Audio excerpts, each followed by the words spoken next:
He seemed to be the calmest and most laid-back, chill student in his class. He never drew anyone's attention and always tried to keep a low profile. Many of his classmates didn't like him, simply because he seemed to ignore everyone who tried to talk to him. Angry, the bully tries to slap him while he's sleeping, but with his eyes still closed and half asleep. He grabs the guy's arm, which shocks the trash, and in an instant asks if there's something he wants. The guy pulls his arm back and says he's a real weirdo. Others in the class tell him not to worry about a loser like that. But what no one knows is that the protagonist lives two lives. In the morning, he's a student, and at night, he works as the most lethal assassin in the city. His name is Araji Kai, and he's just a 17-year-old student on a sleepy day like any other. Suddenly, a magic circle appears under the entire classroom. Everyone panics, trying to understand what's happening, and before they can react, they all appear somewhere else. While some students look terrified, and others try to organize themselves, Araji Kai has already sung Jin Woo Sing Aura for absolutely no reason, while leaning against a wall. But all this is quickly interrupted when a woman dressed in white and an old man appear. She introduces herself as the saint who summoned them to that place. Araji Kai quietly changes position, farming aura on another pillar. The usual cliché unfolds. The model student steps forward, trying to understand what's going on. The saintly woman, the one I wish would heal me, explains that they were invited as the heroes of this world. But suddenly the hot-headed guy tries to punch the old man, thinking he has a chance, but with a simple move, the guy's forehead gets. The saint warns them it's best to stay quiet and behave. "Oh, mommy, I'm behaving, but why? You're only exposing your belly button." Then she starts explaining about the Demon King, and the protagonist thinks this is way too cliché. The hot-headed one still doesn't give up, but the saint uses a little healing spell on him, instantly recovering his wounds. Some students are shocked and impressed, and she reveals that this is the magic granted by the system. Then she goes from student to student, awakening their powers. Some summon swords, others summon pens. A hot-headed guy gets an explosion spell, and the whole class celebrates. Just as the saint is about to leave, our sleepy Araji Jinmu calls out from the back, saying she forgot him. When she activates his power, the skill he receives is the most useless thing ever. He can simply see other people's stats and abilities, and that's when he discovers that Eleonora de Guerras, the saint, is 18 years old. I mean, it's all good, guys. No one's going to jail. At least he's relieved because it's easy to understand. Then he feels something in his side. It's Arashi punching him into the ground. Apparently, he tried to hit the protagonist and asks, "Hey idiot, what do you think of my explosion, huh? What did that little red eye of yours see?" The others laugh at him just because he has a red eye. They treat him like the class loser. "You guys want to pick a fight with our aura?" Farmer Nagase says that's what he gets for thinking he's special and being last to receive a talent. Araidu, though, doesn't understand why they're acting like that. They don't even have enough info to know what will be useful besides. The divine protection feels like a borrowed power. Who knows when it might be taken away? And he's sure there are countless other ways to kill people. The saint cuts through the chatter, saying that now that they receive protection, it's time to start learning how to use these powers. To kill the Demon King, she asked that for today, everyone rest. Later that night, each of them is taken to their rooms. Araji, however, decides it's time to start the second shift of work. He's going to gather information. Some guards are patrolling around the castle, complaining, "Damn, why the hell are we walking back and forth out here?" Another one answers, "It's because the so-called heroes showed up, and they can't be allowed to escape still." He doesn't believe those guys can even fight.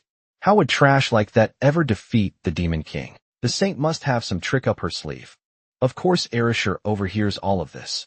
He also realizes that for some reason, the saint is tightening the castle's defenses to keep a closer watch on them. He activates his talent and sees that one of the guards is named Jean and has fencing at level 1. And he bolts like Naruto, thinking they can't detect when he uses his ability. He manages to get a rough map of the castle's layout and notices how heavily fortified it is. In front of a huge gate, 2 soldiers stand guard.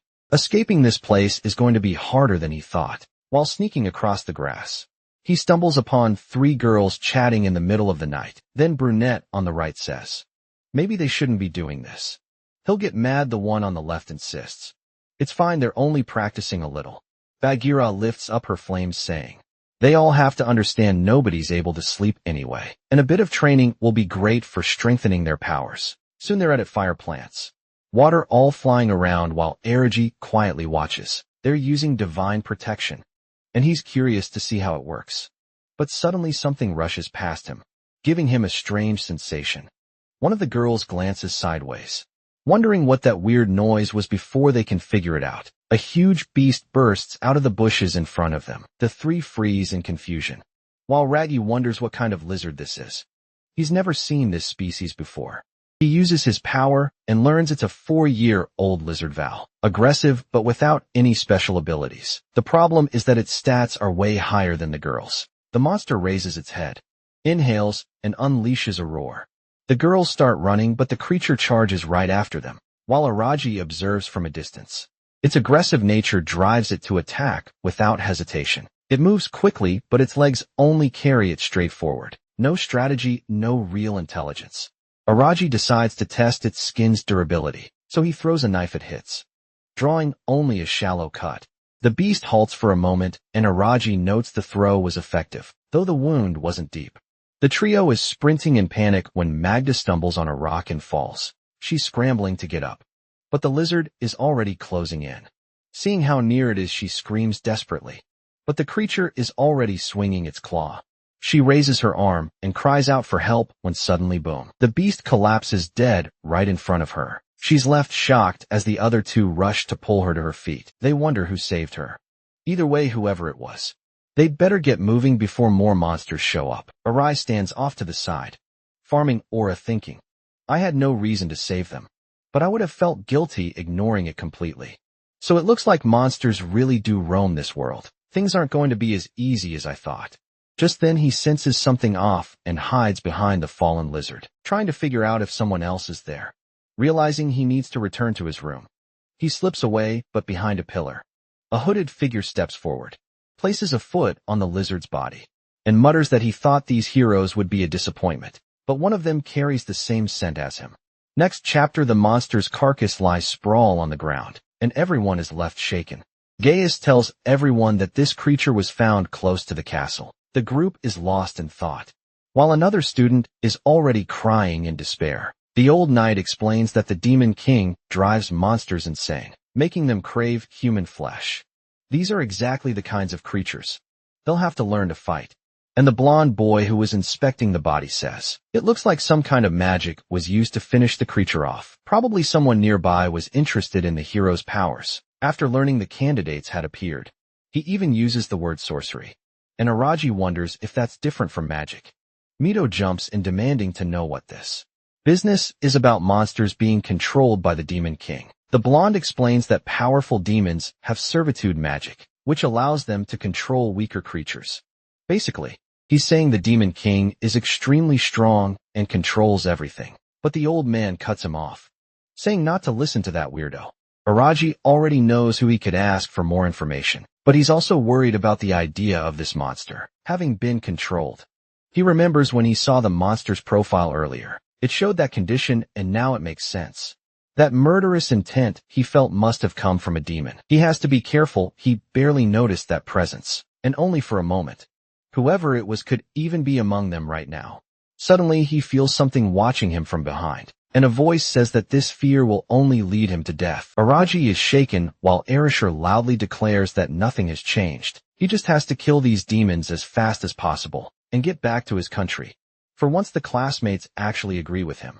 They know they have to get stronger, because fighting is their only choice. The poor side characters are trembling, knowing they're just cannon fodder waiting to die. Erishur realizes that reality is finally sinking in for all of them. That's when Leonora steps forward and tells them not to be afraid. All they need to do is learn how to use their powers. They were chosen as hero candidates, and their growth rate is much faster compared to the people of this world. A week passes after the training begins. Flipping through a book, Araji mutters, well, I can understand all the words written here. Honestly, it's already strange that we can communicate so easily. I look outside the window and see everyone having fun. It looks more like an amusement park than a group of heroes in training. At first, I thought my divine protection, the Eye of Judgment, would be useful in battle. But the truth is it's useless so far. And I've only been allowed to stay in this library. The Sink had even said, how about you read a book, boy? And of course the whole class laughed at him. He thinks to himself, He really should have let the trail of girls die back then. But something doesn't add up. This is too suspicious if they're so worried about monsters. Why is there nothing in their history or culture about demons at all? Watching the training, he notices that. Just like Leonora said, everyone is improving at an incredible pace. The strongest Amurumi, Erasure Kanzaki, Hashimoto and Nagas, but even more than them. There's one person growing at a truly insane rate. Someone attacks. A sword spins out of his hand and sticks into the ground, and the soldier immediately surrenders. Of course it's Midu. He thanks everyone for their advice, and says it's thanks to them he's growing. So fast Erasure checks his stats. Mido is already ranked in attack, and his divine protection is level 8. Erasure thinks, unbelievable. Just a week ago this guy's stats were low. Even among us who are all growing quickly, this guy stands out as a real genius. But could it be that divine protection affects more than just power? The classmates walk up to the protagonist and sneer. Hey look, there's the loser. Get out of here, go read your little books. Araji just thinks to himself. Everyone's the same. Is always looking at me like they're trying to humiliate me somehow. And now after getting these powers, they're only getting more reckless. One guy stretches out his hand, asking why he's being ignored, but then something brushes his foot. And suddenly that fool sees himself flip upside down, while Araji calmly asks what happened. Muda, you tripped for no reason. You alright? The poor guy has no idea what just happened. That's when Arachi steps in, telling everyone to calm down because they're coming. The saint and guys appear. Watching them all, she praises their work and says they've been developing faster than she expected, which is why the time has come to move forward with the plan. Narumi immediately asks, you crazy saint. Don't tell me you're going to ask us to kill the Demon King already. She replies, of course not. She wouldn't go that far yet. All she wants is for them to start training by fighting monsters. The group is hesitant, no one's eager to put their life on the line. Araji, though, looks more worried than anyone else. In reality, he probably won't even have to fight, so he should just relax. Next chapter. They're explaining how the combat exercises will work in the forest. The place is full of obstacles, so they won't be able to move in big groups. That's why they'll be split into teams of 2 or 3. Right away the eager girls jump in. Midori, can I go with you? I want to go with you too. He of course accepts. The guy's got women clinging to him. The harem practically building itself. Meanwhile, poor Rashi ends up stuck with a bunch of guys around him. Narumi uses his pre-boy charm to pair up with a purple-haired girl. Gaius beams, saying everyone's formed incredible teams, but there are still 2 people standing off to the side. The blonde girl admits it looks like no one wants to team up with her. Apparently, it's because everyone's afraid. She tells Araji they don't really have a choice, so they'll have to go together. He says he doesn't mind, while thinking it's odd that he got paired up with Kanzaki Rin. Of all people, she's confident that her personality feels somewhat dull. On top of that, she's prideful, the type who won't let anyone block her path. She glares at him and asks, what are you staring at, loser? Arai just turns his head slightly and answers nothing important. She turns away too, and it already feels like they'll make a solid pair. Then the Sync announces a special mission. Whoever kills the most creatures will receive prizes. With that, the test begins inside the forest. Araji trails a little behind, while Kansaki declares her ability is superior to everyone's, so we should just stand back and not get in her way. Already shrugs, alright. Then go ahead, strong girl. Handle it. She looks a little hurt and asks if he has no pride at all, saying something like that. But he's thinking he doesn't care about any of it. He's more interested in observing her combat skills. After all, he's already sensed 4 strange presences surrounding them. Suddenly, a shabby goblin shows up, and Kanzaki asks if that's the monster they were supposed to fight. The creature approaches, but she simply stretches out her hand and orders it to kneel. Immediately, it slams face first into the ground. Araji is impressed. Her domination ability really is powerful. Basically, any command she gives directly influences her target's actions. But Araji points out there are still others around them. She orders the goblin to drop its weapon and put its hands behind its back. Soon enough, though, sweat beads on her forehead, and Araji asks what's wrong. Already tired. She admits she can't keep using her blessing for very long. Araji understands it must consume a lot of mana. Araji warns her, it's better to finish that one off quickly, because more creatures are coming. But Kanzaki hesitates, saying that monster, whether she likes it or not, looked almost human, and it was even crying in fear. The protagonist tells her it's strange for her to say that, since the thing literally just attacked them. Clearly it's an enemy, and there's no reason to let it live. She admits she already knows that. Araji thinks that even though she has good power, she's still too weak. She's used to peace. And in dangerous moments like this, hesitation will only get her killed. And sure enough, right in front of them, 3 more appear calmly holding a stone. Araji tells her they're here, girl. She answers that she knows, uses her word magic again, and the 3 drop to the ground. Haragi doesn't move, he just asks, "So what are you going to do now? Tell me." She snaps at him to stop standing around and do something to help her, but he replies, "Wait. Weren't you the one who told me not to do anything at all?" Realizing she's contradicting herself, she says fine. Then he'll do whatever it takes. She orders the monsters to snap their own necks. And incredibly it works. Erasure thought they'd hesitate and she'd have to improvise somehow. But no, it actually worked. Even he's impressed you can force a command like that. She admits she can. But unfortunately it's harder and the success rate is low. Now that she's felt how it works, she realizes it won't be easy. A rage reminds her that these monsters are enemies who attack them, whether they're creatures or even humans. They have to kill anyone who tries to kill them, unless she's not interested in staying alive. Kenzaki frowns, asking why he's so calm when he doesn't even have a power. He tells her not to worry. Staying calm is one of his better traits. Then he asks, "So what now? You want to head back since you're scared?" Kenzaki freezes for a second, but turns away saying, "No way, we're moving forward." Araji thinks that since she's this motivated, maybe their team will work out after all. They start wondering how the others are doing. NgocMy is sprinting through the forest in a panic, with the only girl who agreed to team up with him. He asks what they should do, and she admits she has no idea. She thought the monsters would be weaker. Suddenly Narumi stops and declares, "It's all or nothing at the same time." He unleashes a burst of wind. She launches a rock bullet, and they combine the attacks to hurl a massive stone. But when it crashes into the creature, it doesn't do a thing. Narumi stumbles back, terrified at what they've run into. Turns out they're up against an armored bear. That's just cruel, throwing side characters against something like that. Next chapter, Kenzaki is thinking she has to give everything she has so she can return to her world and see her grandfather. She's sure he must be very sad without her right now. Araji, however, asks, "So what's the plan, girl? Feels like we're kind of lost. Don't you think?" She tells him not to worry. They're moving in a straight line, so all they need to do is keep going and then head back. But Araji responds that she's underestimating this forest. She snaps at him to shut up, and he realizes her biggest flaw is that she's overly confident and full of herself. He tells her to stop staring at him, when suddenly they both hear a scream. Kenzaki instantly recognizes it as Hashimoto's voice. When Araji asks what they should do, she says they're going to help. He finds it odd. Why is she suddenly acting so kind? She tells him to quit nagging and hurry up. Elsewhere in the forest, Hashimoto is being slammed to the ground. Completely battered, Narumi shouts, asking if she's okay, and she answers yes, but begs him to just run. He grabs her, saying there's no way he's leaving her behind alone. Nice words.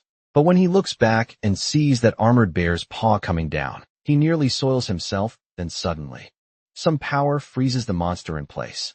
It's Kenzaki using her command ability. Narumi asks what they're doing there, and she warns it won't last long. Erasure glances over and realizes, of course her power is weaker against stronger creatures. He asks if Hashimoto can move, and Narumi says she's in a lot of pain, but at least still breathing. Narumi tells him to throw her over his back and get out of there. Narumi insists he wants to help, but the protagonist snaps that he's risking her life by staying. That's all it takes. Narumi slings her over his shoulder and says, "Thanks, man. I'm out later. Bear now."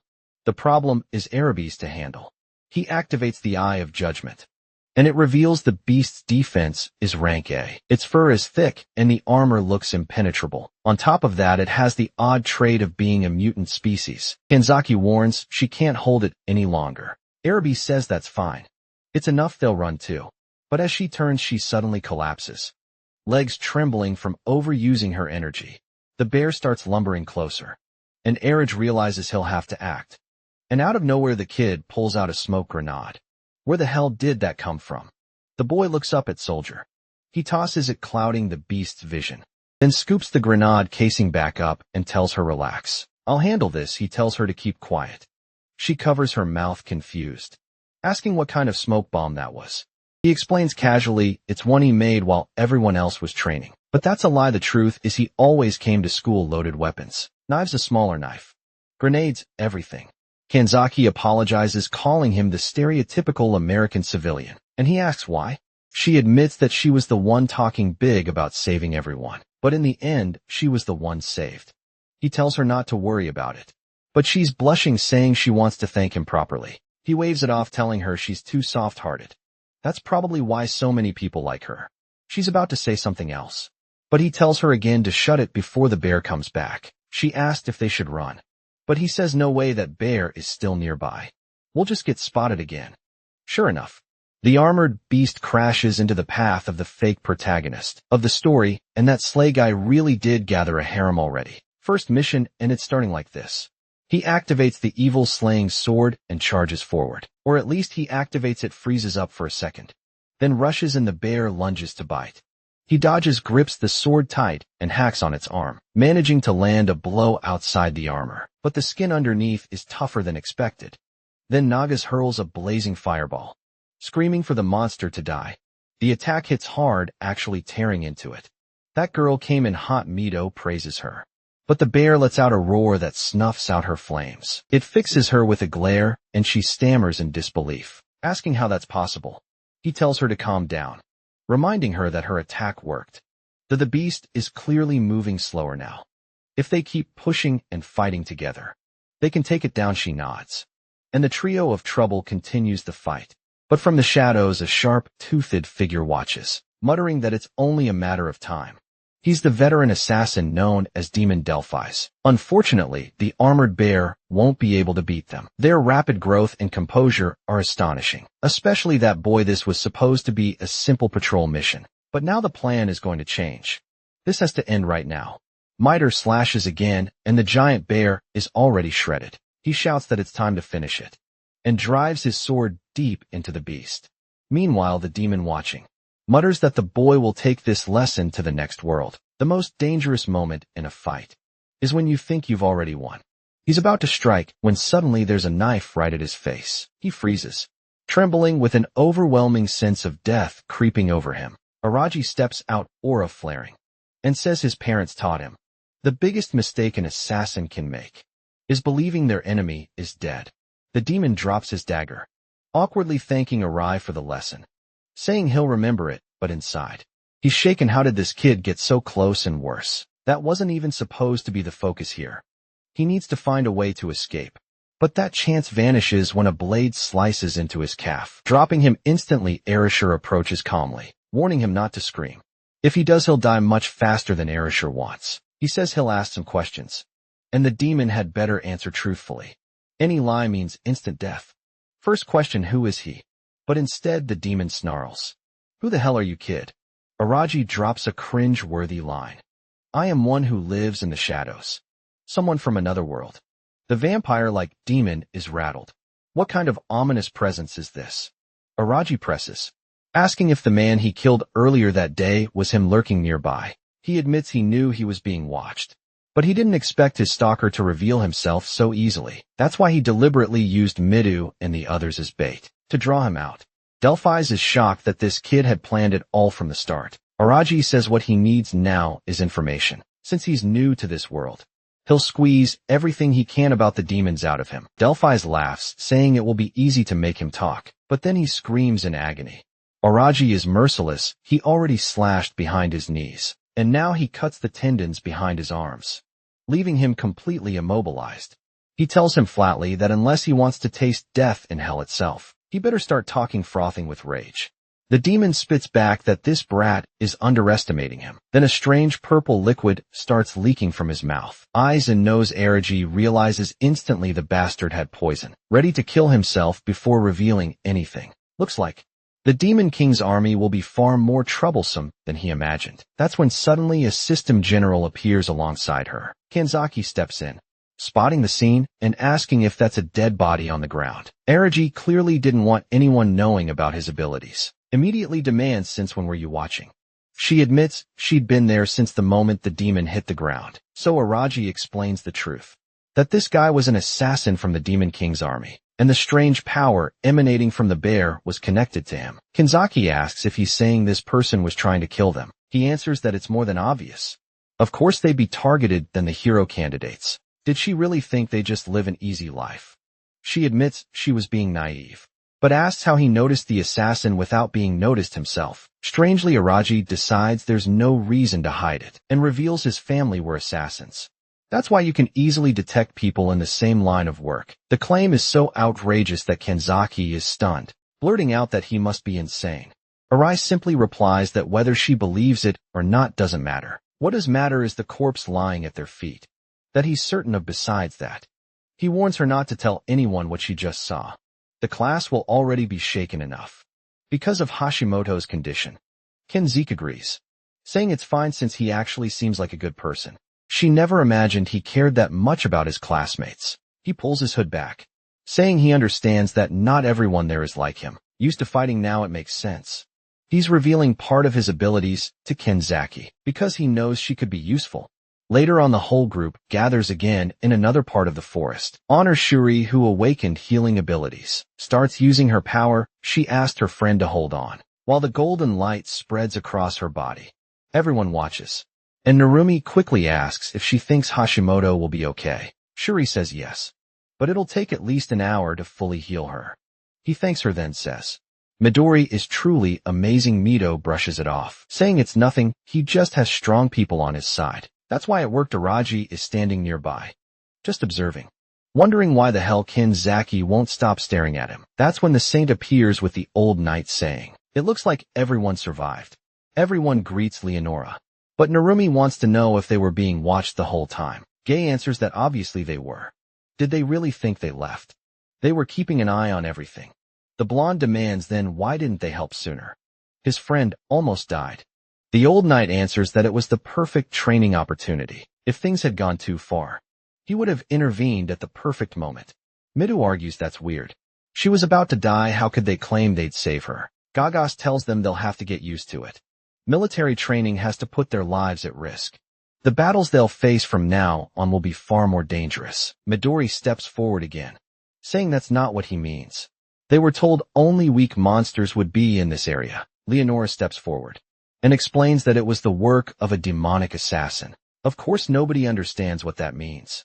She clarifies that armored beasts don't normally live here, so most likely, the assassin was scouting their strength as hero candidates. The old knight adds that if that's the case, then the assassin is still hiding somewhere. Leonora agrees, saying they truly need to strengthen their defenses. She urges them to understand that this is actually a good sign. They need to get stronger or soon every one of them will die. The students look uncertain. How could they possibly get stronger than this? They were already training hard every day and risking their lives. Mito tells her to stop, this is going too far. Everyone is shaken after that fight. She admits maybe it is too much. But if they don't grow stronger, they'll die, of course. This doesn't sit well with the so-called hero, who thinks this woman clearly doesn't care about them. That's when Erishur finally reappears after so long, shouting as she summoned them here just to throw them to their deaths. In a flash, Gaius steps in front of Leonora, warning Erishur to watch how he speaks to Lady Leonora. Everyone realizes it if they keep mouthing off. The old knight will beat them down. Mito tries to calm things, but Erishur keeps going, saying that woman must have a death wish, and then yells at Mito to stop acting so composed. He insists they're just being used. The hero, however, says the obvious: if they disobey or make enemies out of these people, there's no way they could stand against the entire country. The old knight then tells everyone, be like him and understand their situation. Yes, they're pawns, but they are important pawns. As long as they don't do anything stupid, they'll be treated well, but Erishur doesn't care. He says he's excited for the entire country to be his enemy. He's already activating his power, seemingly ready to unleash an explosion, aiming a blast straight at the old knight. Smoke fills the air, and Erishur laughs, calling the old man pathetic. But of course, from the middle of the smoke, the knight suddenly appears, and in less than a second, his hand smacks Erishur across the face. One clean hit to the mouth sends him flying on his back. The old knight tells them their power right now is disgraceful, and warns that tomorrow things will be much harder. So they better be ready. Erishur starts to get up with a grin, swearing that one day he'll kill that bastard. The next day, after those brutal military-style tests, the researcher steps up as the one who will explain the training. He says he heard some of them got injured yesterday, and asks if they're fine now. Hashimoto says yes. She was wrecked yesterday, but after being healed, she's doing okay. The blonde asks about the guy who got punched in the face. He doesn't answer, but it's clear he's fine. The blonde remarks, they're lucky to have someone nearby with divine protection. Now it's time for him to explain today's training. They're standing in his research area, and he's bringing out monsters for them to practice against. Mito asks if the monsters are inside that building. The blonde just puts his hand to his eye and says, it'll be easier if they take a look. The doors open, and inside the cages are tired goblins. Oh my God, put those poor things down already. They don't even deserve to live. There's also a starving lizard and great. At least one ogre, okay. So it's basically a whole prison full of creatures, and they're walking around observing them. The blonde explains that all of them are monsters. He created himself for his experiments. And honestly, he doesn't give off good vibes at all. The saint says this is Steady's laboratory. He's supposedly perfect for training soldiers. He answers cheerfully that he's glad to help, collecting data on the monsters. But Midu already notices something feels very wrong here. Not long after, they're standing in the middle of an arena and the monster tests begin. From above, Araji watches, noticing that everyone's surprisingly calm. They're being forced to fight. But it seems the experience in the forest yesterday toughened them a bit. Still, when he sees Nagas fall to the ground, he realizes they're still afraid. Deep down, she gets up exhausted, while the ogre in front of her looks more like a puppet, huge, deadly yet barely moving. Midu complains to Steady that this monster is way too strong for her. Steady just smiles and says he doesn't think that's the case. Besides, Leonora told him to keep training strict, and Midori was wrong. Since they have divine protection, they shouldn't be losing to a monster of this level. That's when Naga snaps, shouting she's sick of this. She conjures a massive fireball, declaring that the most important thing in battle is willpower. Well, that's actually Steady's line, saying that's exactly why they can't hesitate, because hesitation could mean death. Mew asks if they really stand a chance. The blonde says of course they do. Thanks to divine protection, they can unlock new derivatives, new skills at that moment. Araji passes by, and Midu asks if something's wrong with him. Araji tells him that with the Eye of Judgment, he can see the boy gained a new skill, something called Divine Attack of the Kamikaze Monster. Protection level 1, what a terrible name. He thinks Midu, though, is eager to test it. Steady says he'll prepare something for him soon enough. Midu is in the arena face to face with an orc. He activates both his sword's ability and this new skill. And damn, the kid hasn't even started yet. And already he's forming swords the size of a building. Even the poor little orc who's been trapped in a cage his entire life is trembling in fear at having to face this. But Midu steps forward without hesitation, saying he can't afford to show mercy. Damn, I actually felt bad for the ORC. The poor creature tried to get up, but Midu just slashed its arm. The monster writhed in agony, only for him to deliver another blow that sent its head rolling to the ground. From a distance, Eravia notes that with power like that, the armored bear they faced before would have been wiped out easily. Now he's eager to see if his judgment eye will eventually grant him new abilities too. Looking around, he realizes Midu isn't the only one who got something new. Erashur has awakened the protection of the landmine. Not that Erashur is thrilled to help him, but at least he now knows divine protection powers can evolve. That means everyone is only going to keep getting stronger, and he can't always rely on what he remembers from his own world. Night falls, and everyone gathers in Arashi's room. My roommate asks if he's serious, and Erashur confirms the plan is to kill Gaius. After that, they'll tie up Leonora and force her to reveal how they can return to their world. To be honest, their chances are slim to none. But it's not the worst plan, since clearly this world isn't treating them well. The idiots are fired up, shouting things like, yeah, it'll work, let's kill them all. Erashur asks Narumi for help too, saying he must be sick of those people's attitudes. Narumi asks if he really thinks they stand a chance. Erashur admits he's not sure, but insists that if everyone works together, their chances improve. Narumi is afraid of dying, but he also realizes the missions they're being sent on are far from safe. After some thought, he agrees to join the plan. Next chapter, training continues. Mino shows off his massive sword while everyone else practices. Honestly, Erashur can't stop watching, thinking about how hard the guy works. Trains tirelessly. Midu responds that he's still weak, so he has to keep getting stronger. But Araki points out that he could probably already beat half the knights in the country. Midu, however, says that's not enough to defeat Gaia. He needs overwhelming destructive power, the kind of strength to protect everyone no matter what. Araji asks what he thinks of Leonora and Gaius. Midu says obviously they're using them as pawns in this war. Still, he believes they weren't lying when they promised not to harm them, as long as they obey. Araji then asks, so you're going to risk your life to kill the Demon King for them? Mido doesn't flinch. He says yes.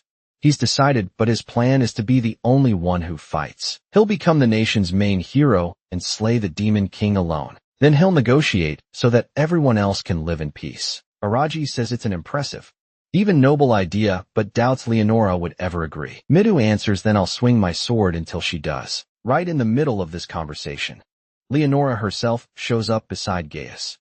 Steady greets her immediately, and she asked him to take care of everyone while they're away. Nagas blurted out, wait, where are you going? I think answers that they're heading somewhere interesting, and they'll be gone for a few days. In the meantime, Steady will handle things. Without further explanation, she excuses herself and begins to leave. But someone's smiling and the atmosphere is tense. It feels like trouble is coming. In the carriage, Gaius asks if this is really a good idea. Leonora calmly sips her tea and asks what he means. He says it's obvious he's certain that boy Rashi is plotting something. She takes another sip unbothered and admits that yes, they do intend to rebel. Gagos presses for the plan, and she simply says she doesn't have one. She's just curious to see how they'll try to pull it off.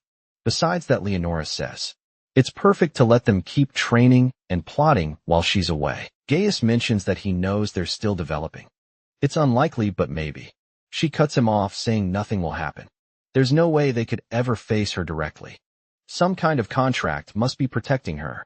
Sly St. Gagos agrees, and she adds that he should see this as an opportunity, just like an artist drawing, only needing to add a little detail. She's eager to watch the hierarchy form among them. If they start a rebellion, even better, she'll crush them completely and erase their will. Besides, she's noticed other suspicious things, so for now she prefers to let them act freely. Back in the forest, Araji is already sprinting. Dodging monsters, he whips out a knife and hurls it into a beast's head, dropping it instantly. He activates the Eye of Judgment and checks his talent list. His skills have evolved, killing that demon before. The poor bastard who didn't see it coming clearly pushed his growth. Just then he senses something charging and overswings at him. Arati sidesteps, saliva flying from the monster's mouth as it lunges. He draws 3 blades and throws them. But the brute's armor is too thick. Keeping calm, he activates his eye, spots the weak point, leaps behind it, and drives the blade into its neck. The beast collapses. That's when the message hits. He gained a new skill. He can now see the weak point at the nape. That's why the stab hurts so much. Not bad though. Still nothing compared to Middare's powers. He knows he needs more ways to survive in this world, and he'll have to grow much stronger. Walmart goblins swarm him, and his eye reveals their weak points are the heart and head. Obvious, yes, but still powerful. He throws his knives, landing every strike, and they drop instantly. He thinks to himself, of course those are the weak spots for humanoid creatures. For some monsters, though, this ability won't matter much. He needs something different. Creatures where this power truly makes a difference. That's when he senses movement. A lantern's light cuts through the dark. Oh great. You again, Kanzaki. You want something but don't know how to ask, huh? Hunting for me in the middle of the night in the forest. He asked what the hell she's doing here. I came to find you. You weren't in the dorms, so I figured you'd be out here hunting. Good guess, now go. The forest's dangerous, no. That's exactly what I should be telling you. A rage reminds her he's used to the night and orders her to head back. She snaps, telling him to shut up and answer what he's really doing out here. He explains he's testing the new divine protection he just received. She looks surprised, but recalls Stanley mentioning such things. Curious now, she asks what protection he got. Cruel move. He reveals half a secret, which is worse than saying nothing. He refuses to tell her. She protests that he can't act like this, especially since she came out here because she was worried about him. He asks if she's really that interested in him. Blushing, she stammers that she only said it like that. He turns away, telling her to head back. He's fine and will keep testing things. She insists she'll stay with him, but that her expression suddenly changes. She sees flames rising in the forest. Through the trees, a house is burning with goblins attacking townsfolk. Or maybe other students. Could this be the first death? Someone about to be crushed. Not this time. Mirror Shunji charges in, swinging his massive sword. The girl sighs in relief, thank you. But goblins close in on him immediately, only to be incinerated in a blaze. Nagase, irritated after being woken up, mutters that she was having such a nice night's sleep. So what's going on here? Erasure says. It doesn't matter, they don't have time to complain. Only time to deal with it. While the fire rages, our protagonist and his partner rush forward, trying to figure out why the dorms are in flames. Monsters are everywhere, and Narumi breathes a sigh of relief, seeing they're both okay too. Hiragi demands to know what happened. I was gone for 10 seconds, and now everything's burning. What the hell went down? But no one has an answer. Hiragi, though, already suspects this is the work of a human. They need to track this person down fast. Suddenly a voice remarks that his judgment is sharp. It's Steady knew it, could never trust that blonde. No normal person runs a lab breeding monsters for experiments. Hiragi asks if these creatures weren't the ones he'd been raising. Steady admits they are his little cuties he's been preparing. On top of that, he gave them medicine to toughen them up a bit. Otherwise, they'd be useless. Hiragi presses him, asking why he'd do this. Was he trying to kill the hero candidates? Stanley explains that unfortunately, those were orders from above. He was told to wipe out the candidates, even if it meant sacrificing his current position. He insists he has nothing against anyone there. But this was his mission and he has to see it through. Kenzaki, confused, asks if he's saying the order came from Leonora. Steady scoffs, no. Not from a viper like her. The order came directly from the Demon King. Now everyone's shaken. What kind of connection does he have with that guy? Steady says it's not hard to understand. He's been given a role as a researcher for the Demon King, which is a far better deal for him. Hiragi calls him out for giving himself over to darkness, betraying everyone just to run twisted experiments. But Steady spreads his arms wide, proclaiming that humanity will never understand the beauty of these creatures. He lives only to study the magnificent nature of monsters. Meanwhile, flames roar. Chaos spreads, and he's standing there with arms wide open. Then he orders his creatures to attack. Goblins charge forward. Hiragi calls for Kanzaki, who immediately activates her power, freezing the monsters in place. She commands them to see Steady as their enemy. But Steady just laughs, saying it's useless. The single command, her influence vanishes. Of course he's a scientist. As if he wouldn't know how to handle rebellious monsters. The Walmart goblins rush them. Hiragi draws his blade, telling her to get back. One slash to the neck, another 3 down. Steady claps, praising the scene, saying there are plenty more where those came from. Another wave of creatures comes barreling at him. Hiragi stays calm, a slash across the stomach. A stab to the head done. A ghoul lumbers up behind him. But Hiragi swings his leg in a brutal kick. The beast stiffens and collapses to the ground instantly. The kids carrying the whole team. And now the monsters themselves are in shock. But where's that so-called hero Midu? The mighty one, nowhere in sight. Clearly, no one knows about Hiragi's true power because even Steady is baffled, wondering why his monsters are falling to this boy without divine protection. Hiragi activates the Eye of Judgment. Scanning Steady's stats, every offensive attribute is ranked F, pathetic. But then he notices the condition half demon and the domination skill. That's why Kanzaki's powers weren't working on the creatures. Suddenly Steady says he didn't want to resort to this, but he has no choice. He lets out a sharp whistle. Hiragi narrows his eyes, asking what the hell he's doing. Steady just smiles and says, "You'll find out soon enough." Suddenly the protagonist flinches and has to dodge to the side as a fireball slams into the ground at his feet. And just like that, the guy summons a dragon. The beast immediately inhales, preparing another fiery breath, while Steady smugly declares that yes, he has a red dragon, that's his trump card. The creature charges forward, smashing through houses, sending stones flying everywhere. Kenzaki freezes in shock, saying there's no way to dodge that. But Hiragi reacts fast, so fast, it's almost ridiculous. Just a single step back, and he's clear. He asks if she's alright, and orders Narumi to take care of her while he handles this. But seriously, where's the so-called hero? Did he die? Where the hell is he? The dragon bears down on him, ready to finish him off, and that's when Hiragi spots it, the weak point beneath its neck. Finally, his ability has found a real purpose. As the beast shoots past, he ducks under and slashes at the spot, but his cheap dagger snaps on the first strike. A dragon barrels past its bolt, crashing down, and Hiragi realizes that with his current power, there's no way he can end this fight alone. Just as he wonders what to do, Rashi makes his flashy entrance. He leaps from a rooftop, smashes the dragon across the face, and lands near its knee, grinning, asking what the lizard thinks of that. The dragon answers with a fire blast to his face. Surprisingly, instead of being roasted, he just ends up singed, a little smoky, but standing strong. Seeing this, Erasure thinks to himself, this bastard really did get solid powers. Strong and tough. Erasure smirks, saying it hurt, but before he gets carried away, Erasure steps up and tells him to listen. They'll have to work together to bring this beast down. Of course, Erasure scoffs, asking why he'd ever need help from trash like him. Arati stays calm and admits it's because he can see the weak points, but he doesn't have the strength to hit them properly. Erasure sneers, saying it sounds like the rookie's begging for help. Not that he's interested, but Araki just warns him an attack is coming. And sure enough, the two of them leap aside as the dragon's massive tail sweeps past. In midair, though, the beast is already preparing another breath. And this time Araki takes the full blast. He's scorched badly, almost done.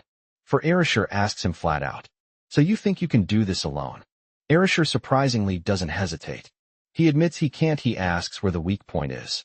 Erasure explains it's in the scales, just under the neck. Strike that exact spot, and it'll take far more damage. If he combines it with his destructive explosion, the beast will fall. Erasure nods, saying fine, and he'll trust him this time. From a distance, Steady shouts, confused why the dragon has stopped moving. Then he raises his voice like it's a duel in UGIO, commanding the red dragon to kill him. The beast roars the wind alone, knocking them off balance. Sparks fill in the air as his voice shakes the ground. Araji dashes sideways, throwing knives to draw its attention, trying to create an opening for Araji. The dragon snaps at him, but he keeps slipping just out of reach, forcing it to follow. Meanwhile, Erasure circles toward the neck, sliding into position with a smirk, saying he knows what needs to be done. He ducks low, activates his destructive explosion, and slams the strike right into the weak point. The dragon shrieks in agony before crashing to the ground, defeated. Steady can't believe his monster has fallen. Erasure grins, boasting it was too easy. Origi, unimpressed, tells him for someone who just got roasted, he sure talks a lot. Then he turns to Steady and asks if he still wants to keep going, now that his trump card is gone. Steady insists yes. He still has countless other creatures, until he realizes every last one he brought is already lying dead on the ground. And of course the missing hero, Mida, finally shows up, not from fighting the dragon, but surrounded by 4 girls. Smudley says looks like the only one left is that bastard. Steady thinks about running, but just then Arumi appears at his side, saying he's not going anywhere. Startled, the fool stumbles like a complete idiot, nearly falls flat, but gets caught by a water spell. As soon as he lifts his head, a sword is already pressed to his face. Enraged, he glares at him, saying, "This bastard wasted the whole night. That should been for resting on a pointless fight like this." Steady panics, begging for calm, promising to tell them everything if they don't kill him. But suddenly his eyes turn red. No one understands what's happening. Then purple tears stream down his face, and just like that he's dead. Araji comments that he must have been under some kind of curse. Midori guesses it's because he was about to spill information. Meanwhile, Araji's mind lingers on the Demon King. The enemy never stops, always sending someone after them. A day after the incident, someone says, "It's unbelievable." It's the Saint Leonora, looking troubled, saying she's deeply concerned that something like this happened while she was away. Norimi shoots back that she should take responsibility, since she was the one who left Steady in charge of everything. Leonora laughs, softly apologizes, calling it a misunderstanding. She explains, she never thought a demon tamer that weak could cause so much trouble. That's all she meant. The meaning is obvious enough. Nagas asks if she already knew he was a spy, and still allowed him to act. Leonora only repeats that she warned them training would grow harsher, and this was part of it. One of the students snaps back, calling her a witch, asking if she realizes most of them nearly died in their sleep. Gidges cuts him off, telling the child to control himself, and blaming him for being careless while sleeping. Erasure knows it's insane, but in a way, they're not wrong. He reacted too late to the monsters, and only stepped in when things were already dire. The saint then says it's time to talk about something more important. They'll be traveling to the royal capital. Mito asks what for, and she explains there will be a parade to celebrate the arrival of the hero candidates, and of course they'll be leading it. Night falls and Gaius tells the soldiers to get some rest. They're clearly already on the journey. Setting up camp, someone counts a total of 30 men. It's Arashi noting the number of soldiers. But what he observes is that most of them aren't impressive. One of his followers points out that he could drop one with a single punch. So what should they do? Arashir says. It's obvious. The perfect chance to put their plan into action has arrived. His friend agrees. Only 30 soldiers, and the camp is set up in an open field. They're being underestimated. No one suspects tonight will be the night of their rebellion. All they need to do is alert Narumi's group and prepare. But Araki, watching from the corner of his eye, already knows the truth. They're more than ready for this. Leonora and Gaius carry themselves with total confidence, certain they can handle any problem. At that moment, Araji pulls Midu aside for a private talk. Meanwhile, in the shadows beyond the trees, Araji's group prepares to strike. He knows that anyone not paying attention must already be asleep, making this the perfect opportunity. Narumi agrees, giving the order to begin. But just as they move, Mido and his group step into view. He takes a step forward, declaring that he heard about their plan to kill Leonora and Gaius. Naturally, Araki demands to know who the bastard was that revealed it. Mido just says he overheard while passing by. Nagas asks if they're really plotting something this insane. Sure, Leonora and Gaius are a pain, but this crosses the line. Arashir snaps back that the insane ones are them for seriously thinking. They keep obeying and serving as lapdogs for those two. Midu admits the situation isn't exactly good for them, but insists they need to find another solution. Arashir snaps back, telling him to come up with a better plan. Then Midu says his plan is to become strong enough to defeat the Demon King alone. An exchange will demand safety for everyone else. Arashir laughs, telling him to wake up. Like Leonora would ever listen to something that ridiculous. But Midori insists that once he has the strength to make it happen, he'll also have the strength to negotiate. Even so, Arashir responds, and it's out of the question. He doesn't want some so-called hero protecting him. So Midori better step aside because he's not taking back what he said. And just like that, it's fight time. Midori warns him that if he wants to go through with this, he'll have to get past his group first. But his people don't look shaken at all.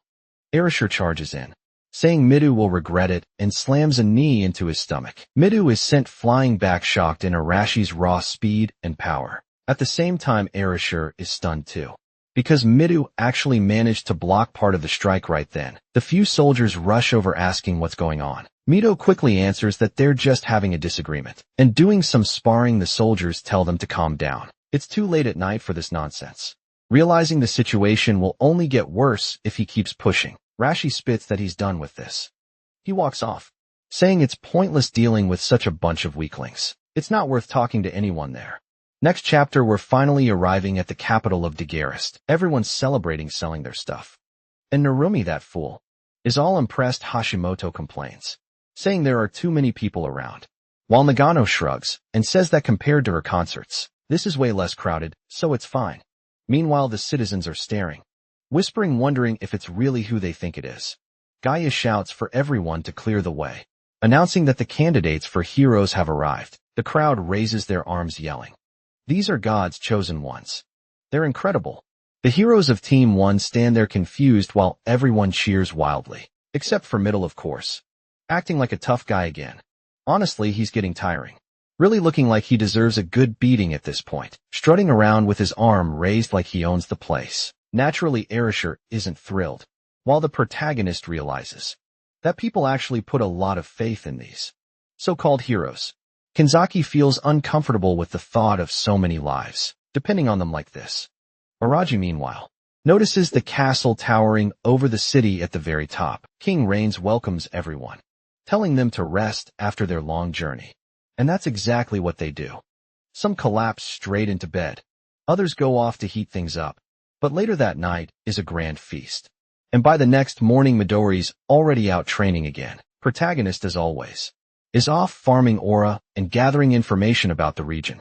He notices a heavily guarded gate, realizing it's riskier than he thought to move around. Inside the castle, by the way, when I said Rains was the king of the kingdom, I misspoke. He's actually a holy knight.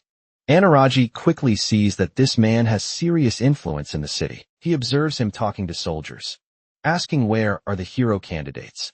Rains calmly replies that the kids are resting in their rooms. The soldiers want to know if they're truly the ones chosen by the creator. And God Rains answers that he's already noticed They're far more powerful than children have any right to be. The knight admits he knows this, but he's worried about the Demon King's followers. Allowing the heroes to enter the capital so openly will definitely stir those people into action. Some mustache fellow agrees, saying there's been too much suspicious activity lately. They need to be more cautious. Hearing all this, Araji grows more and more suspicious. But Ryans insists there's no need to worry. Surely the candidates will protect the capital. They'll end this matter soon enough. So the meeting ends, and the group disperses. Still curious, Araji decides it's time to dig for information among the citizens. Later that night in a pub, the atmosphere is loud with laughter and drinking. Someone approaches the old guy at the counter and orders a bucket and the best food available. The man sees the boy and just nods. No problem. Meanwhile, drunken voices at the bar shout, "Hey, did you see those idiots pretending to be heroes? Just a bunch of stupid kids." A blonde guy snaps back, "Don't trash them like that, man. We have to trust the saint. Unless you want to hear the church nagging you nonstop, right? That clears things up. The church holds real power gear. It seems people fear the church even more than the king or nobles." The old man slams a mug on the counter and serves him. The boy takes the chance to say he wants to discuss a few things, like he's new to this country and doesn't know much. Yet he's been hearing talk about the Demon King's followers. So who exactly are these people? The old man scratches his ear and says, "Well, you already know the country's at war with the Demon King's army, right? And from what they say, that guy is terrible. He's got powers that easily tempt greedy humans. So a lot of people end up corrupted. From the looks of it, some of those working for the Demon King are even among the nobles." Araji says that's truly awful, while thinking to himself that this place feels like it has some kind of terrorist organization. Walking through the city, he realizes that everyone genuinely believes the heroes will defeat the Demon King. That faith, along with the existence of his followers, is exactly why the hero's presence makes everyone restless. Suddenly Kanzaki shows up, saying she found him again. Seriously, this girl must have a bloodhound's nose. There's no other explanation. She asks what he's doing, and he replies that he's gathering information. They're in an unfamiliar place, so that's just basic hesitant. She admits she understands, but warns him it's dangerous to be wandering alone. On top of that, if he ever needs help, you can just ask her. You can already tell. He's stringing her along with his aura farming act. He waves her off again, saying, "I'm fine really. Just go stay with the other students." But she insists he stands still right there. Looks like she's not actually leaving. She pushes him to accept the help she's offering. Araji says fine. He'll accept. He's rushing too much into digging up information about the royal capital anyway. So why not let her talk with the townsfolk? The poor girl falls right into his trick, leaves happily humming while a hooded figure nearby chuckles quietly. Back home, he realizes he didn't manage to learn anything useful, but he did discover the existence of a new enemy. Just then a loud commotion breaks out, making him wonder what's going on. So late at night, he arrives in a hall where all the candidates are gathered. He asks what's happening, and they explain Kanzaki has gone missing. Ronia was the first to notice since they're roommates, and now everyone's out searching for her. Araji realizes that no one noticed he'd been gone, except Kanzaki herself really. No one cares about the boy. But whatever. That's when Midu wants to know if he has any idea what happened. He says no. Unfortunately, he doesn't know anything. He was sleeping in his room. Midu looks downcast, then tells everyone it's obvious she isn't in the castle. With dawn about to break, they'll have to start searching for her. Honestly, they should be searching at night. The girl could be suffering all kinds of cruelty right now, and they're going to wait for the sunrise. Nagase agrees while the protagonist thinks it'll be too late. Still, he understands that most people must be asleep at this hour, though deep down he knows delaying is the worst thing they can do. So he heads outside to search. They go back to where he had run into her earlier, and find her student ID card lying on the ground. As he bends down to pick it up, four men suddenly appear coming at him from all sides. The protagonist dodges the first, stares him down, startling him, then grabs his arm and pulls him into another, making them crash into each other. Spinning around, he kicks another one straight in the face, sending him to the ground. A brawl breaks out, and within seconds, the last one left is trembling. Araji tells them they're poorly trained as spies and lousy soldiers. On top of that, they all seem like ordinary humans. So what are they doing here? The man hesitates, but Araji warns that now they'll have to spill everything. Meanwhile, somewhere else in the city, Kanzaki is tied up with her arms stretched out, furious while her captors mock her, saying she looks feisty from the look of it. She still intends to fight. She says her answer will always be the same. She's not going to reveal a single thing. The man asked her not to be so cruel. They just want to learn a little more about the candidates. An obviously right villain in a Japanese story. What do? They immediately go for the cut, asking how long she can keep her mouth shut.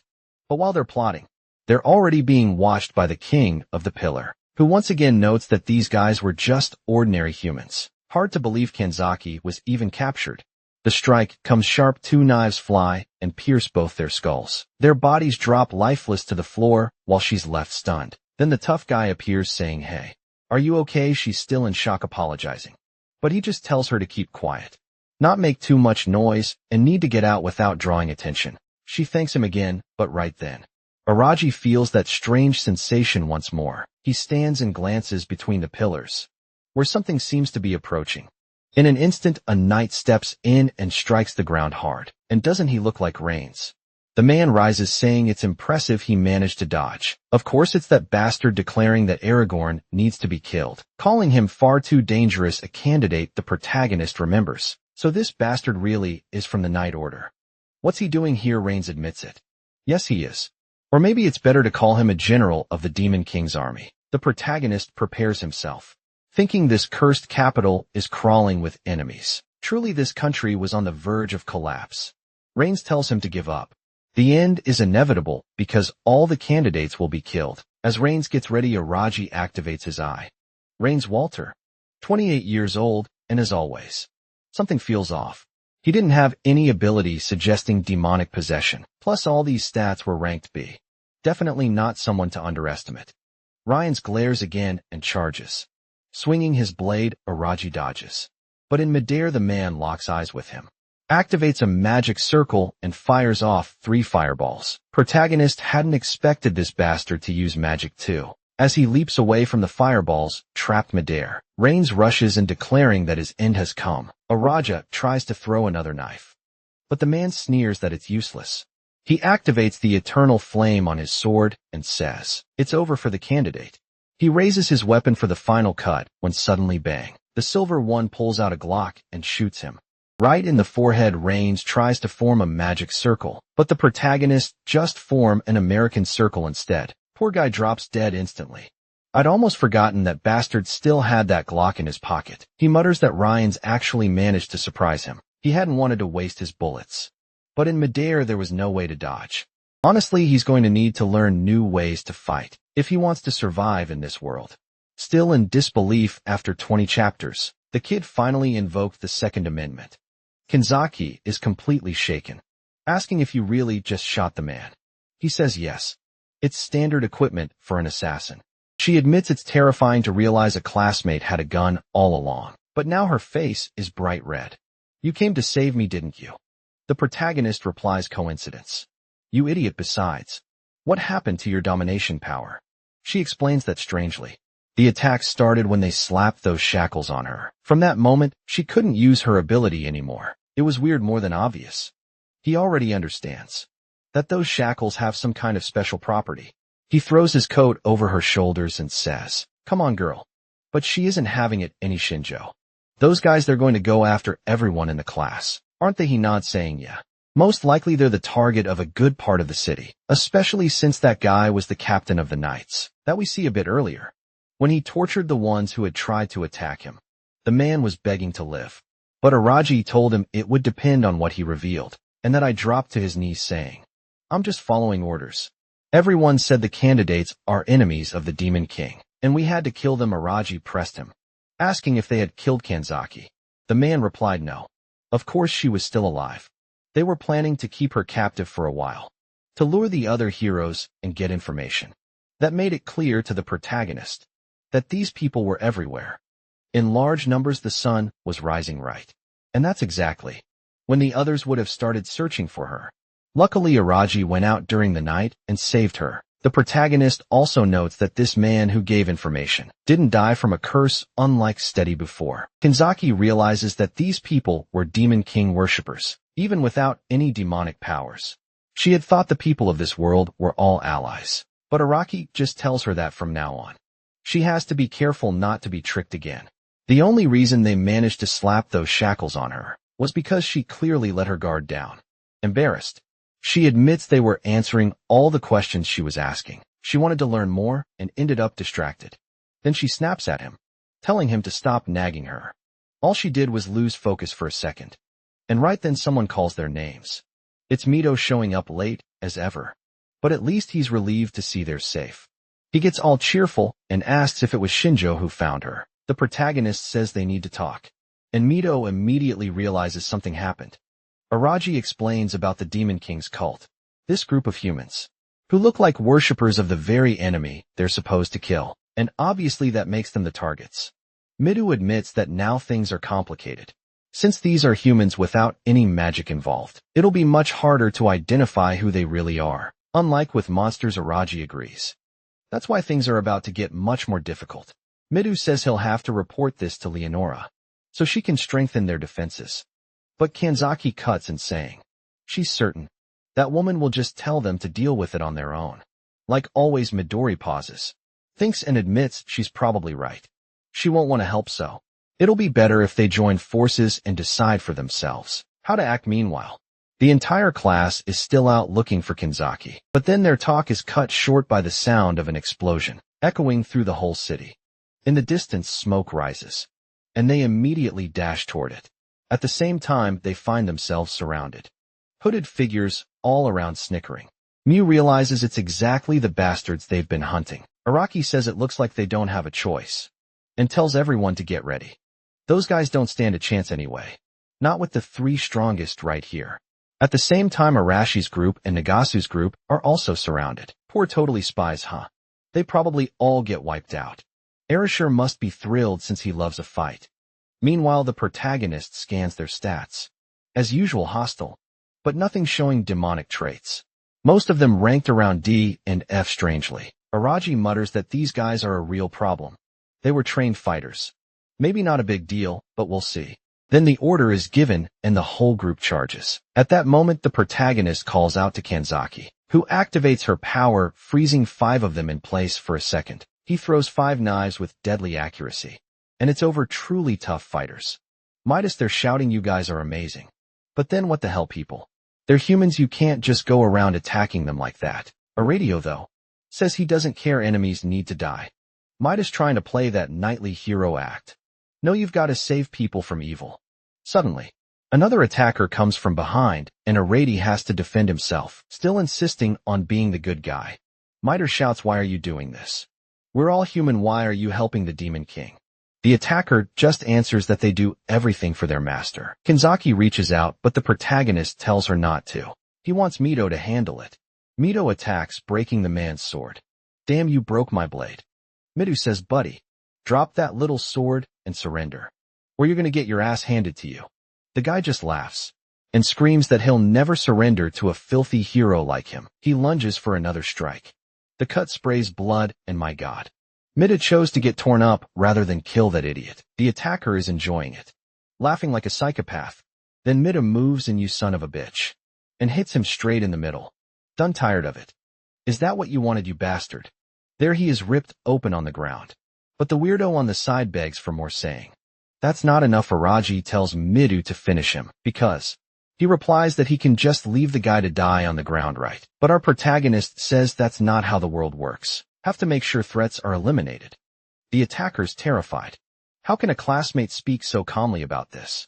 He's just human too. The protagonist says it's a matter of choice. At that moment, their classmates are probably under attack across the city. Is he going to leave this guy and put everyone's lives at risk? He asked Midori to decide what's more important, the life of this guy on the ground or the lives of their classmates. This kid really convinced the hero on the psychological level, huh? Midu says he understands and plunges his blade in. He swears he'll save everyone and won't let anyone die at the hands of those people. Elsewhere in the city, it's a bloodbath. They go pick a fight with Arashi, who's thrilled. He's beating everyone up, collecting information with a grin. He gets everything he needs. Thanks. The informant tells him to die. Punches a blast straight into his chest. The man is scorched, his body falls charred. While the heroes celebrate at the Totally Spies scene, Nagaki's swinging around, throwing fireballs and roasting everybody. This is way too easy, surely some enemies coming that they can't handle. She can't figure out why there are so many of them. She tells her friends to do something, instead of standing there watching. But they're all like, ugh. They're humans, I can't kill them. They're human, NgocMy snaps, asking if they want to die, when suddenly one of them gets kicked in the back. Another sliced. She can't understand why these two girls can't do anything. And of course behind all this, the Sync's wondering whether everyone will actually pass the test. Yikes, in the little group of 5 girls. They're completely surrounded. Then the Sync appears and says maybe everyone's passed. I thought those guys were part of her plan. But they're actually angry at her, shouting that the Dan Saint showed up. She says it's cruel to attack the people she wants to protect. She clearly has to step in and save everyone. The attackers say it's the perfect chance to kill that idiot. She came without her escort. The Saint just laughs, saying, it's funny to see a bunch of fools, seduced by the power of a demon king, think they stand a chance against her. They shout at her to shut up and rush in from all sides. Everyone's about to stab her, when the Saint stays calm and suddenly smiles. She activates the prostratus power, basically a stance, and instantly everyone's on the ground. She walks through them, saying it's funny if thought her ability would be stopped so easily. Her aura spreads everywhere. She warns that her domination is superior in every way. The totally spies are confused, asking why they were rescued. The Sake replies, she already said everyone had passed the test. Sure, it would have been better if they handled it themselves. But it wasn't a bad save. NgocMy thanks her and says fine. Then the Saint says there's no need to thank her. It's her job to watch over her subordinates. Then one of the men on the ground grabs her clothes, begging her not to ignore them and asking what she thinks she's doing. The Saint glances over and says, it's a shame she didn't realize he was still alive. Fine, then she orders all the girls to kill them now. The girls' bodies get wrapped in her domination. They find they no longer have control and ask what's happening. The Saint forces one girl to raise her sword, while the man on the ground begs for mercy. But she has no choice, she brings it down and drives it in. Of all things, the Saints being pretty merciless. These girls need to learn to kill. The whole city wants them dead. There's a demon king, you can't keep pretending to be a good person. The fools are all crying. While Arabi says that's the power of a level 3 domination. Kanzeki realizes it's not only far stronger than hers, but the area of effect is huge. Araji knows they'll have to develop a way to deal with it, or else they'll be at her mercy forever. That night, 12 hours after the Demon King's attack, everyone gathers at the castle. The protagonist notices NgocMy looks shaken. One of the girls asks how everyone is, and she answers they're awful. Everyone's shaken. Hashimoto says she understands, while Narumi wants to know why they're acting like this. Controlling people and forcing them to kill humans. That's terrible. I thought they were mad at the disciples. They're angry at the Saint for making them kill people on the ground. Narumi agrees that it's inhumane. He asks if NgocMy's okay. She says she's calm, just a bit bothered. She knows it will be much harder for the others to cope with this. Oh, you lassie heroes. You're all going to die like this. Good thing there's a Raji to balance things right. 1 bullet to the head, 5 stabs. The boy doesn't hesitate for a second. Midori was there crying, oh God. Everyone's suffering, why didn't I get here sooner? His friends tell him not to beat himself up. He's not to blame. Kanzaki also says if she'd arrived earlier, she could have restrained everyone. Arash replies they're idiots. None of them had enough strength to resist Leonore's commands. When they were with Midu, they split up to help the rest of the team. But obviously they couldn't save everyone. And he knows this won't be the last time they run into that Demon King cult. At least with their general dead, they'll have some peace for a while. There's something more important though. He calls Kanzaki over and says it's time for a talk. She follows, blushing all over. What does she think he's going to ask? He looks at her and says, come on Kanzaki. Dominate me. She's like, what do you mean dominate? But did he call for a duel? Of course not. What the heck, I wanted to see how that would play out. But next chapter we're left celebrating anyway, since they killed part of the Demon King's army. The celebration was in full swing for the hero's arrival, and everyone was impressed by their power, since they had survived that last battle. Now the capital was welcoming them with open arms while the crowd cheered and stared. But Araji found the whole thing suspicious. It seemed like what had happened was part of Leonore's plan, to make the people accept them. If that was the case, then she was far more dangerous, and thinking long-term in a way he hadn't imagined. Sometime later, everyone gathered in front of the castle gates. Leonora told them to return to the temple in Alpha City. Kanzaki didn't understand. But Arajit explained that was the city where they had been summoned. Mito wanted to know if Leonora would come with them. She said unfortunately, she had matters to resolve from the day before, so for now they would be under Gaia's care. Maggie reminded them they were being foolish. Had they forgotten that all the dormitories there had been burned down? She also noticed the other girls were still trembling. She asked Naomi if she was okay, but the girl looked completely shaken, one eye black and expressionless. The sink asked if there was a problem. Naomi flinched, collapsed to the ground like an idiot, and had to be caught by her friend. Davis tried to calm her while the sink turned away, saying the matter was settled and she was leaving. But the shaken girl demanded she stay put. Her friend quickly told her to be quiet instead. Really all the sink had done was split a skull with her sword. Stop suffering already. This is a magical world where the goal is to kill the Demon King. Wake up honestly. I was starting to support the saint with the exposed midriff. She was the real deal Midori. However, wasn't in the same mindset and kept glaring. Araji noticed that Arashi, on the other hand, was itching for a fight. Then Gaius announced it was time to depart. Night fell, and they camped in the forest. Once again that little gang gathered behind the trees. As Arati already suspected, they were planning something. Kanziki guessed the same, but the protagonist confirmed it. Of course they were. Leonora wasn't around, and only about 30 soldiers remained, most of them weak compared to the heroes. It was the perfect chance to kill Gaius. Under those circumstances, he wasn't about to stop them. He'd just watch and see what happened in the forest.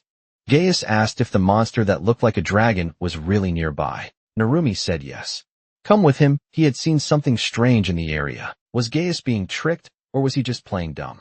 He warned that this road led to the royal capital, and would be dangerous if a dragon actually lived there. At that moment Narumi cried out in alarm, saying the beast had appeared. Was that it when Gaius turned to look? Erishur was already at his back. He unleashed a destructive explosion. That looked like it landed full on. Narumi activated his legs and flew clear. Davis managed to dodge, but his head was scorched and his forehead was bleeding. Erishur laughed, saying it was funny. Even his maximum explosion wasn't enough. This guy was one tough bastard. But judging by his condition, he clearly wasn't at 100%. Killing bastards was Arashi's favorite thing anyway. Diaz stumbled back right onto a landmine Erishur had planted, and was consumed by flames from the ground. Erishur told him he'd been led into a trap, so he'd better realize wherever he went, he'd end up blown apart even if he used mana to defend himself. The attacks were clearly hurting. Gagas admitted. He hadn't expected them to use cheap tricks and tactics like this. To ambush him, he really had misjudged Erishur. He spreads his arms and thanks them, saying, "Thank you very much, all I really want is to kill you." So these tactics you're seeing are all part of the plan. Right then the rest of the Walmart adventurers show up behind him. Gaius plants his sword to his forehead, and Arashi orders everyone to advance. That bastard was going to die today, and nobody was to show mercy. Gaius answers that it looks like there's no way to stop them. He reaches into his pocket, pulls out a little blue sphere, and tosses it into the air. It bursts like a firework. Midu and Kanzaki are baffled while Araki thinks Araki slipped up. The camp soldiers see the signal and start looking around, wondering if their guide has disappeared. They assume you might be under attack and run to check. But at that moment Erishur arrives and slashes a throat clean. One guy tries to fight back, but Erishur gets close and tells him it's nothing personal. Unfortunately, they have to die. Damn, Araji really gets involved.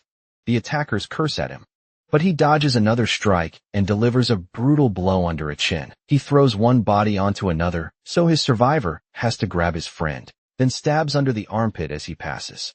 The attackers can't understand why the candidates are doing this, and Araki just replies it's not the time to ask questions. It's a brutal sequence back in the forest. Vis is surrounded, and everyone assaults him from the sides. He defends against a straight-on attack, and blocks a punch from another. Narumi creates a wind spear and throws it, striking a man dead meanwhile. Another kid channels power into his allies to make them stronger. Gaius realizes it's too dangerous and has to back off to dodge, but another kid comes in to hammer him from the side. Gaius says the kid's slow, but the attacker laughs and says, "That's useless." The kid's sword hits Gaius in the chest and nearly breaks. The knight can't believe these divine protections are really this strong. Then he senses something coming from his left. Erishur lands another explosive punch and hurls him back. While he defended himself, But where's his arm now? Erasure laughs that the old bastard is persistent. Narumi says he's sure that signal was a call for help, trying to buy time, but Gaia says there's no need for that anymore. Look who showed up, the fierce one herself appears. The saint with the exposed midriff saying. Gaius looks cornered. Oh boy. You're screwed back at the camp. Everyone else is tied up. Midu asks what they're doing. It was Kanzaki helping our guide, who says she's simply following orders. Midu is confused and Magi says it's unexpected. Normally Kanzaki ignores people.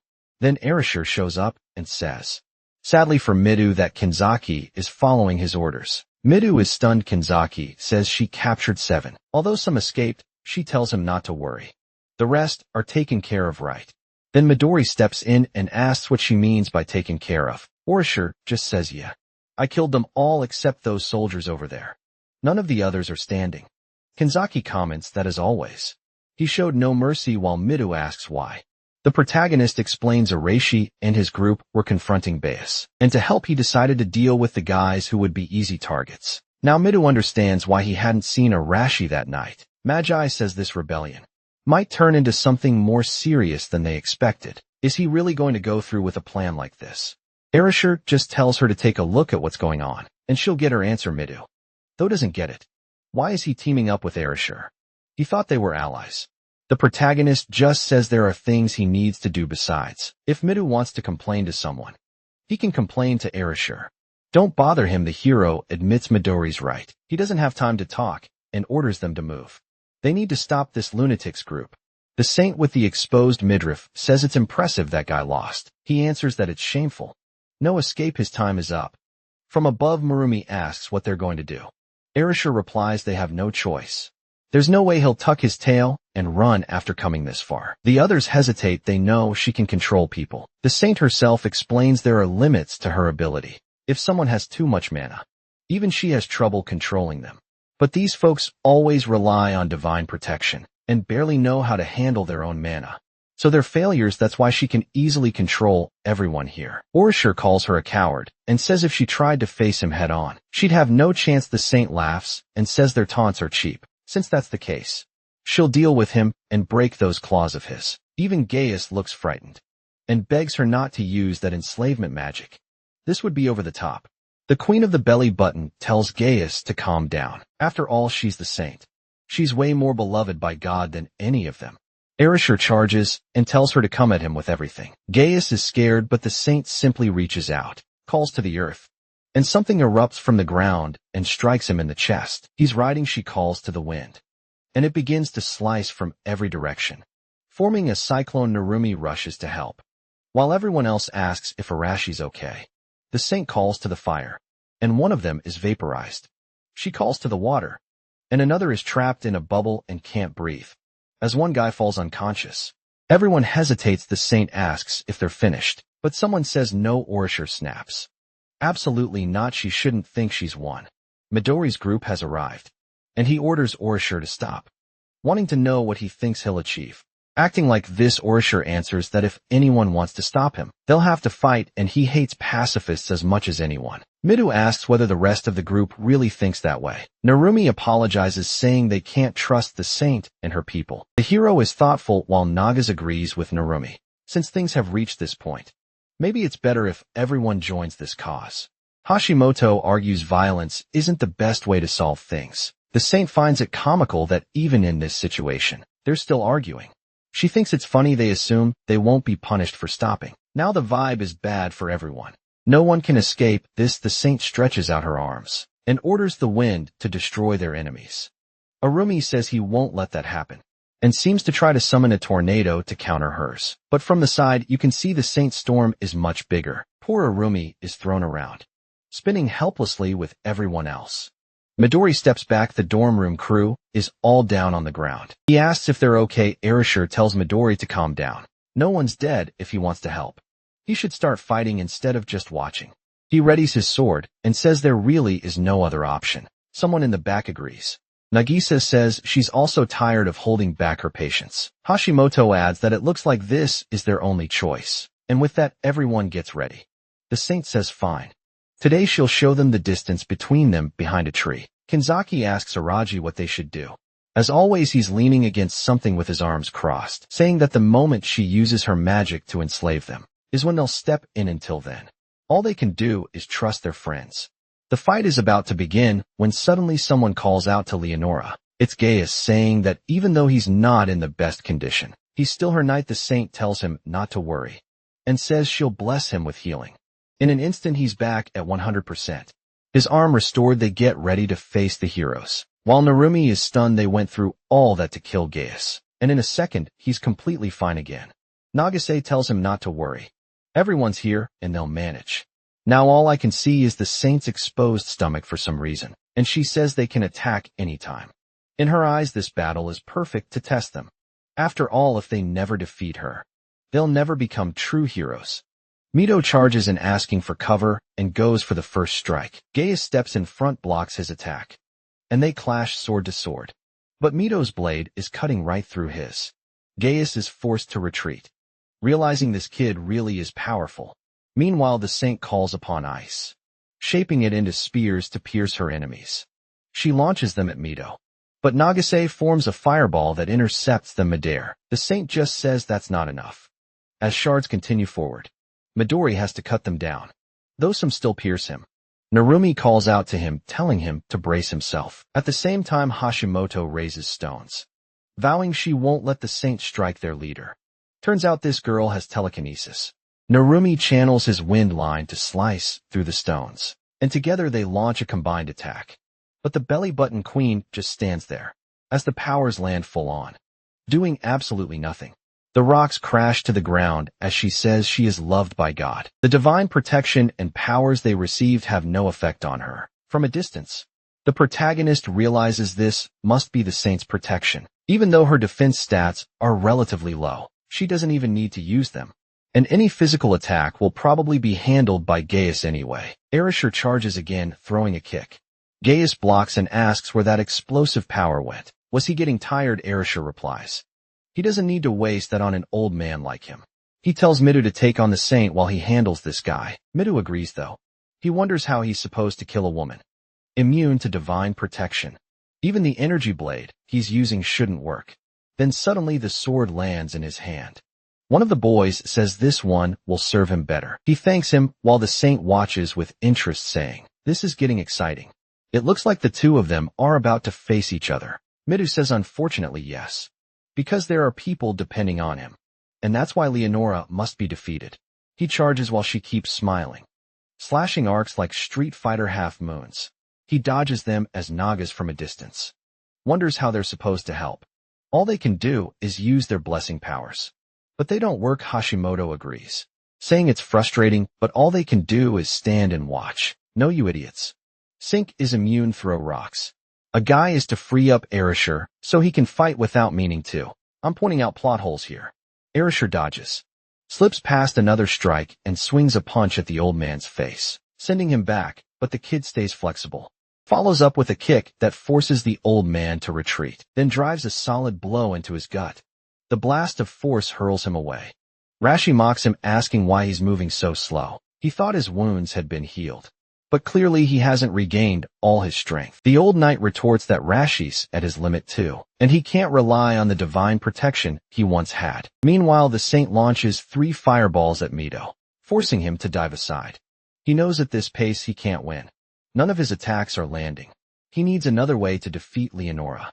After evading again and standing face to face with her, she says it's just as expected of Midu. Very few people in this nation could dodge so many attacks. Midu knows dodging alone isn't enough, but the fight feels completely one-sided. He needs to close the distance. Yet her attacks never stop. His friends are useless here since they can only attack from afar. He has no choice but to push harder, risk everything, and close in. Leonora looks surprised as Midu suddenly dashes forward. He summons spears behind him as his body shoots like lightning. She slams her hand into the ground, turning it into quicksand beneath his feet. Before he can react, she ignites flames in her palm and scorches the boy's head. Nagai screams his name, while Leonora realizes he had been storing energy the whole time, waiting for the perfect moment to release it all at once. His talent is terrifying, but even then, she's still above him. The poor kid collapses. Erasure is still locked with Gaius, wondering how we'll win without using his explosion. Gaius doesn't give him a moment's rest and presses forward, saying he's hesitating far too much. Blade slashes blood sprays, and Erasure stumbles back, asking himself how he ended up in this mess. He's beaten this old man before, so why is he losing now? Gaius rests his sword on his shoulder and says that in the end, the boy's still an amateur. This is what happens when trash like him can't use divine protection anymore. But Erasure thinks differently. He was never that kind of person. He doesn't need explosions or divine power to show his strength. He forces himself upright, even with the sword embedded in his shoulder. Gaius is stunned. The blade is lodged in his collarbone, yet he's still standing shocked. He barely reacts before Rashi throws another punch, this one smashing square into his face. The old man is launched back, spitting blood. Did he just get knocked out cold from that punch? Looks like it was strong enough.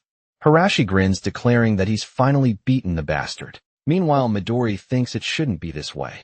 He has to be the one to protect everyone. His friends are suffering, and he refuses to watch anyone else go through that again. The boy rises once more, lightning aura crackling around him, and the sink is stunned by his resilience.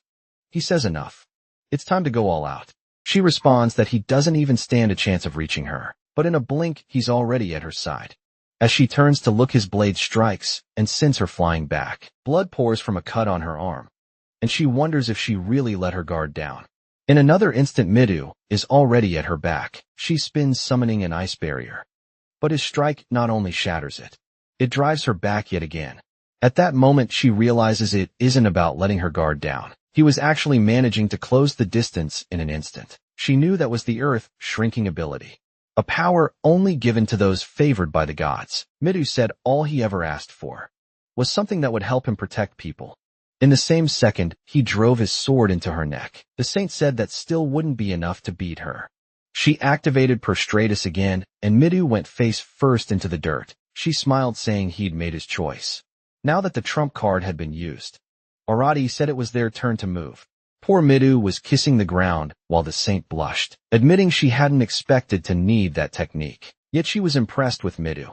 The dorm crew started to advance, but the saint told everyone to freeze. In a heartbeat, nobody could move a muscle. She told them they had done a fine job, and everyone had passed the test. She hadn't expected Gaius to fall so quickly. Apparently, as a knight, he could be replaced easily, and everything could remain under control, so long as those candidates were under her power. Narumi realized from the start this was a fight they couldn't win. Midu understood that if they couldn't stop that ability, they'd never have a chance. The sink admitted she was the one who performed the summoning, and therefore she could control them whenever she wanted. Otherwise, they'd be too large a threat to the world. Suddenly, 3 daggers flew in, and she raised an earthen barrier to defend herself. The knives clattered to the ground, and the saint said she'd been wondering where the boy had been hiding. She knew her dear subordinate had been killed by him. A Raja appeared, saying he was impressed. A simple person like him had caught her attention. The saint replied that he'd been strange from the day he arrived. He'd received a worthless divine blessing like that, and yet had been unnaturally calm. He didn't seem like someone without information, and she was disappointed. She hadn't expected him to throw himself into a battle. He could only lose. Araji said that if this was about winning or losing, he'd decide. The sink told him to prove it and immediately froze his body. Araji stayed calm and said, "This must be that subordinate type ability she used." The sink asked if now he understood how her technique worked. Boom, he takes a shot to the arm, and then another. The soldier takes him down, and the saint is left baffled. Araji, meanwhile, was impressed. She protected her vital areas. She wanted to know how he was still moving. He'd used the subordinate technique, but the protagonist was going all out, landing another hit, another to the leg right beside her midriff. What the heck, wrecking the girls. Look now. The sink demanded to know what power made her defenses useless. The protagonist said this was a deadly little piece from New York. He didn't want to use it often, so she better start obeying. The sink calmed herself and went on the offensive. Even if he didn't obey her techniques, she could still attack him. She sent a blast of fire to burn him, saying he let his guard down. Her expression changed when she realized the only thing left was his shirt. On the ground, Araji was behind her, saying, "If she moves, she'd die." Classic. He'd noticed from Mida's fight that she wasn't physically strong. She relied too much on that subordinate technique, so she should give up now. The saint still wanted to know how this was possible. He told her she likely never imagined it would work, but it did then. We go back to that moment when he asked Kanzaki for that bold favor, brought her to the room, and said, "Come on, dominate me." She turned completely red. "But what do you mean I've never done this? Are we just going to start like this?" Araji was totally confused. The truth was that he had been studying information about the techniques of this world and hadn't found anything about this subordinate business, but he did find something that looked interesting. If two domination-type techniques are applied to one person, the first one placed keeps working. Kanzaki understood immediately if she dominated him, it would mean another technique couldn't control him. He replied that maybe it was a possibility, but there was a risk. Her divine protection was weaker and the other would still work. She pointed out exactly that the saint's power was far greater. Araji answered that the difference was in the skill level. Kanzaki's domination was level 1, while the saint's was level 3. Kansaki admitted that if that's the case, she probably couldn't evolve that far. That's when Araji revealed what he'd really noticed. When they fought steady, he didn't even have divine domination at all, just a simple domination over monsters. Even so, she, with her divine power, couldn't take control. His technique was lower level, but because he applied it first, she couldn't break it if her divine skill followed that logic. Then maybe the saint would also be bound by it. He believed it was worth trying. Back with the saint, she said it could only be Kanzaki, the protagonist with the Glock. Asked if she finally figured out how it worked. That was exactly it at that moment. He was under control. The saint bit her lip in anger, and Araji told her this was the end. Click. He cocked the Glock, but surely it must be empty, right? Actually, no. What he did was put the same shackles on her that had sealed Kansaki's powers. Now the saint couldn't do anything, and the boy said he borrowed them from the demon cult. The saint asked what he thought he was going to do. The protagonist said she could be released if she sent them back to their world. She revealed, however, that it was impossible. The only power she had was summoning. To return to Earth required very different techniques. Rajiv thought she didn't seem to be lying. Nothing in her profile suggested she had such powers. He then wanted to know why she told them they would go back to Earth after killing the Demon King. She explained that bringing humans from another world consumes an absurd amount of power. All she did was pray to God using her ability, and it worked thanks to the Lord's will. She believes it's exactly because of that connection. Their mission to kill the Demon King, that when they finished they'd be sent back. Araji looked unsure and asked if she was sure. She said yes, she'd summoned countless candidates like them. The only problem was that none had ever come close to defeating the Demon King. Araji asked why he'd never heard of these people. She explained that most had died, and the few survivors were hiding somewhere. The protagonist said now he understood why no one told them anything. It really didn't look like a hopeful future. The saint then asked if they planned to stay there forever. Sooner or later, the Demon King would attack, and they'd have to fight him. This proved they had no choice. In the end, she said, if they wanted to survive, the only way was to help this country. She was willing to pretend nothing had happened, if they would simply release her. Araji said unfortunately, she would have to die, and he raised the knife. But of course Mitu grabbed his arm and told him to stop. Araji wants to know why he's acting like this. As far as he knew, Mitu had already abandoned those foolish ideals. Mito replies that he agreed, because he thought the saint had a way to send them back home. But now he knows they can't kill her, because doing so might risk them losing their hero candidate attribute. The protagonist says they've already started a rebellion at that moment. The saint herself says Mito is right. She let herself go too far, but they still need her to maintain their powers. Araji admits it makes sense, but there's no way he's letting such a dangerous woman escape. The plan wouldn't work twice, and all she has to do is kill Kanzaki, and then she's untouchable again. Mito, however, insists that all they need to do is force the saint to make an oath that she'll take better care of them, and then they can release her. Predictably, the rest of his group agrees, saying none of them are fighters. Plus, if they become criminals, how could they ever hope to defeat the Demon King? Even Nagas agrees, saying it's better to have her on their side than against them. Just force the oath on the other hand. Norami says absolutely not. He doesn't agree with trusting this woman. She's far too dangerous and should be eliminated. Midori says he knows she's dangerous, but if they kill her here, it's the end for all of them. The protagonist can only think that Midu is acting like this because he's worried about the whole class. He himself, on the other hand, is confident he can survive alone, though at the same time, He knows it's reckless not to think about the future. Suddenly his thoughts about being alone turn into action. Bang shoots the saint. Just like that, the belly button queen is dead, her head hitting the floor. As everyone panics, Shooter demands to know what Araki just did. The protagonist went full crazy, threw down a smoke grenade, and told them they'd see him later. Wild, he really is insane. What a clean hit the guy's American through and through. Of course Mito was furious. Hashimoto said that bastard killed her when they had already decided. Nagase agreed, saying he only ever thought of himself. Narumi wanted to know why his friend did this, calling him a bastard too. Kanzaki, meanwhile, was in shock, unable to believe he really killed her. In the end, everything went exactly as he'd said. We see a little earlier when he explained how the plan would work. The main plan was to capture Leonora and figure out how to return to their world. If they discovered she had no way of doing it, then they would kill her, she agreed. And he said the moment they found out there was no way back, Midori would try to protect her. At that point, he'd kill her anyway and escape. Kanzaki asked if he intended to carry the burden of killing her alone. He said that was why he let the soldiers escape, so they would spread the word about who was really behind it. While he would be branded a criminal, everyone else would remain safe. Soft-hearted protagonist, he came up with a fifth dimension plan, just so everyone else could stay clear of trouble. Everyone except the belly button queen, of course, who took a bullet to the forehead.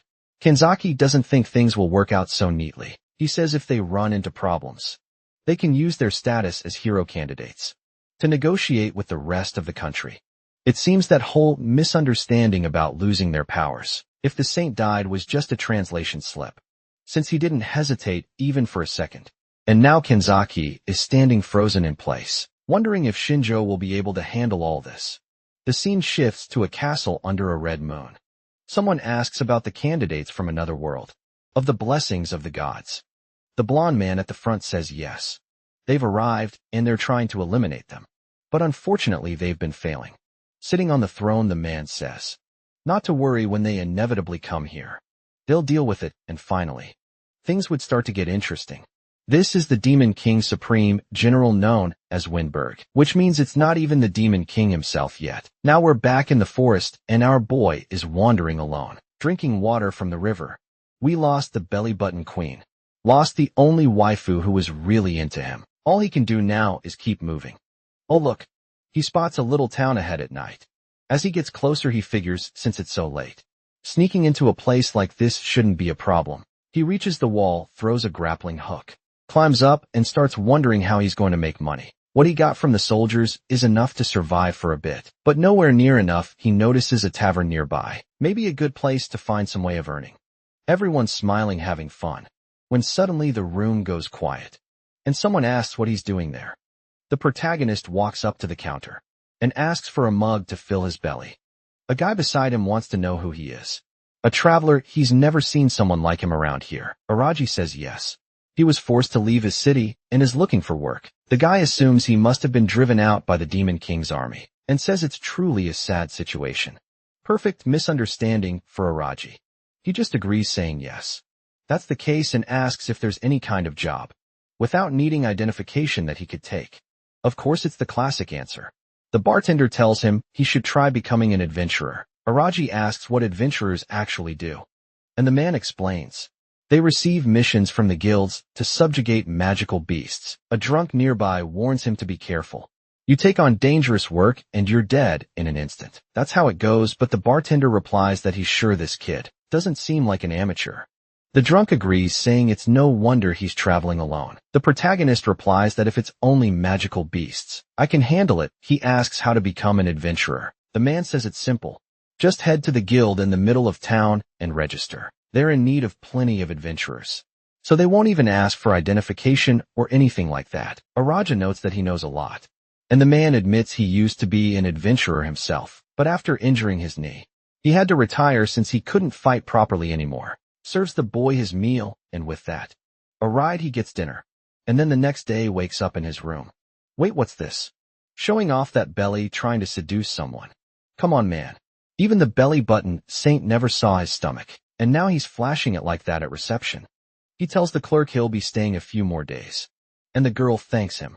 He notices she didn't react strangely to his face, which means probably no one really knows what the heroes look like. That's good, it lowers the number of people wanting to kill him. Soon after, he spots the crest. That's the Adventurers Guild. He pushes the door open with swagger. Seeing girls in hats, guys with axes, others bent over maps, he notices the reception desk in the back, heads there, and says he wants to register. He pays a silver coin, and the woman asks for his name and origin. He decides to hide his real name. No need to have people tracking down an Erigi. And says his name is Siren. A 17-year-old boy, his city was invaded by demons, and he fled here. The woman thanks him and begins the registration. Stamped down, she says she'll explain how the guild works. Of course. It's got the classic ranking system from rank A down to rank F. The stronger you are, the better the rewards. But also the harder the missions. And since he just started, obviously at this moment, he's rank F. And can check out the mission board to see what catches his eye. He takes a look and sees that most are about gathering different kinds of medicinal herbs and plants, and only one is about subjugating kobolds. That was a type of beast he had never even heard of. But he decides to accept it. Right then, though, someone calls out to him. The Walmart gang pipes up. Hey, old man, never seen your face around here. You're thinking of taking on kobolds. Forget it, trash. Like you can't do it. Arabi's already pissed at these clowns, wondering who the hell they even are.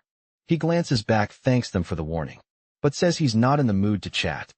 The guys get mad at being ignored, while the rest of the guild knows those bastards are always looking for trouble. One of them yells at the protagonist, saying he needs to be taught how things work around here. He swings a big fist, but Aravi just raises an arm and blocks it easily. The guy shouts for him to let go, but then suddenly he feels something strange and starts desperately calling for his buddies. Another one charges with a bear-like strike. As the first stumbles aside, a punch comes from Aravi's left. But just a few seconds later, all of them are lying unconscious on the ground. He walks away calmly, mission paper in hand, realizing that apparently this is the level of adventurers here. Compared to hero candidates, they're really weak either way. It was time to finish the mission and start leveling up. Out in the forest, he knows that in theory, following the tracks on the map, there should be a hideout nearby. The footprints he's seeing now look fresh. He moves through the bushes, noticing something's there. And whatever it is, it's not alone. Looks like these monsters were good at hiding. Maybe these were the kobolds. That's when he feels something behind him. A giant jackal holding a bloodied sword. The beast slashes, but Araji dodges, immediately noticing the weapon must have been stolen from humans. At the same time, another one comes from behind to strike him, but he ducks, throws sand in its eyes, spots another at his back, and nails it with a reversed kick. The beast collapses, twisted on the ground, and Araji snatches the sword, driving it into its shoulder. The jackal stares in shock, like, what? My friend's dead too now. 2 stabs to the chest, and down goes another. Araji activates the Eye of Judgment and sees their stats are really low. No problem for him, and perfect for making money. Back at the guild, everyone's watching. As he drops a bag full of kobold ears on the counter, asking if that's enough, the receptionist, confused, says yes, but wants to confirm he really hunted them alone. He says yes, finding them was harder than killing them, since they were good at hiding and his exploration skill is still low. The people around start whispering, asking if kobold hunting is really that easy. Some say he must be an amateur. Others don't believe someone could stir things up like this so soon. The receptionist stands up and says she'll get his reward later that night. Our boy's got a bag of money in hand. He actually earned more than he expected hunting magical beasts. For now, securing money to survive was most important, so he planned to stay in this city for a while. He needed to learn more about what was going on and gather as much information as possible. But suddenly someone stops in front of him. Araji asks immediately if the guy wants something.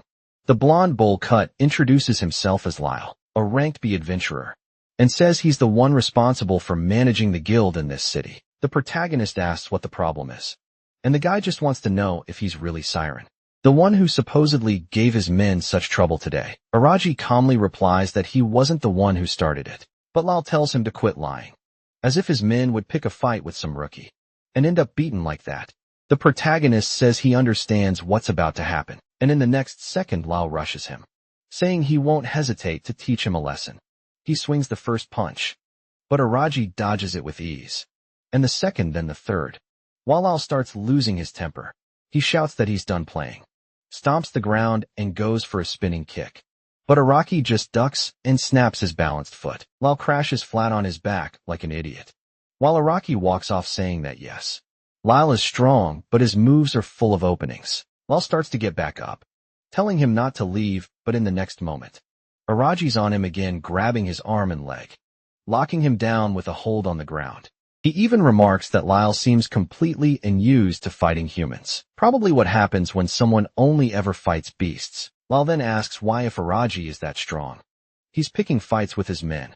A rabbi just replies it was a misunderstanding and that he'll explain. Turns out Lyle isn't much of a villain after all.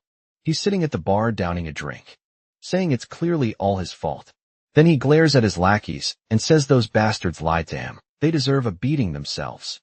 The shaved head goons all start apologizing, saying it wasn't on purpose. Their boss tells them to apologize directly to Arati, and immediately they're all crouched down bowing. Araji says he doesn't care. It's settled. What he really wants is to ask a few questions. Lyle agrees, saying since he's forgiving them, he'll answer whatever he wants. Araji then says, as you can see, I'm a traveler. I came here to make some money to continue my journey. Lyle nods, but points out that his power is ridiculously strong. So what exactly is he aiming for? Why is he here? Araji replies that he's going from city to city, collecting methods for traveling to another world. Everyone is shocked. That's something people consider impossible. But the pink-haired guy says, there are those heroes who came from another world. The so-called candidates maybe. Just maybe it could be possible. The protagonist says that's exactly it. He's interested in learning how to reach the world. Those heroes came from. Lyle says, wow, that's a tough question. It must be something tied to magic. That's all he can say. Araji admits he knows it's not common knowledge, but he was hoping for at least some lead, pointing him in the right direction.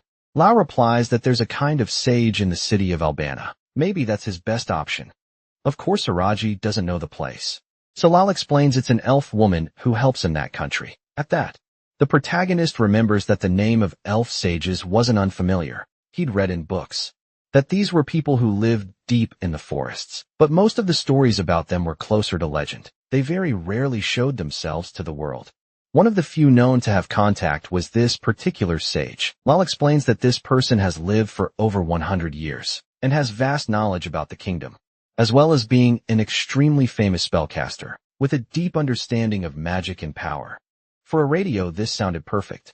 Exactly the kind of person who might know about interworld travel. But the orange-haired guy questions whether this sage is even alive. He's never heard any rumors and no one has ever seen her, so the chances are extremely low. Lyle laughs and says that honestly he doesn't know either, and apologizes to Araji, saying that's all the information he has. Araji thanks him anyway, saying it's enough. It's getting late, so he heads out. But the others call after him, saying they're curious, asking what are you going to do once you travel to this other world. Arati just says they'll be left to their imagination, then walks away. The next day, he's already getting a handful of silver coins for completing another mission. It's been a week since he arrived, and he's been stacking up money. The guys at the guild are all friendly with him now, inviting him out for drinks. He apologizes, saying not tonight. They think he's kind of a buzzkill, but say they'll see him later. During that week, he's been gathering information about the so-called sage. The name seems to be Albana Carrot. About a decade ago, she was one of the kingdom's advisors, but now she's retired and lives out on the eastern border, right where the country is currently clashing with the Demon King's army. He no longer has a reason to stay here. It's time to seek out this person. Meanwhile, in the holy city, a meeting is underway. Purple-haired man says that for the next month, he'll be the one responsible for treating the heroes. He asks if there's anything they want to complain about. He's a knight of the 8th Order, known as Captain Heinrich. Midu says they've had no problems so far, thanks to him, that he's done a great job. The captain thanks him, saying those words make him happy, since the heroes are precious to this country. Hashimoto also thanks him, while thinking he really is quite different from Leonora, even if he still comes across a little suspicious. Heinrich then says it's time to move to the main topic. It was decided in yesterday's council meeting that the hero candidates will be mobilized immediately. Midu asks if they'll be sent to the front lines. The captain answers yes, and adds that there are countless battles happening now along the eastern border, and they'll be placed directly at the fortress on the front line. Midu says he understands, but asks Heinrich to keep his promise. Heinrich replies that yes, those not suited for combat won't just be thrown into it. Midu is relieved and happy to hear it. The captain adds, however, that in the meantime, they'll need to do other work. The country can't just keep supporting everyone for free. They'll have to work for their food and drink. Midi remembers the poor girl still shaken up and says it makes sense. Hashimoto asks what the next steps are, and Heinrich explains it's urgent. Everyone will be leaving tomorrow morning, so they should prepare walking through the halls.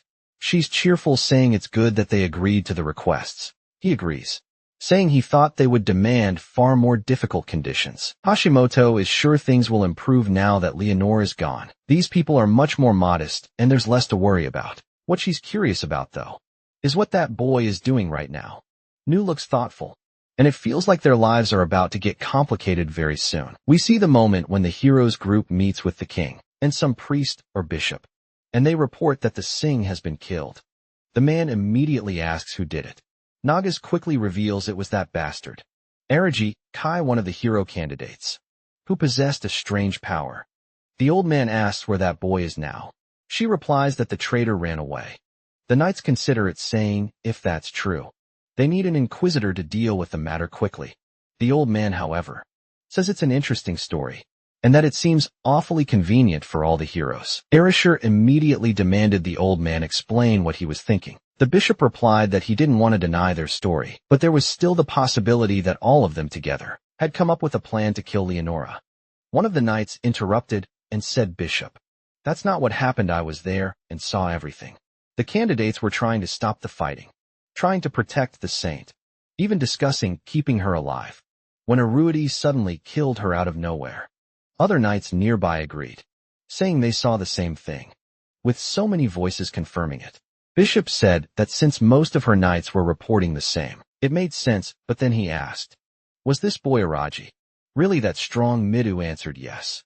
The boy was strong and had been hiding his power the entire time. He was so strong that with just the movement of a finger, you could kill someone. The old man thanked them for their concern and led them to another room. Strangely, Kinzaki was using her ability there, and Midoff thanked her, though it wasn't exactly clear what she had done. She had used domination on the soldiers. But did that mean she'd have to kill them later? Or just erase their memories? It wasn't clear still. Mio felt relieved while Hashimoto said, it was good to know they no longer had to worry about anyone besides. Araji would do whatever he wanted with his life. They didn't need to keep thinking about him. Mio laughed and agreed, but deep down, he knew the truth. Araji had taken all the blame onto himself, and Mio, who had promised to save people, in the end hadn't been good for anything. Not even. And now the class president is gathered with everyone else. He immediately informs them that they'll be mobilized to the front lines, and that those fit for combat must depart the next day. With battle approaching, many of them are terrified. After all, things are starting to get real. Hearing that, Rina asks why they're scared now. It's too late for that, and they need to make up their minds. Harsh words from her, leaving the extras even more frightened. Another girl asks if they're the only ones being sent to the front lines. That's when the class president explains they'll be accompanied by a squad of knights, with Heinrich as their captain. At that moment, the blonde girl everyone likes decides to ask a question. She wants to know if there's any news about Shinju, and the class president announces that a bounty has been placed on that man's head, and that many are already after him. That news seems to have left her a bit saddened. Before Kansaki can leave, the boy has something to say to her. However, he's immediately cut off by Nagisa Rina, who declares that it doesn't matter if he's a traitor. On the day she meets him, she'll burn him to the bone. Now, with her hands against the wall, the blonde gazes out the window, lamenting, deeply wishing she had been taken away by that criminal. The next day goes just as promised. Caravan of students heads toward the front lines. Erasure, as usual, isn't in a good mood. One of the girls complains about the march, saying it's getting way too exhausting. She's quickly reminded by one of her classmates that their last break wasn't long ago, and that they'll march until sunset. Other students begin to complain about the exhaustion too, since all they've been doing for the last 2 days is walk. Amid all the whining, the brute raises his hand, signaling everyone to stop. The extras immediately ask Orashur if something's wrong. He tells them he sensed the presence of a magical beast behind those bushes. Instantly, his classmates are gripped with deep fear. They're already worn out. One of the mounted soldiers doesn't like that at all, and demands to know why the boy stopped the march at that moment. The class rep apologizes, explaining that he also sensed magical creatures nearby. The soldier now traveling with them says he can't see anything, and even if that's true, they must still obey orders. Those arrogant words make Orisher furious, ready to solve things with violence. And since that's his role in the story, he grabs the soldier by the neck. He lifts the man clean off the ground, showing who's really in charge. Everyone's getting agitated now, and the class president tells Araki to stop. But the brute refuses to take orders from trash. While he's talking, something wicked begins to stir. Araki has to let go of the poor soldier, letting him drop back to the ground, turning his eyes toward the bushes. Several Trumbull rabbits emerge, ready to prove they've watched every movie Wolverine ever appeared in. The poor soldiers recognize those creatures instantly. It's time to prepare for battle. The trembling rabbits charged forward, ready to show those claws aren't just for decoration.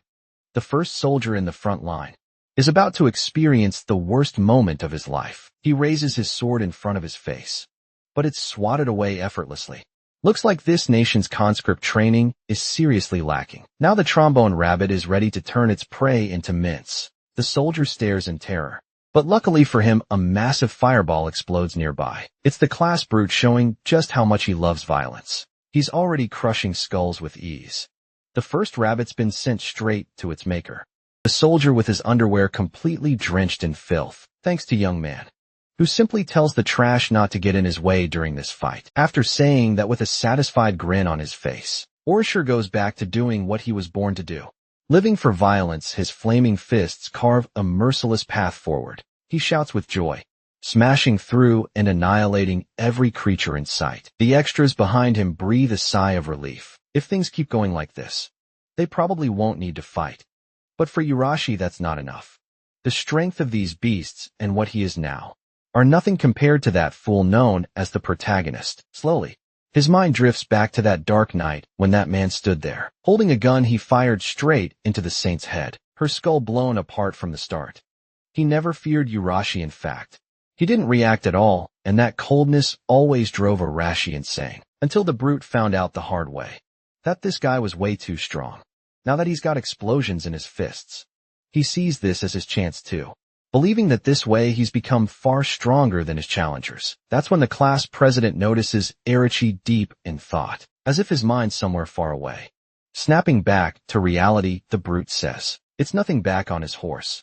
He declares that he doesn't like taking orders from weak people. Meanwhile, something's happening at the border of the Digress Kingdom. The walls are heavily guarded by soldiers who we learned from the last battle, are extremely unprepared. Captain Amelia, representative of the Holy Order of Knights, warmly welcomes the hero candidates. She's in charge of patrolling that border, though she was promoted not too long ago. Heinrich immediately asks what happened to the previous captain. To everyone's surprise, the old captain died a few weeks ago. She wishes these young ones could rest a bit after their short journey. But before she can finish speaking, she's interrupted by some alarming news. The Demon King's army is approaching at great speed, turning her attention back to the students.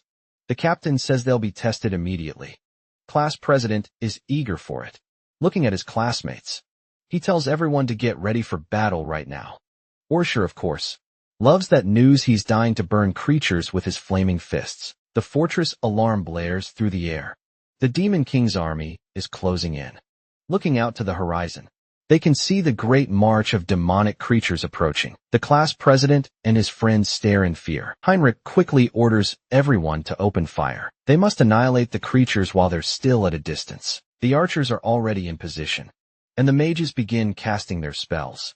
Within seconds, flaming arrows soar through the air, striking monsters that haven't yet reached the fortress. Even so, they keep advancing. Those wounds mean nothing to them. The class president is shocked by their resilience. Captain Amelia warns that they don't die easily and must never be underestimated. Now the young man wants to know how they're supposed to defeat enemies. That's strong. The captain orders everyone to follow Heinrich's commands. She's heading to the battlefield herself to stir up some chaos. In the middle of the chaos, Hendrik is struck by nostalgia, wondering what the old captain would done in the situation. And just like me, the class president's baffled by how calm he is near the wall. Nagisa Rina says there must already be people down there. Before the class president can process her words, a massive explosion erupts. Now the demons are confused. They don't understand what's happening. That's when the brute reveals himself, standing atop a pile of corpses. A few other students are with him. The demons are enraged by such audacity. But before they can react, another explosion goes off. Erasure couldn't care less about what the demons think. He's simply going to wipe them out no matter what. While the battle rages outside, some creatures manage to breach the wall. They're cutting down soldiers with ease. One of them is about to turn a soldier into sashimi. But before that can happen, the demon's taken down. It's the class president who saved that extra. Thanks to his heroic actions, he ends up attracting even more enemies. But the blade he wields is special. It slices through anyone who tries to kill him, leaving nothing but a trail of corpses behind. A bit more confident now, he believes he can win. His power keeps growing stronger, trying to motivate his classmates. He says this is a winnable fight. They just need to let go their fear. And indeed, those poor extras start to feel a little braver, charging to the front lines. The class president realizes he can't hesitate. After all, if he falters, his friends will too. And as their leader, he can't afford to be naive. That's something he learned from our protagonist. Immediately, the nerdy girl joins the fight, using her telekinesis, quickly followed by her classmate, who controls fire. All the students are engaged in the battle now. In no time, countless demons are finding out whether there's life after death, and those less fortunate are being torn apart while still alive. The soldiers are stunned by this display of power. At that moment, Hamburg orders his men to provide tactical cover for all the hero candidates. Following his command, they advance into the fight. Outside, the brute has already wiped out all of his enemies, yet his face shows nothing but disappointment. Before long, they manage to withstand that wave of attack. Captain Amelia raises her sword, announcing that the Demon King's army has been defeated, lifting everyone's spirits high. As the sun sets at the end of the day, the class president stands lost in thought. Heinrich approaches him. After all, this was his first battle, and with it his first victory for the class rep. Though lessons like this are hard to digest, a battle of that scale carries immense risk. Even so, the captain tells him he led his classmates well, but still, he must never lower his guard because their enemies are cunning. Though the demons' numbers have dwindled, those of higher rank pose an entirely different level of threat. The young man promises to keep that in mind. Far away in the demons' refuge, they gather once again. The survivors return to report to their leader the crushing defeat they've suffered. The great demon stone Agaya is furious, vowing to crush his enemies' bones as vengeance. Meanwhile, our protagonist continues walking through the forest. Soon his journey to find the sage will come to an end. On the way, he's suddenly ambushed. Several tentacles lash out toward him, but the boy's reflexes are incredible. He dodges every strike, watching closely. He realizes those tentacles look a lot like some kind of creature's tongue. Scanning the forest, he spots several monkeys that resemble baboons. Immediately, he activates the power of his eyes, something like an AliExpress version of the Sharingan. By analyzing the baboons, you can see all their abilities. Creatures are mediocre, so he grips his dagger, ready to handle this fast. Once again, the monkey tries to strike him with its tongue. Again, the monkey wets its tongue in him, but this time after dodging. The boy's caught off guard as the creature lunges forward, nearly slashing him with its claws. He jumps back to evade the attack. Even though they're weak, their coordination is surprisingly good. The monkey tries again with its tongue, but this time it regrets it because the tongue gets sliced clean off. The poor beast cries in pain as our protagonist continues cutting through it with precision. The monkey, desperate, tries one last time, but fails miserably, too slow for the boy's speed. With a swift motion of his blade, he ends its life. The lifeless body collapses to the ground. The other monkeys, seeing this, hesitate to keep fighting. Our protagonist asks if they're scared now, proving he's someone who finishes what he starts. He wipes out the rest of the monkeys effortlessly, realizing the forest is growing more dangerous the closer he gets to demon territory. It's strange for such creatures to appear here. It's time for him to venture deeper, since stronger beings are surely waiting for him ahead. After a few more kilometers, he reaches a massive mountain.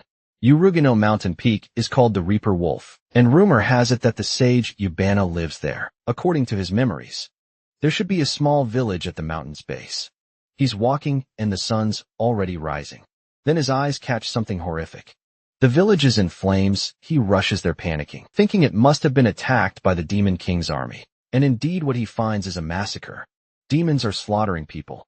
This place was supposed to be far from the battlefield, so the protagonist realizes he needs to tread carefully, watching from the shadows. He overhears some demons talking.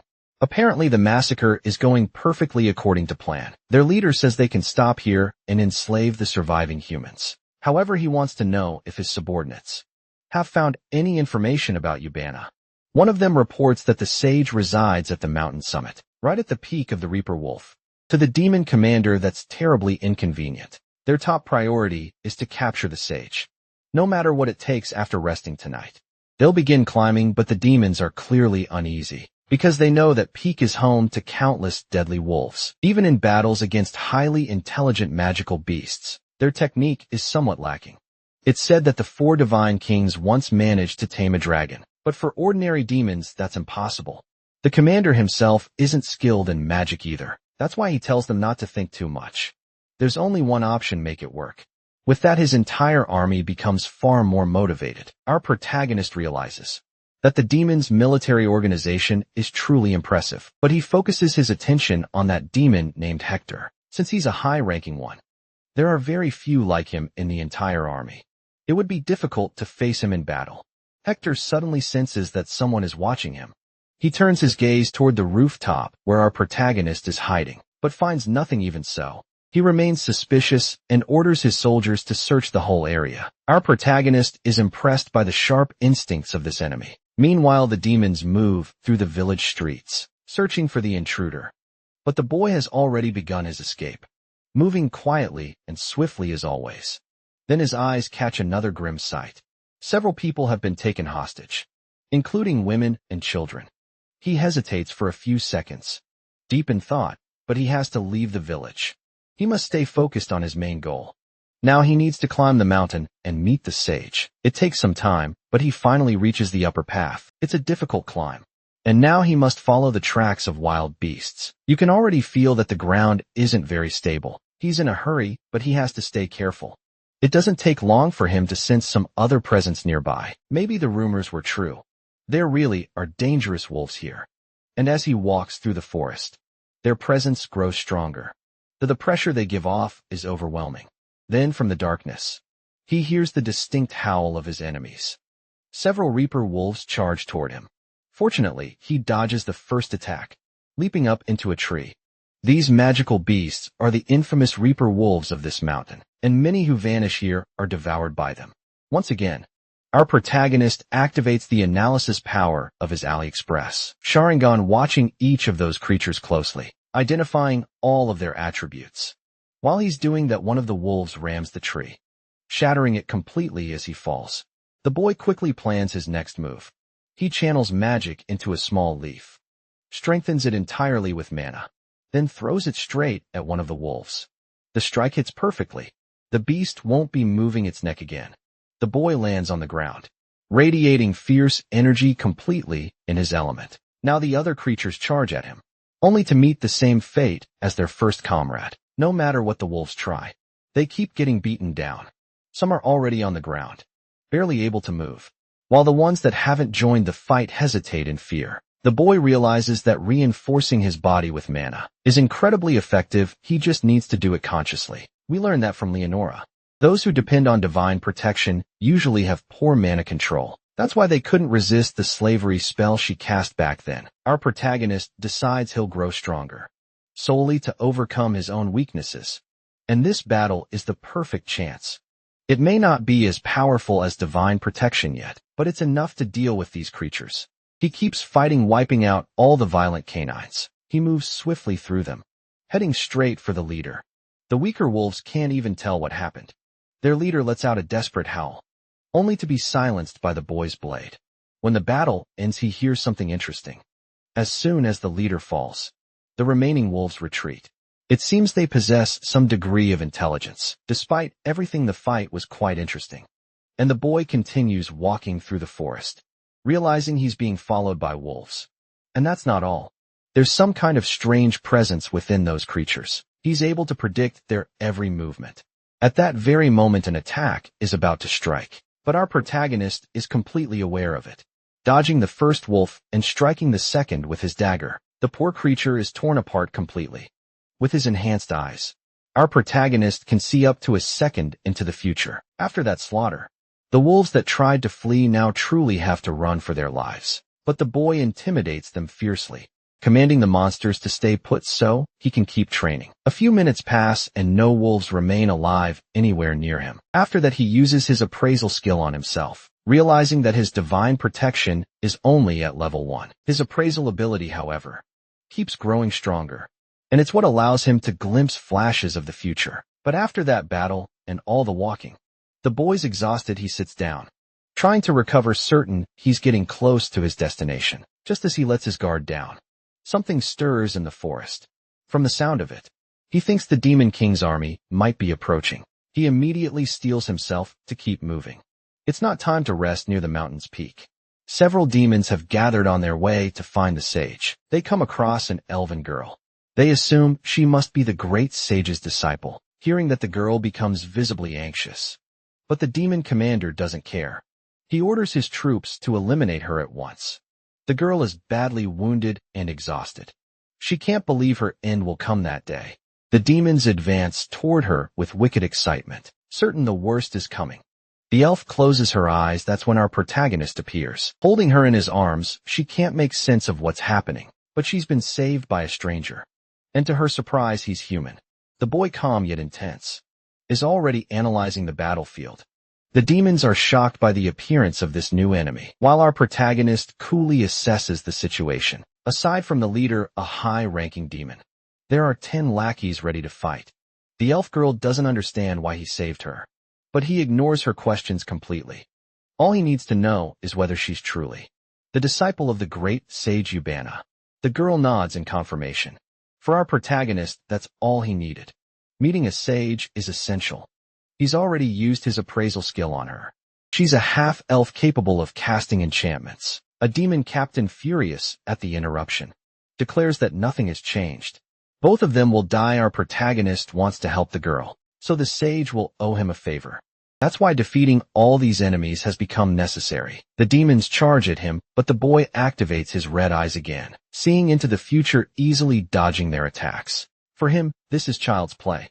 Now it's time to show the demons that life only gives you one chance. He grabs one of the creatures by the arm, leaving the others terrified, and strikes repeatedly with his dagger, turning the demons into messy humanoid puzzles. The remaining ones still alive are speechless and terrified. As long as he can see the future, close combat isn't his weakness. The demon commander orders his troops to use magic and stop being idiots immediately. The survivors obey, launching multiple energy spheres at the boy. Seeing the attack, our protagonist is genuinely surprised. The difficulty has gone up fast. However, the elf girl isn't completely helpless. She cast one of her enchantments to protect them, creating a wind barrier that destroys all the incoming energy projectiles, clearing the battlefield. To our protagonist's surprise, the elf thanks him for stepping in, saying that because of those few seconds he bought, she was able to reorganize the forest spirits. But the demon chief remains furious. This is going to make his mission much harder. Our protagonist senses that the true enemy is about to enter the fight. He tells the girl to handle the lackeys, so he can focus entirely on the commander. Since he's the only one capable of facing someone that formidable, the girl obeys his command. But she doesn't like being called elf. She insists her name is Mare. With that, the boy launches his attack, fighting alongside the great sage's disciple. Problem is, the elf girl feels ignored since he still didn't call her by name. Trading blows with the high-level demon, our protagonist has to stay focused. Their strikes are powerful, and the demon's sword swings toward him with tremendous force, boosted by sheer muscle power. Both of them are drenched in sweat and exhaustion. Finally, the boy spots an opening. But the truth is, his opponent is extremely fast. He almost landed a fatal strike during that last exchange, and the demon is shocked that his attack didn't kill him outright. Even so, he's sure he inflicted a serious wound on the human's body. At last, our protagonist gets a taste of what it's really like to fight a high-ranking demon. The commander doesn't even look impressed, though he admits that if it were an ordinary human, he'd already be dead. Our protagonist now needs to think coldly and strategically. He appraises his enemy again, realizing the demon's swordsmanship is decent, since he no longer holds the technical advantage. The boy decides to try something new. something that might turn things around. Seeing his hesitation, the demon assumes he's going to attack and charges forward like a speeding locomotive. Fortunately, the boy's red eyes let him see the future. He dodges the strike that would have surely killed him. But the demon keeps pressing the assault with brutal force, slashing shallow wounds across his body. That's when the protagonist realizes that seeing the future doesn't help much if he keeps getting hurt. Confident in his victory, the demon mocks him again, only to be caught off guard by the sight of a metallic object, 9mm caliber, unleashing 15 rapid shots. The bullets slice through the air toward the demon, who manages to block them using his quick reflexes. For our protagonist, that's genuinely impressive. Even so, the enemy is now badly wounded. Racked by pain, the demon gives into his rage, charging forward again, this time to end the fight for good. The boy fires off a few more rounds, but the demon's speed surpasses that of the bullets. Unfortunately, the protagonist runs out of ammo, and creating distance, he decides to throw several knives instead. None of them manage to pierce the creature. Only then does the demon notice something unusual approaching. A grenade has been thrown straight at him. The boy waits for the result while the demon tenses up. The explosive lands on the ground, and moments later, flames engulf the grotesque creature. The onlookers panic, fearing the worst might have happened, but their captain orders them not to interfere in that battle. Even the elf girl was astonished. She wanted to know more about who this boy really was. Someone with such mysterious abilities who, despite being human, could stand on equal ground against a high-level demon. Now our protagonist switches back to his knives, since he's out of ammo and grenades. As expected, the demon is wounded but still alive, unfamiliar with how those weapons work. Hector is visibly shaken. He roars in fury, striking fear and panic into the hearts of his enemies, then vanishes into thin air a second later, only to reappear and catch our protagonist off guard with a flurry of sword strikes. Once again, the boy realizes he has to rely on other abilities. He needs to analyze those movements with precision, and little by little his power grows sharper. That's when he unlocks weak point detection. Time feels frozen for him now. He spots a perfect opening on the demon's neck and positions himself to strike it cleanly. In the blink of an eye this time, he's not the one being cut. Hector stands there confused, having just been promoted from demon to decorative fountain. With the battle over, our protagonist realizes that combining future sight with weak point detection is incredibly effective, but it comes at a heavy cost. His body collapses from the strain. The lesser demons are trying to figure out if their captain has really been defeated. One of them suggests finishing off the human. Now that he's drained of energy, the elf girl wants to help, but the spirits are disoriented again after her earlier interference. The demons charge forward in rage, but before they can reach the boy, they're engulfed in flames, completely incinerated by a mysterious power. Our protagonist, witnessing the magnitude of that attack, realizes it's far stronger than Nagasa's. At that moment, a woman appears on the battlefield, apologizing to the elf girl for arriving late. With a bright smile, Mary called her master.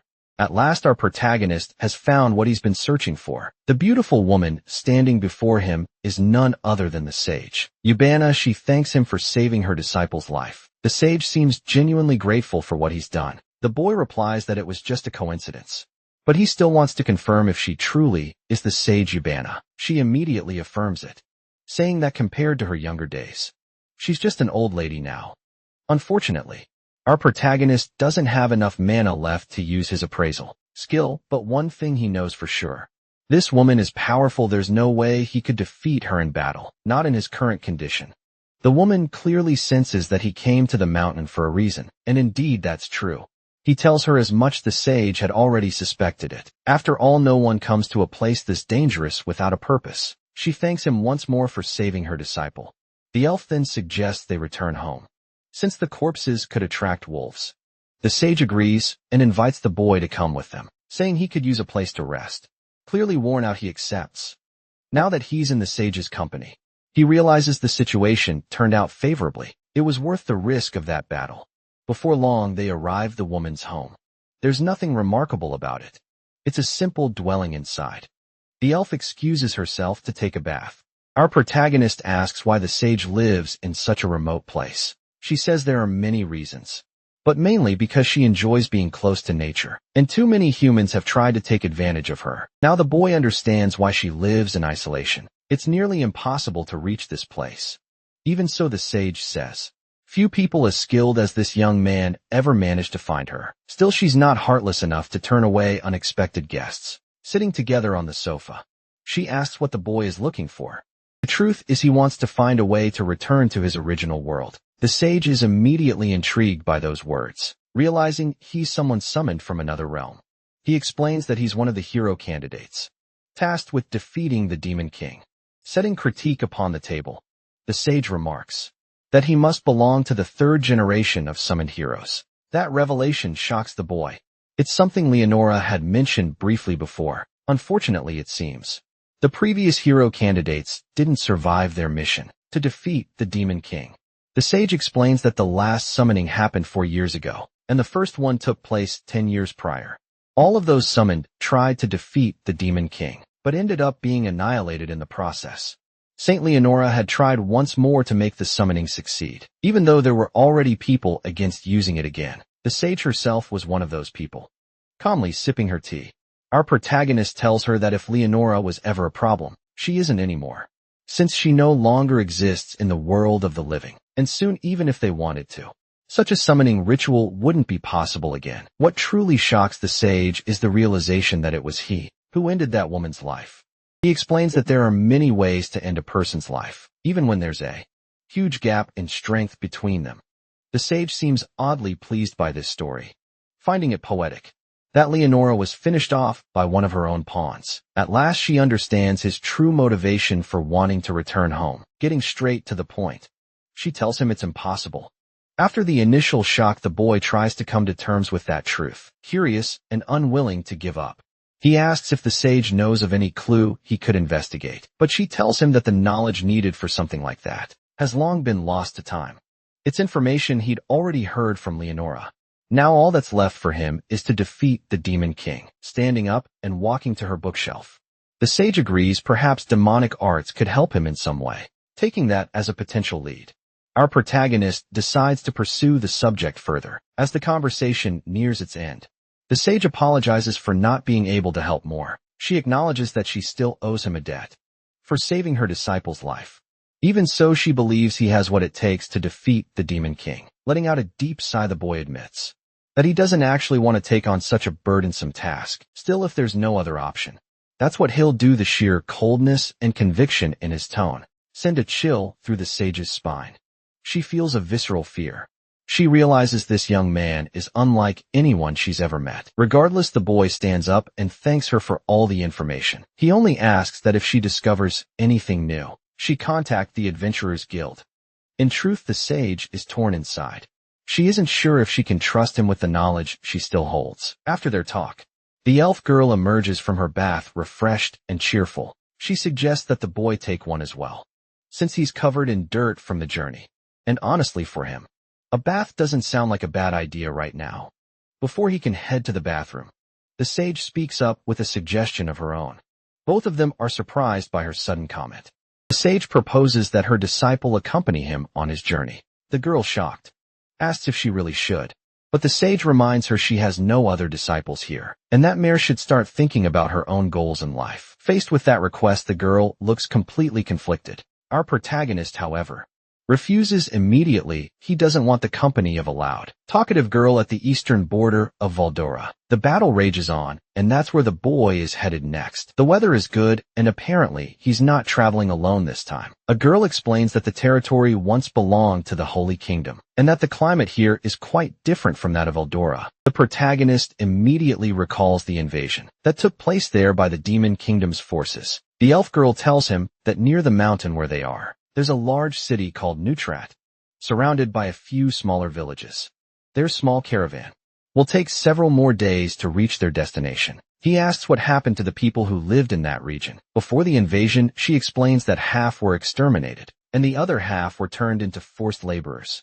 Only a few managed to escape across the mountains. Finally, the boy realizes how unfair the fate of some people truly is. He would prefer to do all this alone, but having someone who knows so much about this region's history is actually a huge advantage.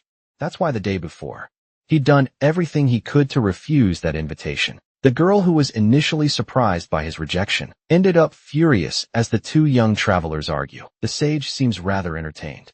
That's when she explains that her disciple possesses vast knowledge about many things, knowledge learned directly from her. Protagonist wants to know if that's true. He also asks what the girl stands to gain by traveling with him. The sage says her disciple still doesn't fully understand how the world works, and that she wants to give her a chance to gain real experience. She just didn't want to let the girl do it alone. Our protagonist realizes he's being turned into her babysitter, excusing herself from any responsibility. The sage explains that she no longer has the vitality of youth, and even though she looks young, she's nearing the end of her life. And besides, a noble and heroic person has appeared to save her disciple's life, so there's no one more fitting to accompany her. Mare is genuinely grateful for what happened. But our protagonist is heading into enemy territory full of demons. It's going to be a dangerous journey. Knowing that the sage asks what Mare wants to do, it's up to her to decide. The girl's eyes fill with determination and hope. She decides right then and there that she'll follow him wherever he goes. But it doesn't take more than a few hours of travel before she starts complaining about how tired she is. The protagonist reminds her that this is only the first day. Mare doesn't have much physical endurance, since her focus is spell casting. Seeing how exhausted she is, he decides to end the day's march early. Worried, May recalls that he once said he'd abandon her if she became a burden. While setting up camp, the boy tells her not to be ridiculous. He's not going to leave her just because she's tired. Then he suggests she help him pitch the tent and gather wood. Before long, the sky full of stars stretches above them. The girl quietly eats by the campfire, while the boy watches her closely, curious.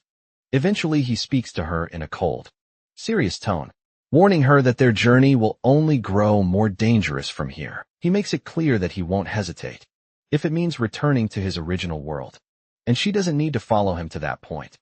To him, what Yubana said was true, but he understands that the girl must have her own reasons for agreeing to come, choosing her words carefully. Bear admits she's been through a lot. She reveals to him that the village she grew up in was destroyed by the Demon King's army. Even though the war is technically between humans and demons, the collateral damage means nothing to either side. The demons destroy anyone in their path. And that's how she lost her entire family. She only survived because her father sacrificed himself as bait. Back then she couldn't do anything. And after the attack, she was left to starve. That's when her master found her and took her in. Our protagonist isn't particularly interested in her past. What he truly wants to know is her goal. So Mare explains why she became a spellcaster and a disciple of that noble woman. Her greatest wish is to wipe out the demons. For years she's been preparing for that purpose, seeking revenge, determined to personally take the lives of those responsible for destroying her family. Curious, the protagonist asks if she knows the name of the one responsible. Mare nods. It was one of the 4 divine kings, Windberg, the ruler of the wind, and one of the most powerful leaders in the demon army. Now our protagonist realizes that she's traveling, mainly to get close to that man. However, the boy himself has no interest in engaging directly with such enemies. Mare explains that Yubana had never allowed her to go on a journey alone. This is the first permission she's ever been given in her entire life, and she still doesn't understand why her master was so lenient. At this time, because of that, she decided to place her full trust in the guidance of our protagonist. Receiving that kind of trust from her leaves him genuinely puzzled. He immediately recalls the conversation he had with Yubana, how that girl's obsession with revenge was so consuming that if left alone, she would have rushed straight toward her own death. Noticing that the boy has gone quiet, Mare apologizes for bringing up such a sensitive subject. She tells him there's no need to worry. She has no intention of dragging him into her personal revenge. That was the confirmation he needed. She plans to handle this on her own. With that settled, he decides to end the conversation. Since they need to sleep, the girl stands up, bids him good night, and says she'll have the forest spirits watch over their camp. Once the fire burns out, the boy sits there, thinking he knows the 4 divine kings are incredibly powerful, but his thoughts are soon interrupted by the sound of the girl snoring. Beside him, stepping outside, he looks up at the stars. The last battle against a high-level demon hadn't been easy, and the ones ahead will be even tougher. He needs to grow stronger no matter what. But that's not his only concern right now. On the western border of the kingdom of Diagorus stands Fort Truss. Several officers have gathered there, along with the heroes and the captain. Now that all the hero candidates are assembled, the bald man wants to launch a major offensive. The older officer across from him understands the idea, but doesn't know where the attack should begin at that moment. The captain points to a location on the map. Fort Arliss used to belong to the humans, making it a good starting point to reclaim. Captain Heinrich finds the plan reckless, saying it would completely change their defensive strategy just because of the last victory. The bald man, eager and arrogant, asks if Heinrich's platoon is afraid. That comment alone is enough to irritate Heinrich deeply. The truth is the captain agrees with him. The enemy is underestimating human strength and won't be expecting a surprise attack. After that, she asks if Midu is fully recovered from his injuries. The class representative confirms that he has, and assures her his sword will be in the fight. After the meeting, they walk down the corridors together. According to Heinrich, the plan will be carried out the next morning. It's rare to see Emily acting so boldly. The nerdy girl with her hair tied up asks if everything will go well, since everyone in that meeting seemed confident. The class rep agrees with the offensive strategy. The best chance to strike while the enemy is still reorganizing. The captain reminds them that the entire operation depends on their execution. They're placing complete trust in the hero candidates. At that moment, the girl realizes there's no choice but to fight. The captain says he'll provide support however they need, but those young fighters are essential to the mission's success. Right then, the class representative gets a bad feeling about what's coming. The next morning, just as planned, the army marches forward concealed by the early mist. Seeing that, Megas asks why they're advancing at this hour, since the sunlight might expose their surprise attack. That's when the captain explains that demons can see perfectly in the dark. The shadows only hinder humans. Mido then says he wants to confirm something once more. Their small squad's mission is to eliminate the enemy commander, while the main force draws the attention of the demon army. On the brink of battle, he assured everyone that he would lead the platoon, but they would need to buy enough time for the rest of the group. His classmates immediately understood that they needed to cooperate. A soldier approached, delivering a message for the captain. He came from the main force. The operation had already begun. Filling himself with courage, Henrik announced that they would advance. Right away, he and the hero candidates began marching at full speed. The assault on the fortress had finally started. Human forces stormed the gates. The demons inside were furious, but that didn't change their fate to be annihilated by Amelia's sword. The fierce battle quickly drew everyone's attention, but inside one of those towers waited a high-ranking demon. The hero squad, led by the class representative, moved in quietly along the way. They ran into a few demons who were swiftly dealt with. The human soldiers were in awe of Midu's combat prowess. Even so, Henrik warned him not to let his guard down. There was a strong chance that the enemy leader was waiting at the end of that corridor. Just as he finished speaking, several demons appeared, and to make things worse, they were completely surrounded. The students began to panic. At that moment, Henrik declared that his soldiers would protect the heroes, allowing the class leader to advance safely. He called for Reina's help to clear a path. The girl unleashed her flames, burning through the demons, while the class president sliced the rest apart with his sword. With that, the small squad kept pressing forward until they reached a massive metal door. The students walked through it tense and uneasy. That's when Midu came face to face with his enemy. A large demon stood in the middle of a grand hall, calmly waiting for his visitors. The students immediately felt something off about the situation. At that moment, Yurashi asked if the old man before them was the leader of all demons. The demon stone Gaia replied that he was one of the 4 divine kings. The very mention of that title filled the students with terror. Midu, leading the operation, could feel that this opponent's presence was unlike anything he ever encountered, slamming his massive shield into the ground. The demon showed no sign of intimidation. Instead, he looked eager to test each of their strengths. Mida raised his sword and ordered his team to prepare. He knew he couldn't afford to show fear. If they failed here, everything they'd accomplished would be for nothing. While some trembled with dread, Orishir was genuinely thrilled by the challenge. With all the heroes gathered, the demon crouched down and placed his hand on the floor, tracing a massive magic circle. Instantly, the humans grew tense as the ground beneath them began to shift. Earth rose from below, taking on humanoid form. The sight that left the students horrified. They were golems, dozens of them emerged. An army of living stone ready to crush everything in their path. Stone Agaya grinned wickedly. commanding his summons to wipe out the arrogant young heroes. Sword in hand, Mino urged his teammates to hold their positions and secure the perimeter. One student, skilled in wind magic, managed to slice through a golem. Its stone body shattered easily. Erasure joined the fray, fist blazing with fury. His flaming strikes exploded against the golems, reducing them to rubble. He didn't feel challenged at all, and even taunted the demon to summon more stone. Gaia, on the other hand, looked at his arrogance with disdain. Then before their eyes, the shattered golems began to reform. To the student's shock, every single one of the destroyed monsters regenerated completely. Irachi hadn't expected that, and for the first time he started to look surprised. Besides that, the golems are extremely dangerous and have now started attacking for real. The other hero candidates charged into battle. They know they have to figure out a way to defeat these enemies, and to do that they need to fight. Cutting the golems into pieces isn't that difficult, but the problem is they keep attacking even after being damaged. The poor, short-haired side character is on the verge of being sent to the next ice sky. Just then, the girl with the power to create barriers protects him completely, immobilizing that golem and giving the lancer a chance to strike. He thrust his weapon at the creature thinking that would finish it off, only to be brutally struck by a kamikaze. Seeing that the nerdy girl uses her ability to, hurling several stones toward the golems.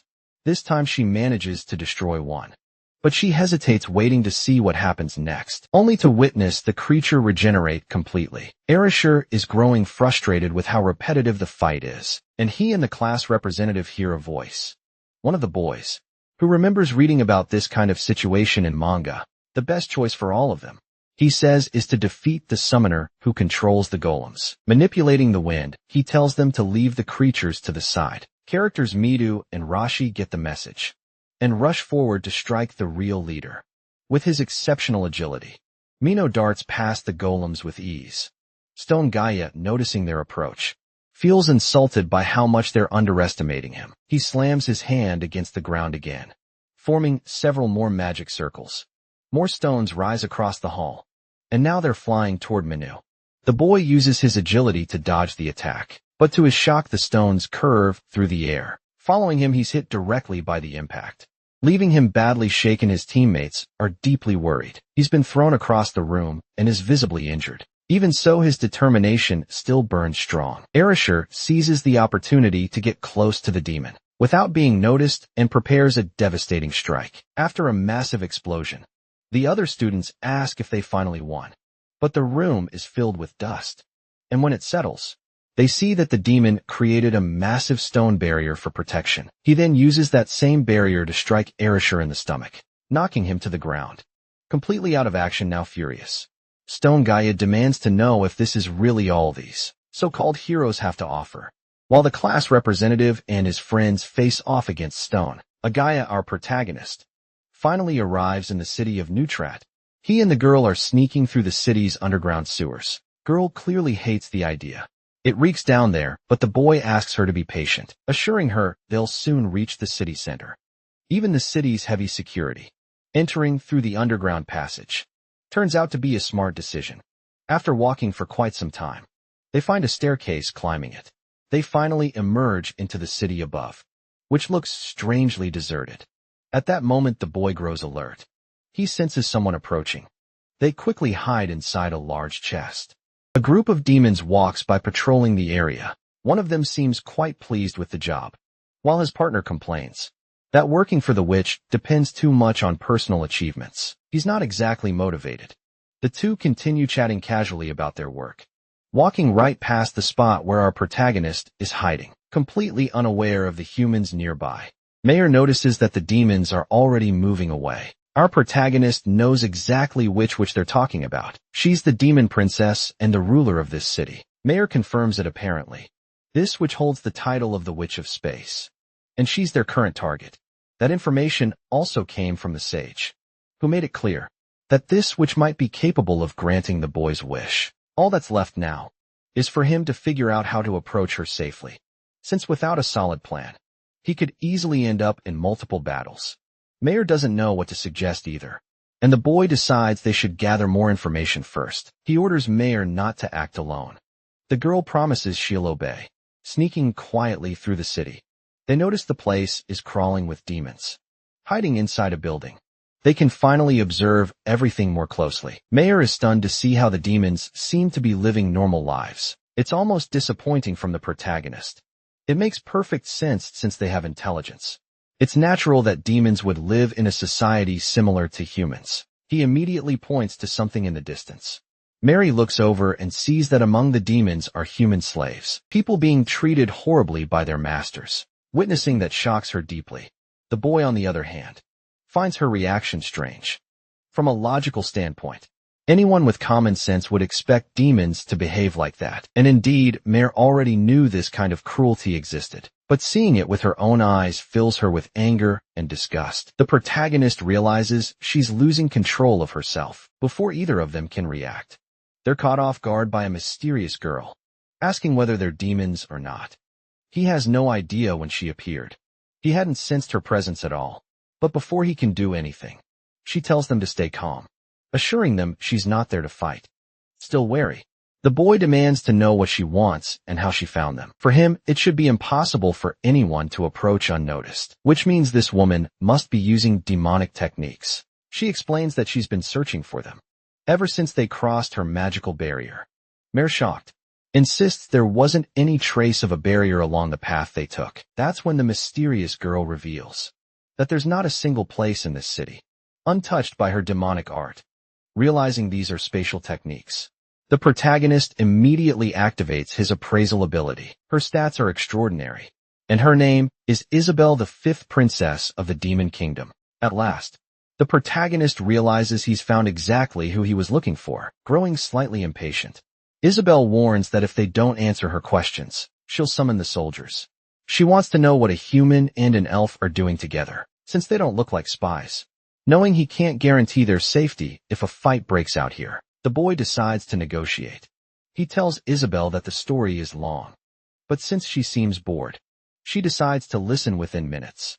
She learns that the protagonist wants to return to his original world. He came to her after discovering that demonic arts might make that possible, and indeed, Isabel confirms that the information you received from the sage is true. The boy becomes visibly excited and hopeful. He never imagined he'd be so lucky as to find the city's witch. This quickly what surprises him even more is how different she is from the other demons. Isabel explains that the technique could work, but only if she knows the coordinates of the boy's original world. Right now, however, she admits she doesn't know where that planet is. As soon as he heard that, the boy grew confused. The truth is, without the coordinates, it's basically impossible to send him back to his original world. Still determined not to lose hope, he looked at Isabel closely. He wanted to know if there was any way to discover the coordinates of his home planet. The witch explained that there are countless parallel worlds, and pinpointing the right one among so many variables is extremely difficult. Thanks to the eye of truth, the protagonist could tell Isabel wasn't lying. His appraisal skill had leveled up several times, and now it was showing some very intriguing effects. The witch also mentioned that there's a limitation caused by his body itself. Since he came here with divine protection, it would be impossible. Her demonic magic couldn't pierce through that barrier. The boy realized that maybe this was the will of that god, that he wouldn't be allowed to return home until the Demon King was defeated. Isabel agreed that it sounded like a reasonable theory, though she didn't have the knowledge to say whether it was truly possible. The protagonist now understood that he had no other choice. He really would have to fulfill his purpose in this world. Isabel could see the determination in his eyes. The boy understood that returning home wouldn't be easy, even with help from demonic arts. Finally, Mary decided to join the conversation, asking why the witch was being so cooperative. If she was a princess of the Demon Kingdom, Isabel answered that the kingdom was divided into several factions, and that there was something she herself desired.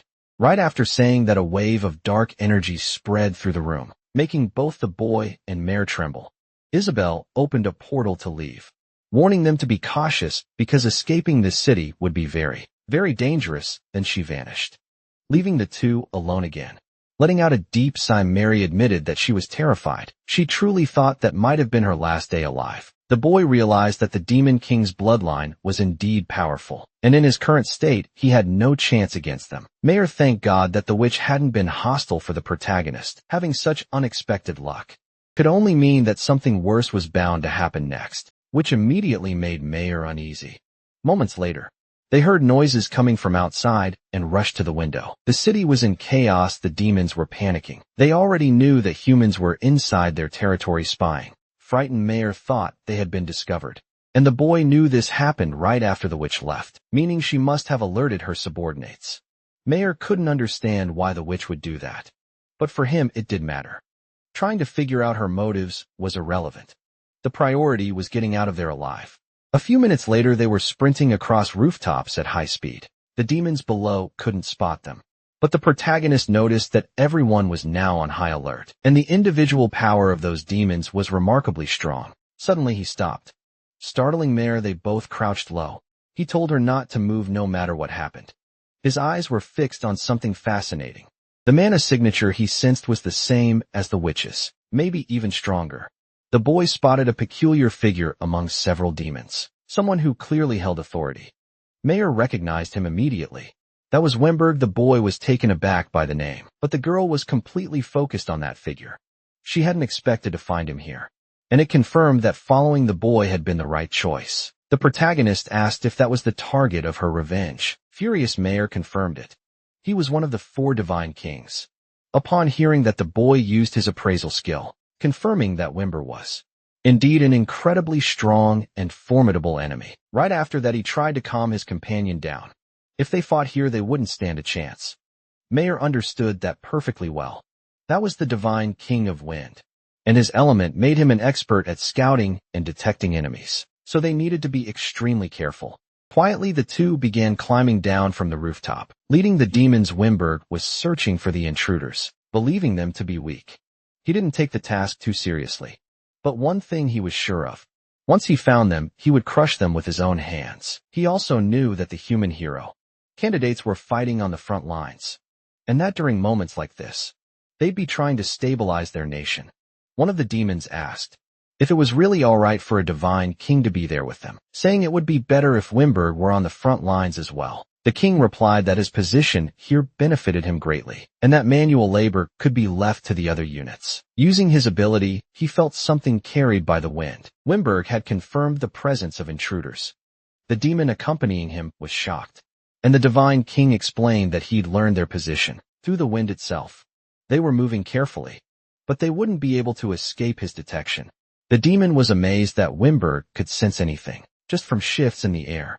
It was truly incredible. Annoyed by all the praise, Wimberg ordered his troops to prepare for pursuit, though he was quite entertained by the thought that these intruders had entered the city under the witch's permission, trying to escape the city.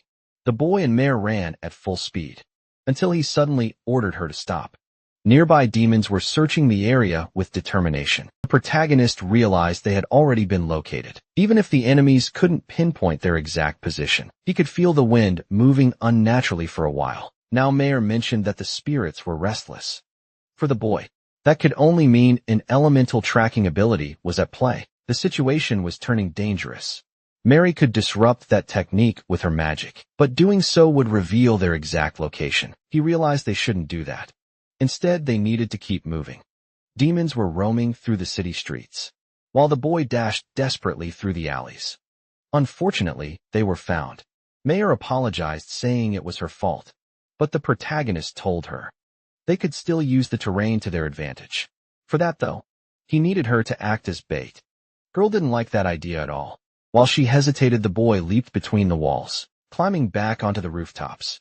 Mayor panicked. She didn't have the agility to move like that. The boy asked if she truly wanted her revenge, because crying like a child wouldn't help in the situation. After that, he slipped back into hiding. The demons soon realized the intruders had split up. Some began searching for Mare, while others went after the boy with her staff. In hand, Mare understood she only needed to act once. She'd unleash a massive fire spell. The demons, seeing that, went into a frenzy. Those who had split up quickly realized their comrades had been burned alive. In the chaos that followed, the boy appeared suddenly among them.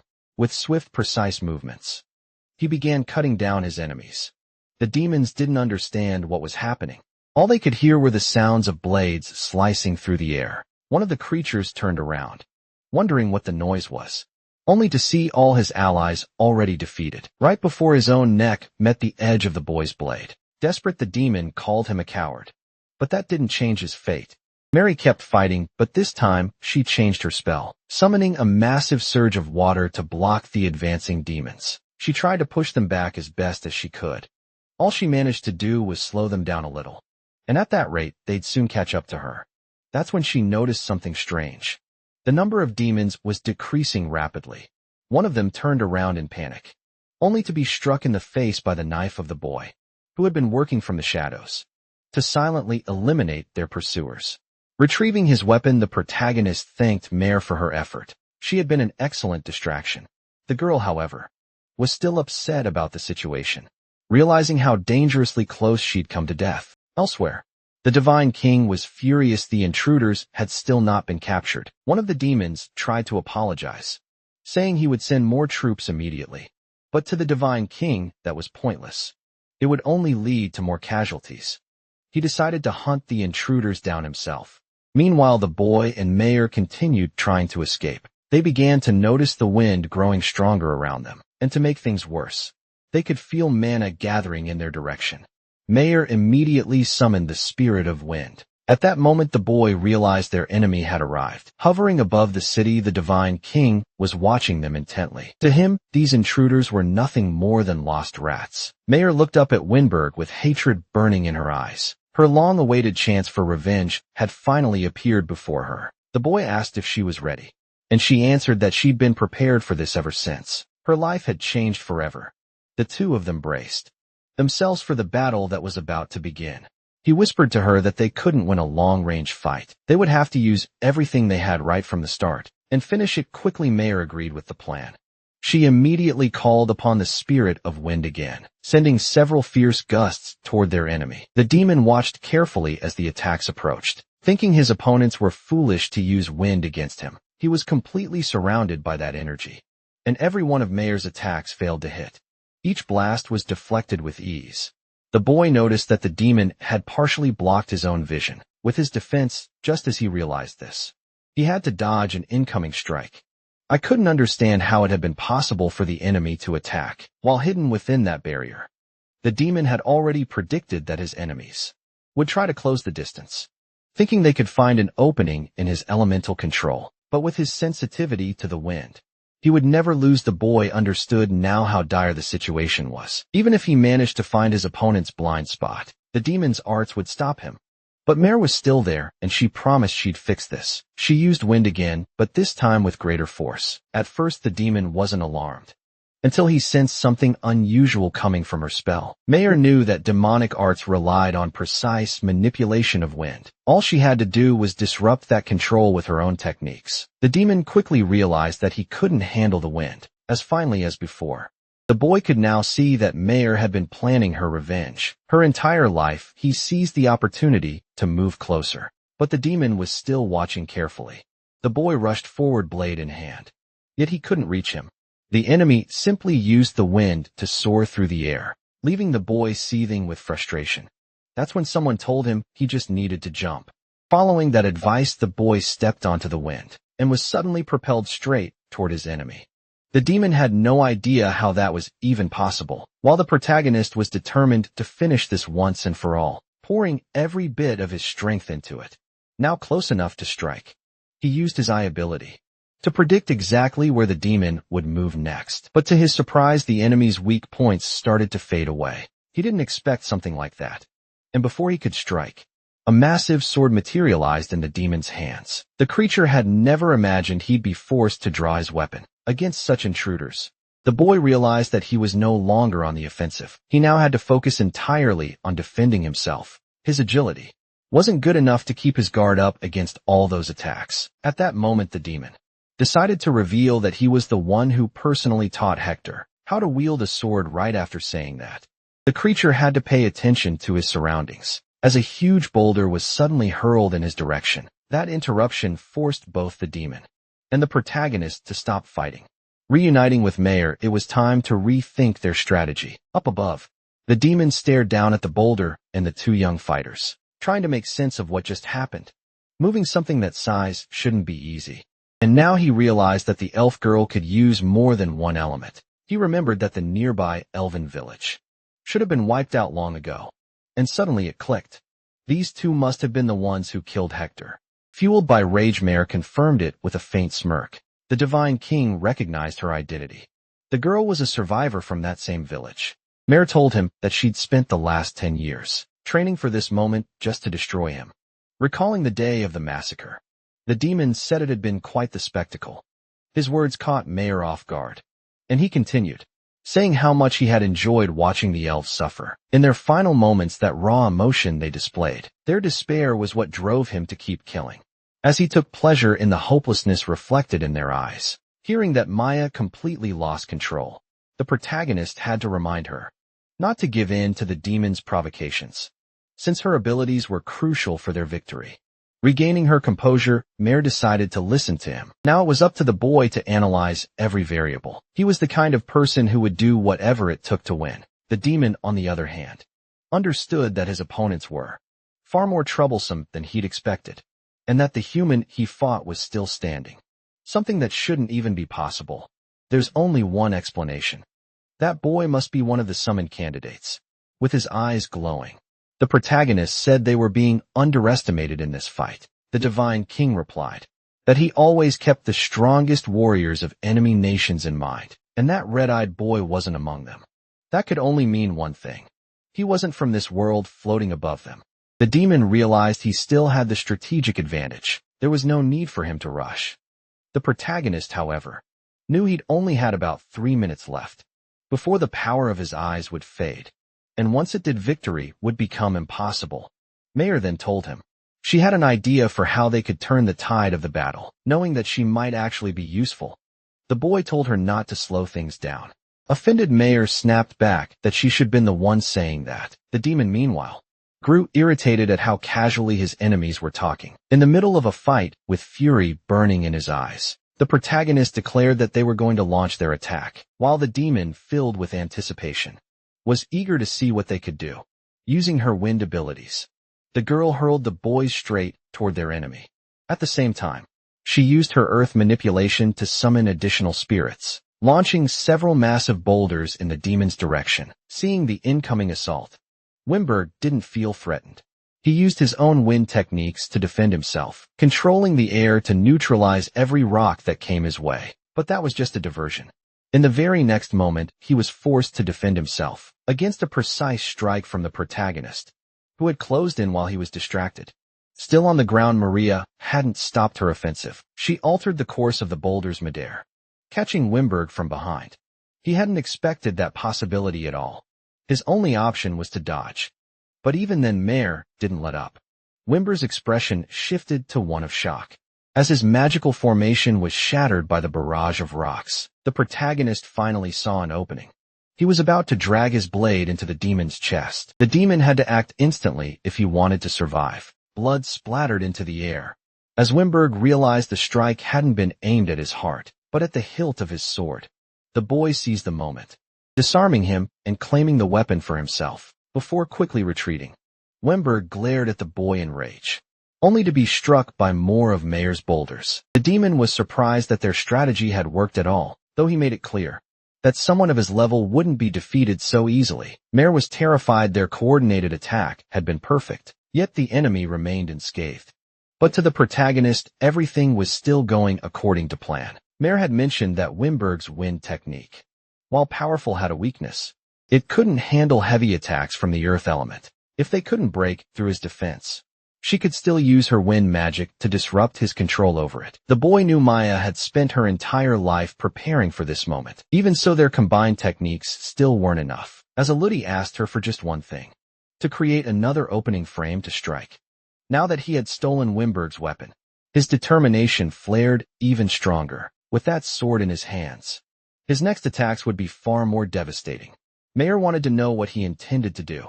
Trying to provoke him, Wimberg said he wasn't a swordsman and couldn't possibly win just because he'd stolen the weapon. But the boy, completely unfazed, stated that things were going to unfold exactly as he said. He charged forward again, only to be met with a barrage of wind spears. Now armed with the demon's sword, he managed to block every single one of them.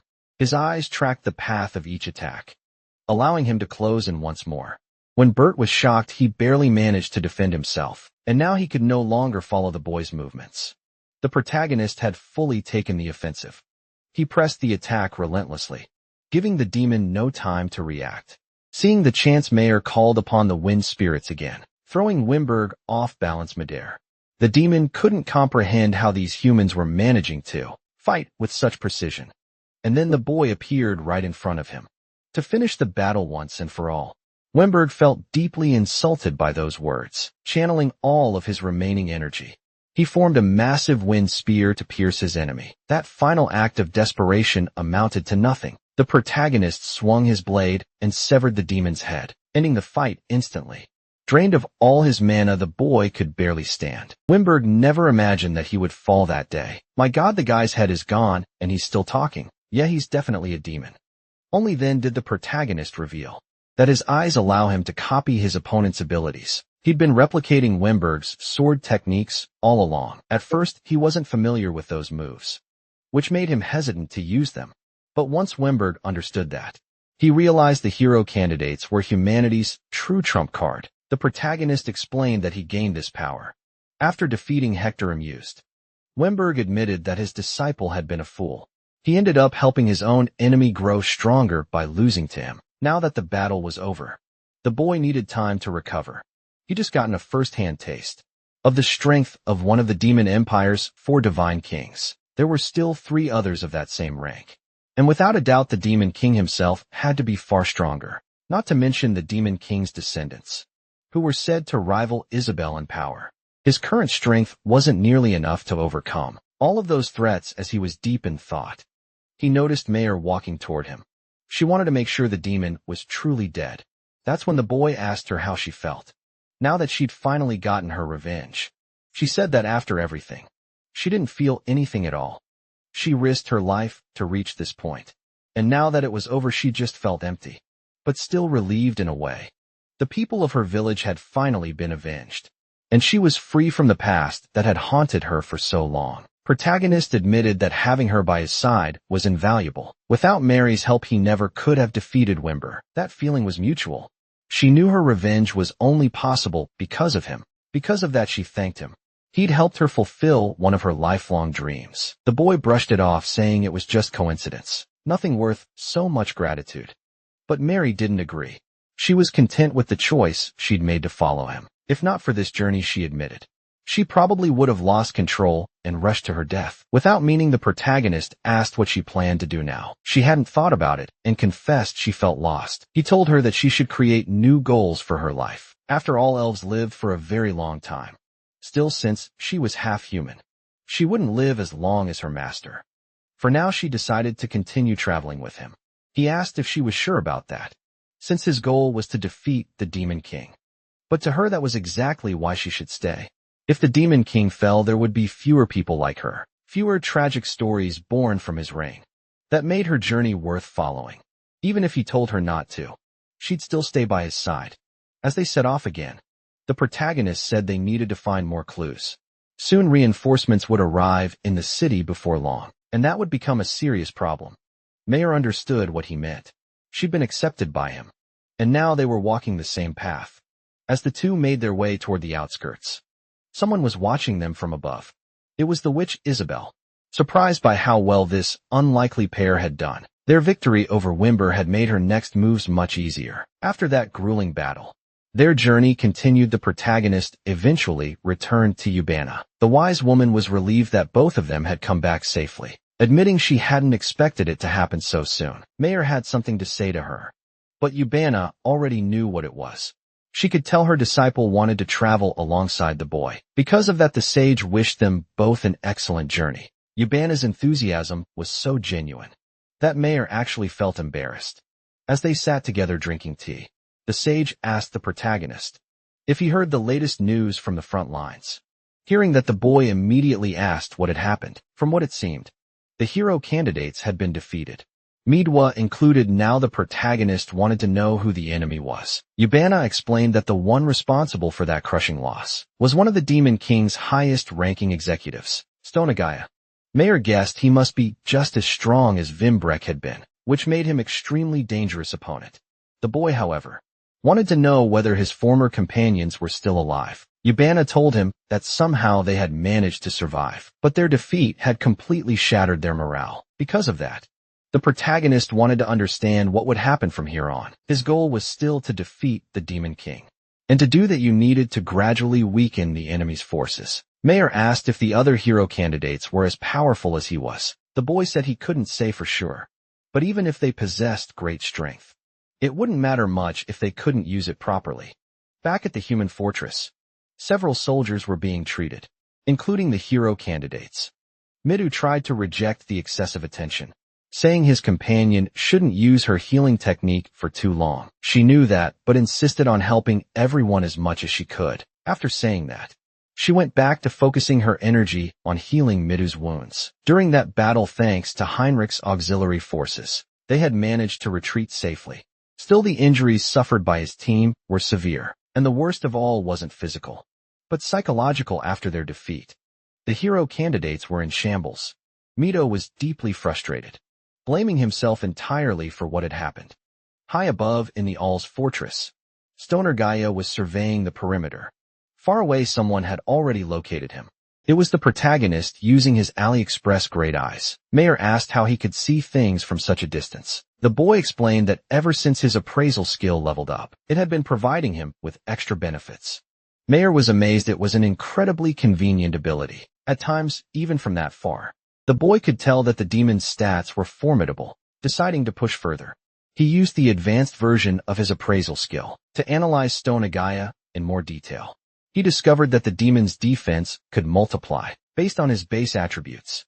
Since the boy's appraisal had reached level 4, he could now use the enhanced version of the ability, granting him access to deeper insight about his opponents. He took the opportunity to search for a weak point, yet Stoner Gaia remained motionless, and the boy couldn't identify a single one. It was a clear sign that he was still too weak to perceive the demon's vulnerabilities. If he could only access that information, the fight would be far easier. From what he'd learned so far, Stoner Gaia was skilled with a sword, capable of using earth elemental magic, and possessed a special ability that greatly enhanced his defense. Baron already expected such an impressive description, considering he was one of the 4 divine kings. She also mentioned that the earth element was weak against water. That made the boy ask whether there was any compatibility system between the elements. Mayer explained that it depended entirely on the abilities being used. Even if Stone and Gaia had mastered many forms of demonic arts, there was no way he had perfected every single one. If she could identify which technique he planned to use, she'd be able to determine its weakness. The protagonist then decided to visit the fortress personally to gather more information. Meanwhile, not far from there, Midu stood staring at the horizon. He wondered what would happen if the protagonist were there, but quickly pushed the thought away. He had already taken it upon himself to bear the responsibilities of the heroes. His companions had gathered around him that day, wanting to know what was on his mind. Reina pointed out that he kept trying to shoulder the burden of everyone, all by himself, which only made the class representative even more uneasy. The blonde boy told him not to make that kind of face. Then the short-haired nerd reminded him that he wasn't alone in that fight. Midu was surprised that his companions still trusted him. After everything at that moment, Rina stepped closer, asking if they shouldn't act together like before. As she passed by Midu, she told him he was really an idiot sometimes. Right after that, the blonde boy wrapped an arm around his shoulders, saying he needed to trust his friends more. Mido was still confused by everything happening around him. The truth was, he had never thought about depending on those people before. The blonde boy said that everyone had been getting stronger, which was exactly why Mido shouldn't carry the weight alone. After hearing those words, Erichi decided to join them as well, and several other students came along with him. Erishur wanted to know why Mido had such a pathetic look on his face, since they needed to recover and crush their enemies. Class representative was stunned by Arashi's sudden appearance, which only made the guy more irritated. After all, he hated realizing during the battle that their strength hadn't been enough. That's why he was now waiting for Midu's command, so they could go back and destroy that enemy. The blonde boy and Mireille were both shocked to see the tough guy cooperating like that, feeling his spirits lift. Midu asked everyone to work together to defeat that enemy. That renewed determination was exactly what Arashi had come to find. While everyone was talking, a girl watched them from afar. Rin felt relieved to see her classmates finally cooperating again after such a long time, completely lost in thought. She was caught off guard by a familiar voice, saying it had been quite a while since the last time. It was the protagonist who had appeared. He also told her not to make a fuss, since he didn't want to be discovered. Immediately Rin covered her mouth with both hands. The protagonist already knew they had lost the last battle, and Kansaki confirmed it. He then asked for details about the enemy's abilities, and she began explaining what she had seen. Now, the protagonist knew that Stanagaya could create and control golems. The demon's entire skill set was centered around constructing those creatures. Thinking about that, the protagonist realized Mayer had been right. Kanzaki wanted to know who that person was, and if she was a girl, but the protagonist completely ignored her. While thanking her for the information, Kanzaki then asked if he was finally going to join the war effort and help the others. He had considered it for a moment, but after seeing that his former companions had regained their morale, he decided to keep operating in the shadows. Just like always at Fort Arliss, several demons were guarding the perimeter, and not far away the hero candidates were taking their positions. The short-haired girl mentioned that they now had an army of hundreds of soldiers with them, which made the pink-haired girl visibly happy. Among them was Yami, who promised to give her all this time. She was joining the combat unit. Rina asked what made her decide that, and Yami said she had heard her friends were in trouble, and since she was a hero too, she couldn't just stand by Sylph.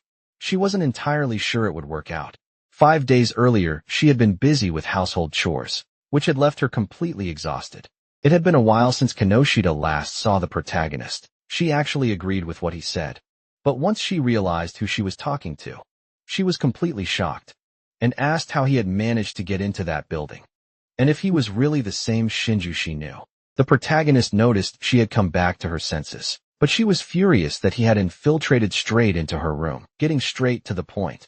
He told her that the other heroes were struggling on the front lines and needed her divine protection ability to win. Inashida was stunned by that since she wasn't part of the combat unit, but he told her not to worry. She had everything it takes. Still hesitant, she asked how he could be so sure, and he reminded her that she wanted to fight too. He told her that Leonora, the one who had haunted her heart with fear, was no longer among the living. No one could sabotage her anymore. And in time, even her psychological wounds would heal. It was time for her to stop pretending to be a waitress and start taking things seriously, because he knew she had wanted to help others for a long time. Kinoshita fell silent after hearing that. Apparently the protagonist really did know everything, and that realization left her surprised. Only then did he reveal that he had come looking for a reliable pawn. Kinoshita reminded him that he was being hunted as a criminal, so it was shocking that he was even planning to take part in the fight. He admitted he couldn't officially join the army while being pursued, so he would keep working from the shadows. He'd only come there to share that information with her. That's why Kinoshita was now on the front lines. She was determined to do her best. Rin watched carefully as her fellow girls talked, since she had also spoken with the protagonist and already knew the plan. Kinoshita's presence was essential for executing coordinated movements against the enemy's defenses. For the protagonist, all that mattered was that everyone gave their best in each situation that arose. He also wanted to see how much his classmates had grown in his absence, told her to pass that message along to me. And she promised she would. As she was thinking about it, someone called her name. It was the class representative, approaching to go over the strategy once again. Since losing this time wasn't an option, Rin fully understood that. Soon, all the students were gathered discussing the strategy in detail, watching the group closely. Mayer asked the protagonist if his plan wasn't much more refined than theirs. He replied that people can't grow if they're always in comfortable situations, with someone telling them exactly what to do. He needed to strengthen his allies. Among them, there were powerful people who simply didn't know how to use their abilities properly. That's why he planned to help them as little as possible, just small hints here and there. Because the most important part of battle was learning to act on instinct. The fortress was still heavily guarded by demons, but the human army could already be seen approaching. Finally, the time for the assault had come. The captain ordered the troops to advance.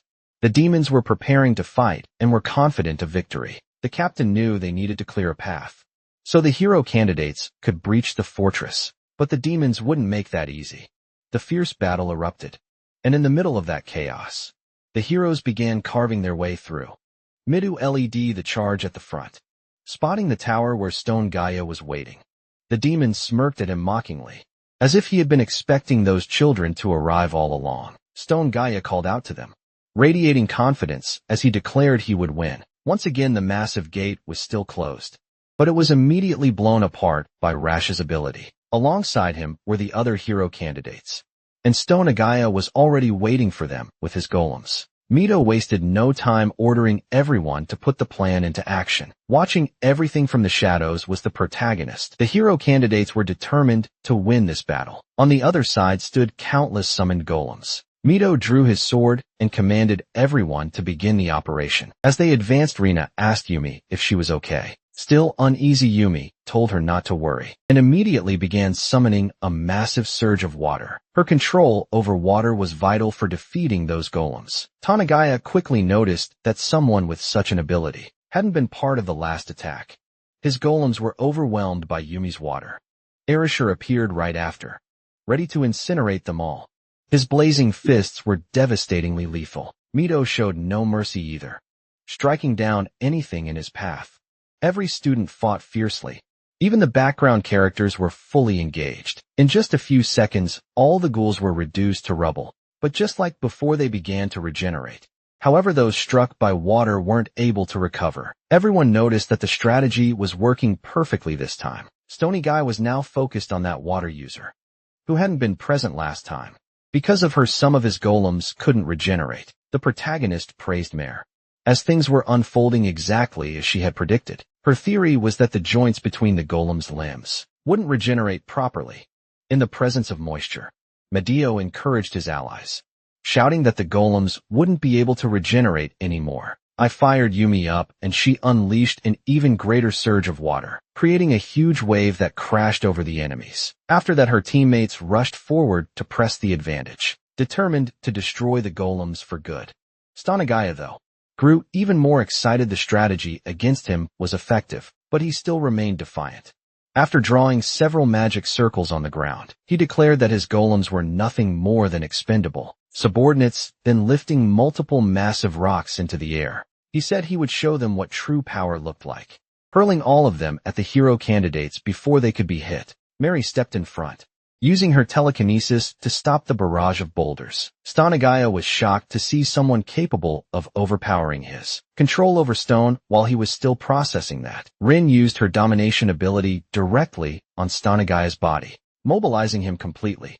She was a master of restraining techniques that gave Erishur the opening to unleash his fury. But before his flames could hit, a thick wall of earth rose up, blocking his attack. Even though the strike was powerful, it wasn't enough to break through. The demon was pleasantly surprised that his defense was stronger than the boy's flames. What he didn't realize, however, was that Manu had used instant movement and now stood behind him. Sword poised, he struck a lethal blow at Stanagai's back. The demon reacted swiftly, parrying the attack with the blade in his hand. Even so, the hero candidates pressed the assault relentlessly. The nerdy girl launched the boulders back at their summoner, while Narumi used her wind manipulation to amplify the force of the counterattack.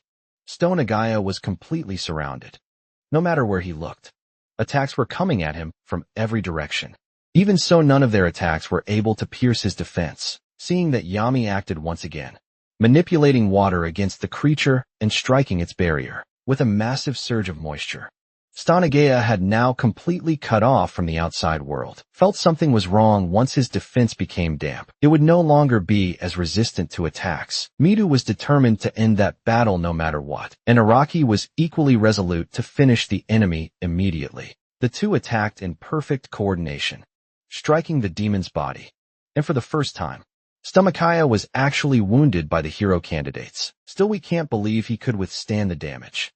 The real problem, though, was that with the strategy the humans were using now, his defense would eventually be shattered even further. He decided to go all in, converting all of his defensive mana into raw attack power. At that moment, a spark of light flashed in the protagonist's eyes. He saw the demon's weak point and hurled his dagger straight at Stone and Guy's forehead, delivering a lethal blow. The impact was tremendous. Stone and Guy fell in the ground, writhing in agony before all of the students. The creature was finally defeated, and the heroes celebrated their victory.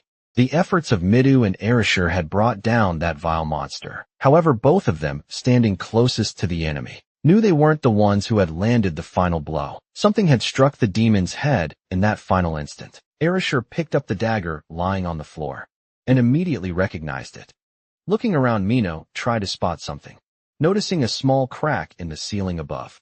There was no doubt it was the work of the protagonist. Erishur grew irritated, realizing they've been helped by someone like him. Nemurumi approached the two with an excited grin, thrilled that their plan had worked. Midu agreed, forcing a faint smile, knowing deep down that they had only succeeded, thanks to Kinishiro's support, and that in the final moment, when the demon was about to unleash a devastating power against them, the battle had ended before it could happen. If not for the protagonist's interference, they would have been wiped out again. Mary asked why the class representative still had that expression on his face when they should all be celebrating. Mino tried to say something, but she ignored him completely, saying she'd listen later. The students had just defeated one of the 4 divine kings. They've been through enough stress for one day, and all they wanted now was to enjoy the victory. Middle looked at his teammates' excitement, taking a moment before finally letting himself feel something positive. Eventually, he gave into that sense of relief. Still, the representative remained calm and distant. His companions called out, urging him to celebrate too, but he ignored them quietly, revealing that he hadn't been the one to finish off their enemy. They apologized for getting carried away. One of the boys, someone who clearly admired Erishur, already suspected why his friend's mood had soured, since he'd been close enough to witness everything. He knew the truth, but even then, he told Erishur not to worry about it. All the protagonist had done was steal the last strike from their team. The ones who had truly cornered the enemy until the very end were Erishur and Midu, and they should be proud of that now. Holding the creature's severed head, Milo lifted it high and announced their victory to everyone outside. The demons who witnessed it were devastated, while the human army erupted into celebration over their great triumph. Amid the battlefield stood Heinrich, bruised, battered, but still alive. The fortress had finally been taken. From the outside, the protagonist watched the battle's conclusion. Even though Stone Agaya was dead, the number of soldiers on each side remained nearly the same. Our protagonist knows that.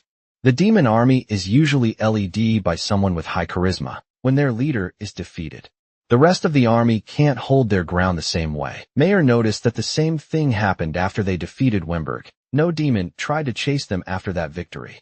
While pouring himself a cup of tea, the protagonist said that this is the greatest weakness of the demon army. Concerned, Mayer asked if it was really all right for him to have done that. After all, he was the one truly responsible for the victory, and she believes his real goal is to train his companions. He explained that he sensed an intense, killing intent coming from that creature in its final moments, and he couldn't allow his allies to get hurt.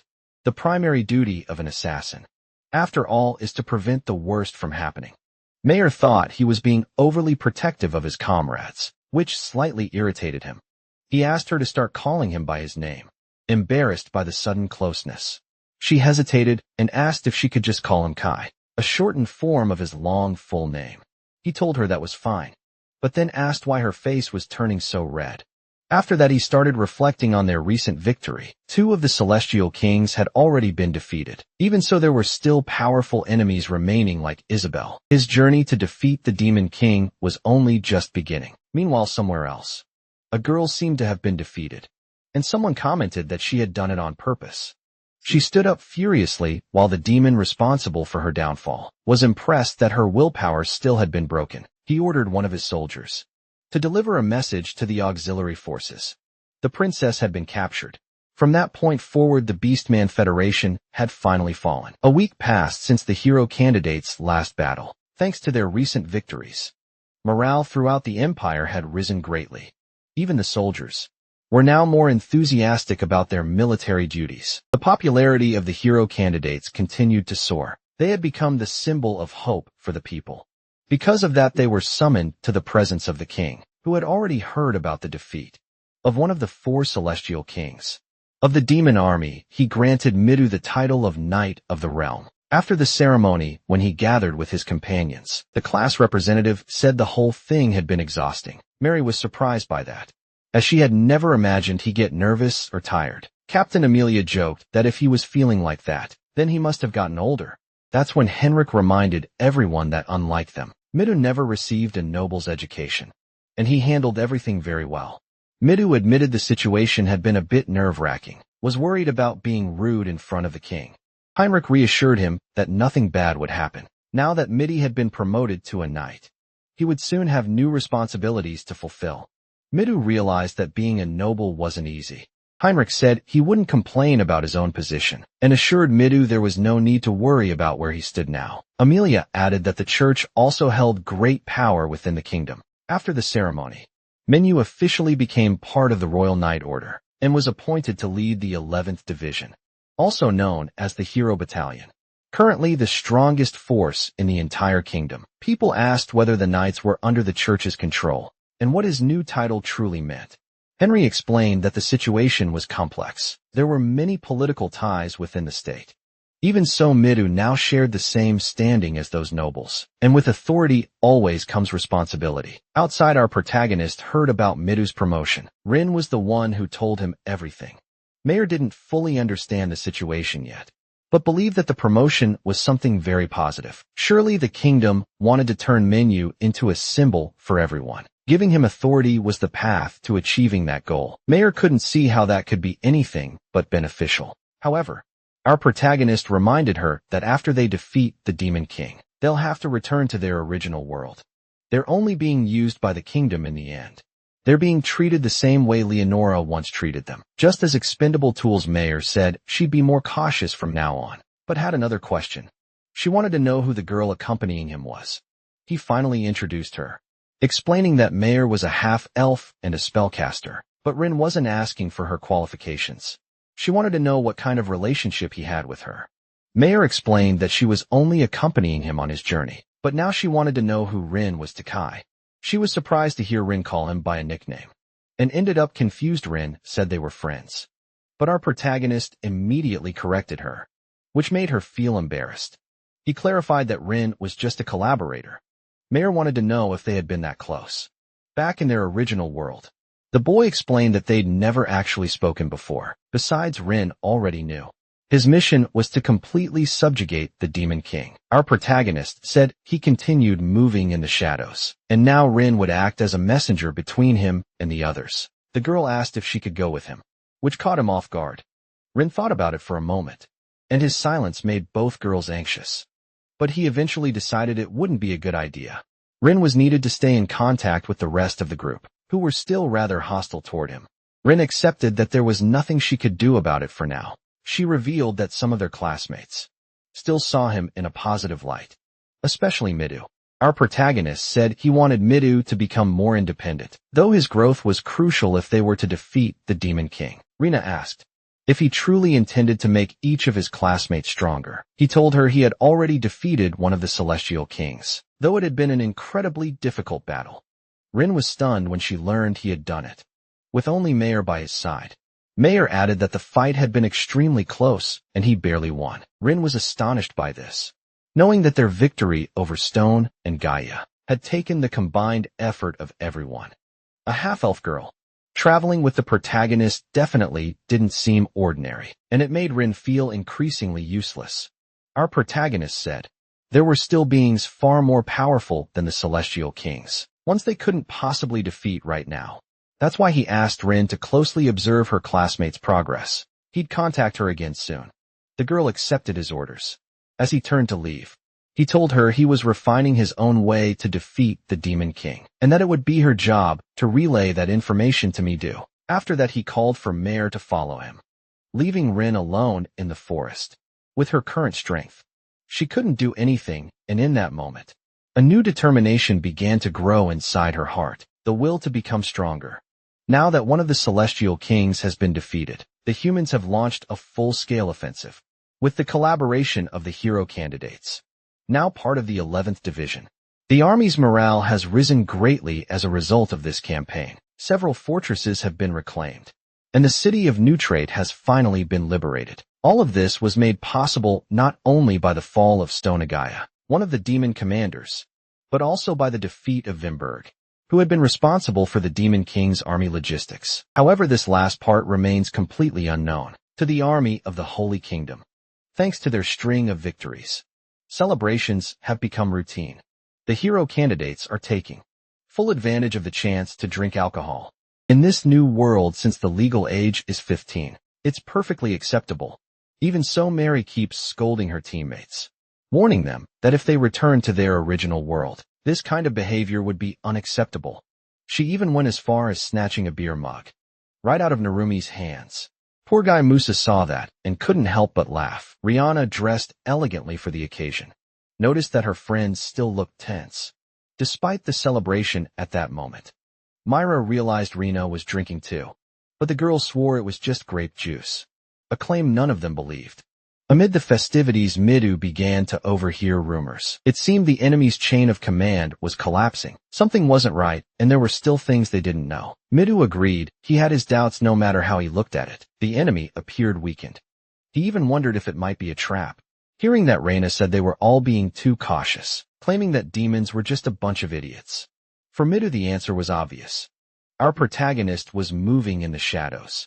Reina refused to believe that he could pull off something like that. That's when Rin joined the conversation, confirming exactly what Midou had said. While they fought at the front lines, someone else was attacking deep within enemy territory. Everyone was shocked when they heard that. Rin revealed that our protagonist had defeated another celestial king, which explained why the borders were so weak now. The background characters were stunned to hear it. Midou, on the other hand, wasn't surprised at all. He expected something like this from that guy. Narumi, after processing the information, realized just how much of a monster the protagonist really was. Rina, however, refused to believe any of it. Calling it slander, she asked Erishur for his opinion, but he was too busy enjoying the banquet food. Even so, he remembered the dagger he found during the last battle. With that in mind, he simply said he didn't care how the discussion ended. Mary was also frustrated. Even if it were true, she still couldn't forgive him. Now she joined Rina in badmouthing the guy, while Medio moved closer to Rin to gather more details. Rin didn't have much more to share. All she knew was that he was using his own methods to infiltrate enemy territory and get closer to the Demon King. Our protagonist had been doing this every single day, fighting deadly creatures that all wanted to tear him apart. He was skilled and ruthless. A monstrous hand lunged short his face, and under such relentless attacks, it seemed like he wouldn't make it. But fortunately, fire spell erupted, burning his enemies to the bone. He told Mary not to do anything reckless, but she had only intervened because he'd been in danger. He thought he'd already learned to control his mana, but the truth was he still couldn't properly use even basic magic. Mary explained that his element was extremely rare. Very few people could master lightning, and it was one of the hardest to perfect. If he had divine protection like his classmates, things would have been much easier. Even so, through relentless training, he managed to wield that power barely. Mare pointed out that he hadn't been able to unleash it with full intensity because he was distracted by the enemies surrounding them. That's why magic shouldn't be used in close-range combat. It requires far too much focus. But our boy is an assassin, so he has to fight it close. Mare suggested that he first learn how to use magic properly, in the traditional way, before trying to perfect his own methods. Our protagonist knows he has to grow stronger, because in his current state, he has no chance of defeating the Demon King. Still, he complimented Mary on her skill as a teacher. She really absorbed a lot of knowledge from Yubana. The girl became embarrassed by the praise. But a moment later, our protagonist suddenly went on alert. They were completely surrounded by dangerous creatures, all eager to tear off a piece of him. And instead of fear, excitement flashed across his face. Training was about to begin sooner than expected. Since this was a training session, he began gathering lightning in one of his hands. Using his new attack, he unleashed it on the monsters around him. Bolts of electricity struck the beasts, but the result wasn't fatal. It only disoriented them for a few seconds. He realized he still needed to refine his technique. The damage output was too low, as he was thinking that one of the creatures lunged at him, but its strike hit nothing but air. Taking advantage of the opening, he moved swiftly and threw multiple daggers, each one finding a vital point. The remaining monsters were now terrified. Given the situation, it was more effective for him to channel mana into his daggers and throw them. That approach was deadly. Suddenly, one of the monsters tried to attack from behind. With his incredible agility, he spun around and sliced off its head, grabbing onto a tree branch. He took a brief moment to collect his thoughts, only to notice more creatures rushing toward him with killing intent. He let mana flow through his entire body, and the moment it reached him, their bodies were turned into a scattered mess of limbs. Still watching carefully, he noticed one monster trying to topple the tree he was on, slamming its trunk repeatedly. Unfortunately, there were too many of them. The tree came crashing down, forcing him to move fast. Before him stood a massive army of monsters, all focused on tearing him apart. But among them, one stood taller than the rest and immediately caught his attention. That one must be the leader, with his dark eyes glowing. He decided that this creature would be his next test subject. Mayor, exhausted, summoned her flames, realizing there was no end to the onslaught. The poor monsters were completely obliterated by her fiery spells. Panting, she told him they needed to leave, that it was impossible to stay here any longer. He agreed that was more than enough training for one day. The path ahead of them was littered with bodies and broken pieces. Both he and Mayor pushed forward, trying to escape. The girl complained about her exhaustion, while he noted that beyond their overwhelming numbers, those creatures were also at a very high level. Clearly, this was not a place where humans could survive. Mayor explained that the demon folk were capable of controlling monsters with low intelligence, which made this region perfect for them. Finally, our protagonist understood why humans had never settled here. As they moved deeper through the forest, something caught his eye beyond the trees. He could see the true demon territory. The air itself was thick with a dangerous mist and crawling with monsters. Meanwhile, elsewhere, his companions were pressing deeper across the enemy borders. They had finally reached that perilous land, a land filled with monsters.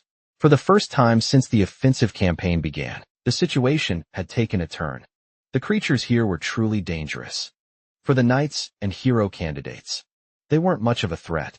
But for the regular soldiers, it was a massacre. They were being completely wiped out. The captain tried her best to keep everyone's spirits up, while Heinrich already knew it was only a matter of time before they were completely surrounded. They were under attack from both demons and monsters. You, on the other hand, realized this had to be the work of a high-ranking demon. His eyes locked onto a girl with horns. She was the one responsible for defending this territory, and she would do it with absolute devotion, no matter how many monsters she had to send to the front lines. Once the humans were exhausted, she would unleash her own army to finish the job. Seeing the demon army approach, the soldiers began to panic. Meadow told Captain Amelia they needed to retreat immediately. She agreed and relayed the order to the troops, leaving behind only the bodies of those who hadn't survived. For the demons who arrived afterward, the victory couldn't have been easier. They had acted under the command of Elsa, a very cautious and strategic individual. Thanks to her, this battle ended effortlessly. One of the demons mentioned that the war against the Beastman Federation had already been won, and that soon they would turn their focus solely to the humans. The victory over the Beastman had been easy, but the same couldn't be said for the humans, who had already managed to defeat 2 of the 4 divine kings. Hidden among the bushes was our protagonist. Mayor was shocked by what they had just overheard from those soldiers. For him, though, that was valuable information. They needed to gather even more of it. Back in the city, the atmosphere had changed drastically. Many church priests were overwhelmed treating the wounded soldiers, while the heroes gathered with the army's high command. Since their last defeat, every territory they had reclaimed had been lost again, according to Captain Amelia. Now she wanted to know if any of the knights had suggestions. None did. An elderly man pointed out that they needed to deal with the approaching monster. Of course, another officer said he never imagined demons could resort to such deceitful tactics. He suspected this had to be the doing of a powerful high-ranking demon. Heydrich noted that recently, the enemy forces had shown no real strategy in battle until now. Something had changed, and they started delivering heavy losses. Someone very clever was clearly orchestrating this. Mighty was certain it was the work of a demon. One of the knights reported that his men had gathered intel, suggesting there was a commander within that forest, leading the enemy troops. If they could force them out of the forest, the battle might turn back in their favor. Captain Amelia understood that advancing the entire army through dense forest terrain was nearly impossible. The other knights agreed that reorganizing their forces was the best option. For now, although they'd seen success reclaiming certain territories, the recent defeats had been devastating. Initially, their primary goal to retake lost lands had been achieved, but now that morale was crumbling, maintaining that pace of victory would be difficult. In the middle of that discussion, Murray reminded everyone that their ultimate duty was to defeat the Demon King. But the knights all knew that it was far easier said than done. So the captain asked if she had any concrete ideas. A bit embarrassed, Murray suggested expanding the army. However, the captain explained it wasn't that simple. Sending a larger force would only slow their advance. Meadow, meanwhile, pointed out the real danger: the growing number of casualties. He didn't want to see any more soldiers lose their lives, since the issue lies in the army's strength. He suggested focusing on their elite forces. The captain agreed, but pointed out that even if they searched the entire kingdom, they wouldn't find soldiers better than the ones already on the front lines. If the goal was to strengthen the troops, they'd have to focus on training them further. It would take time, but it was the only realistic solution. Everyone seemed to agree on that. Now Mino finally understood why his mind had been so exhausted lately. The goals of those people and his own were completely different. The people of the kingdom were focused on maintaining the current state of affairs, while the heroes wanted to destroy the Demon King no matter the cost. Hydra noticed the hesitation in the boy's eyes and asked what he thought about all of it. Mita realized it could take years before they be strong enough to defeat the Demon King, but he wanted to end it as soon as possible. Amelia explained that training elite troops would take a long time, 2 years at least, even in the best-case scenario. For him, that was far too long. One of the knights agreed that defeating the Demon King was indeed the best solution, but they had already suffered several defeats, and advancing further into enemy territory was too dangerous. Still, their recent victories were already a great success. They had managed to liberate several regions. He was grateful, but he couldn't bring himself to feel happy about it. He and his companions just wanted to go home. Hydra kept an eye on him, noticing his discontent throughout the meeting. When it finally ended, they left the hall together. The captain understood how the boy felt, but Amelia's judgment was based on the current state of affairs. They needed greater political influence to overcome this situation, something that couldn't be decided overnight. Midu agreed with that reasoning. Seeing his concern, Heinrich told him not to get lost in distant thoughts. That's when Mito realized the captain had understood exactly what was troubling him. Hyder said he must value the lives of his friends, and that impatience would only lead them all to disaster. That's why they had to use time as their ally. Mito understood his point. It made perfect sense. Even though the hero candidates were already strong, they still had the potential to grow far stronger. Listening carefully to the conversation, Murray agreed that time might not be on their side, but a well-crafted strategy was better than dying recklessly. On the battlefield, when they were first defeated by Stanagaya, they were only saved by Heinrich's intervention. He told the hero candidates that there were likely demons, even stronger than the Divine Kings. Apologizing for his bluntness, he explained that he needed their strength to eventually take down the Demon King. Mino promised to gather everyone and pass the message along. They couldn't rush things, and he wouldn't allow any of his companions to die, no matter how long it took. He was determined that all of them would make it back home. Later, he gathered his companions and shared the news. Many were shocked to hear it. There was nothing they could do about it for now. One of them, clearly frustrated, asked when they would finally return home. Mary said it might take around 2 years. That was far too long for most of them. But Mira refused to risk anyone's life unnecessarily. It would be better to spend that time preparing properly. Erishur, however, was furious when he heard that. To him it sounded like a cruel joke. Mino explained that he wanted to defeat the Demon King as soon as possible too. But their goal and the kingdoms were not the same. Then, full of determination, he asked Erishur if what he truly wanted was a reckless assault with just their group alone. And that was exactly what Erishur wanted. To him, the kingdom was no ally. Those nobles only saw them as tools to be used. But to Midu, that reckless strategy would bring everyone to ruin. They couldn't keep fighting without the kingdom's support. Erishur disagreed, saying they could win using guerrilla tactics. Their objective wasn't to destroy the enemy army, only to kill the Demon King. Midu understood the idea, but saw it as a huge risk. People would definitely die if they tried that. Erishur, however, argued that they couldn't lose sight of their goal. Even if it was dangerous, they couldn't back down out of fear. Mito said he wouldn't let anyone die, which was exactly why he shared what he believed to be the best course of action. Furious, Erishur called him a coward and swore he'd open his eyes through force. Enraged, Midori raised his sword and shield, blocking Arashi's blow completely. The other students nearby were stunned by the sudden fight. Mito told him they should defeat the Demon King together. They had already struggled immensely to take down just one of the Divine Kings, so they should be training, not fighting each other. Erasure ignored him completely, and before they could continue, both of them were suddenly restrained, chains coiled tightly around their bodies. Rin was the one who cast them, demanding that they calm down, before they ended up destroying the castle. Mito apologized, admitting he got carried away. Erasure shattered the chains with his bare hands, visibly furious, which shocked Rin, since she had poured a huge amount of mana into that spell. To Erasure, the best way to grow stronger was through real combat, and he was sure Midu understood that too. As the argument continued, Marie spoke up, saying she sided with Midu. Rena Greaves, supporting a more cautious approach. The others, who had been unsure, finally admitted that staying in that world wasn't so bad. It was far better than dying in a pointless battle. Corey, however, took Arashi's side, which surprised Rena deeply. The truth was that Corey completely understood what Erasure meant. She too wanted to go back home as soon as possible. Yumi said she felt the same way, and with tears in her eyes, confessed that she left behind only her mother, who was already frail and sick. She worried about her health every single day. The boy, who supposedly loved his Tremblona, also agreed that returning home was urgent. He'd been abandoned by his parents, and the only person waiting for him was his little sister. Another girl confessed she wanted to go back immediately as well, though not because of any tragic story. She simply came from a normal family and didn't want them to wait too long.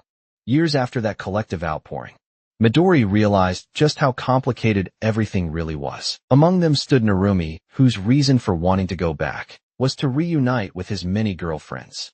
Slowly the discussion turned into a heated argument. The students, once just background characters, were now split between following Midu or siding with Erasure. After hearing everyone out, Erasure made his final stance clear. There was no point in continuing the argument. He moved forward on his own terms. Anyone ready to die should follow him. And indeed, when he set off, several of the students chose to go with him, while the rest, those too afraid to risk it, stayed behind. Reina and Yumi watched the group break apart, filled with unease, especially when Corey decided to follow Erasure. Mirai asked Narumi if he was going with them, but he said he would stay neutral, acting as a bridge between both sides. Rin, uncertain of what to do, stayed silent, though deep down she also longed to return to her family. That night the group finally split for good. Erasure asked if everyone was ready. They were leaving the place immediately, but before they could move, a mysterious voice echoed among them, saying that things had gotten worse in their absence. Erasure turned toward the sound, his eyes landing on someone he hadn't seen in a long time. Our protagonist. He wanted to know what this boy planned to do after being gone for so long. Presence of our protagonist left all the students completely stunned. One of them quickly asked everyone to quiet down, so they wouldn't draw too much attention. The muscle-bound guy told Erasure to calm himself a bit, but Erasure shot back, saying he didn't have time to waste on useless people like our boy. The truth was the protagonist agreed with that, but decided to be honest with them. He wanted their strength. Erasure was taken aback, recalling what had happened earlier.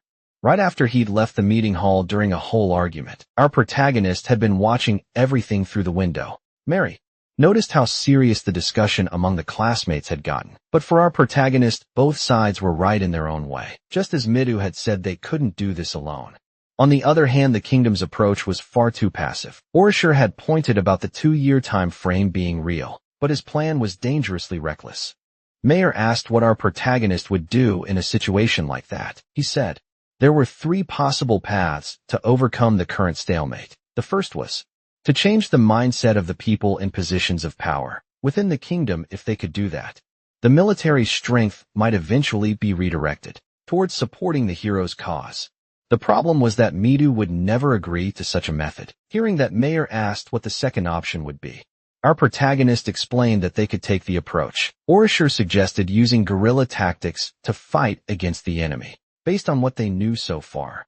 Mostly thanks to Isabel, the demon realm wasn't unified. There were plenty ways to sabotage their enemies from within, but he doubted that Erasure could pull off something that complex, and Mare actually agreed. His temper would make that impossible.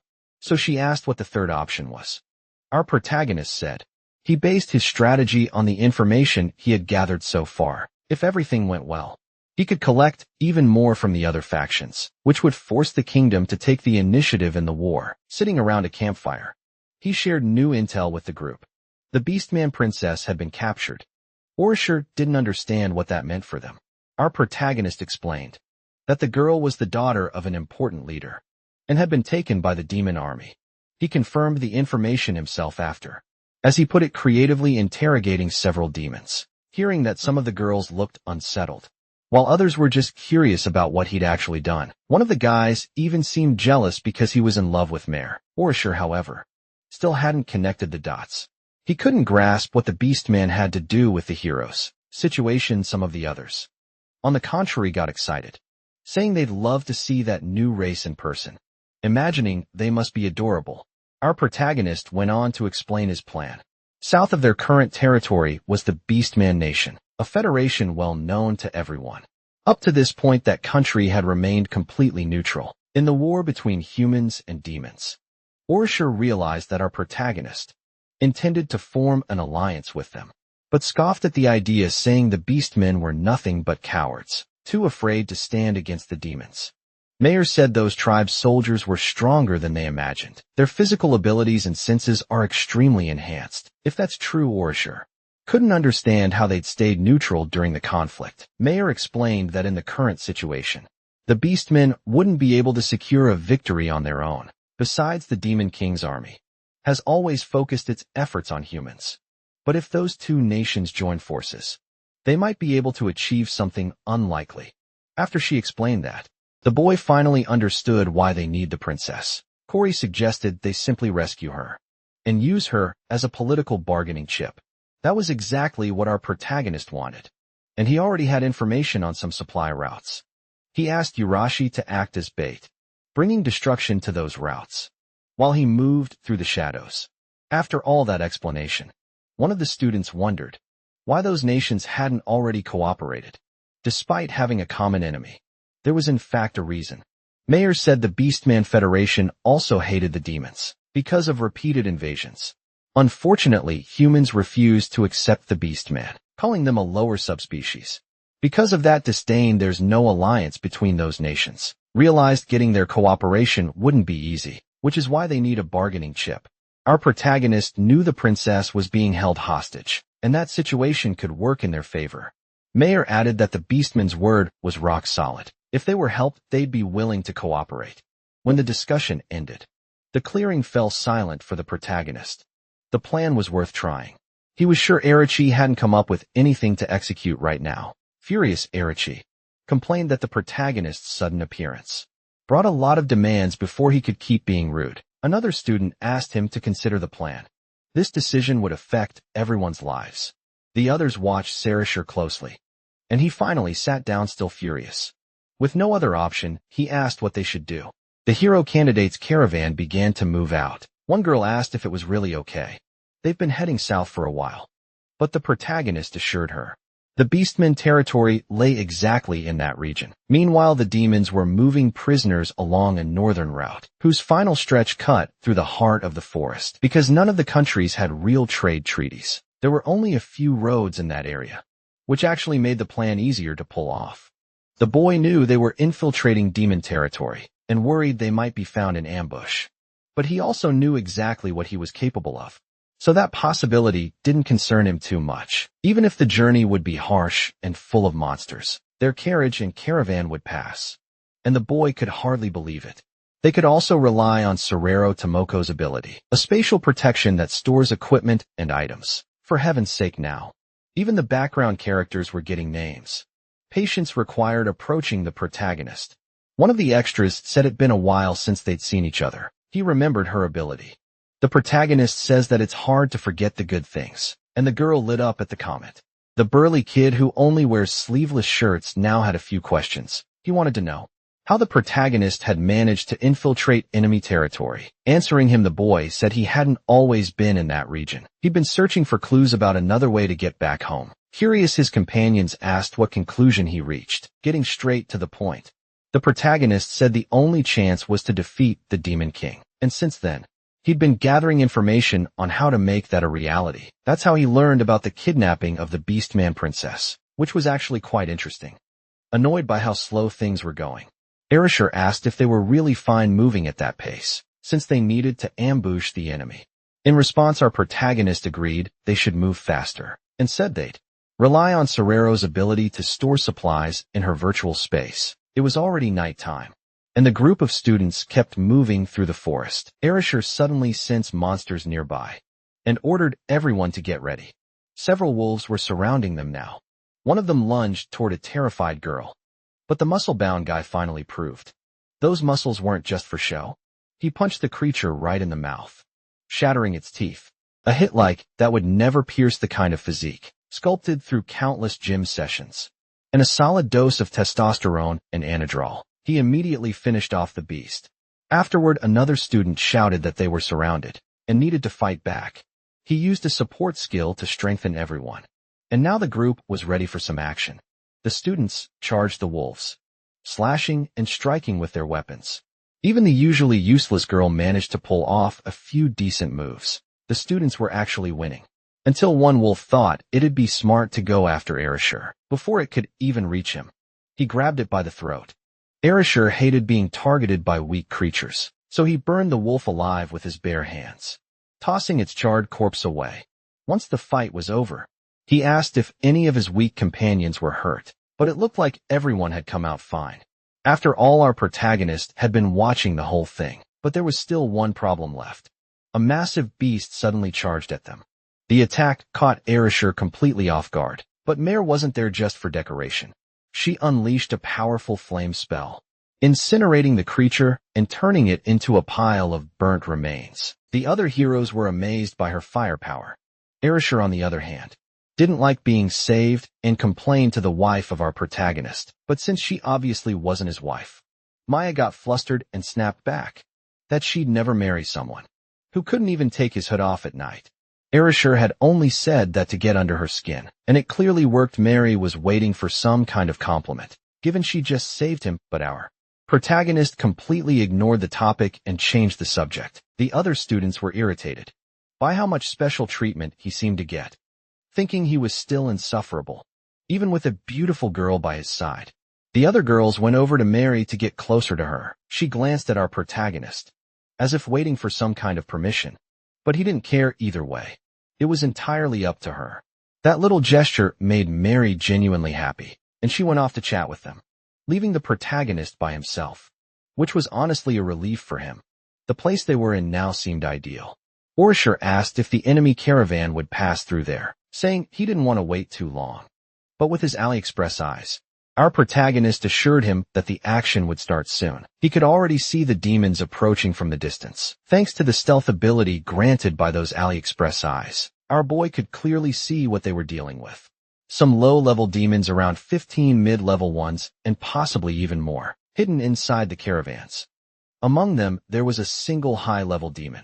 My God, that guy must have had one hell of a rough puberty. He looked like the living embodiment of every bad joke ever made. When Erasure saw that thing, even he looked a bit shaken. Assuming it had to be the leader of the convoy, our protagonist confirmed it and warned everyone not to underestimate him. He might not be as strong as Stonagaya, but he was definitely trouble. Frustrated Erasure said he wanted to take him down himself. Our protagonist just gave him a long look, actually hoping he would. He was getting tired of saving these almost background characters. Half joking, he said that from the start. The high-level demon was meant to be Urashi's problem anyway, so the plan was simple.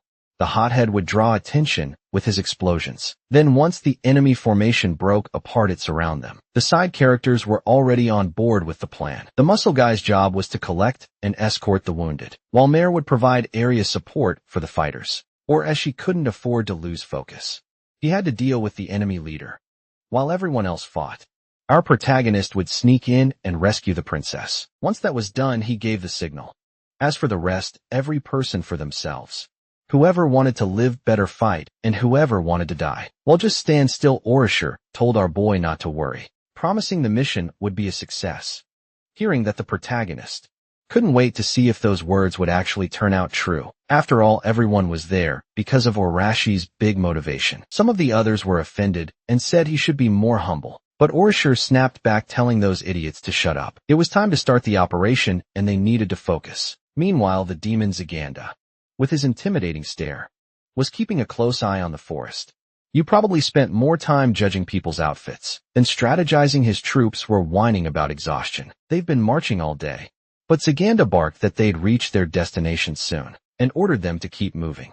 The truth was, even he was dead tired riding his prized horse imported from Dubai. His back hurt like hell, and the saddle felt made for torture. What he really wanted was to sip tea at 5 o'clock, while a famous podiatrist pampered his feet, as he daydreamed about his ideal evening.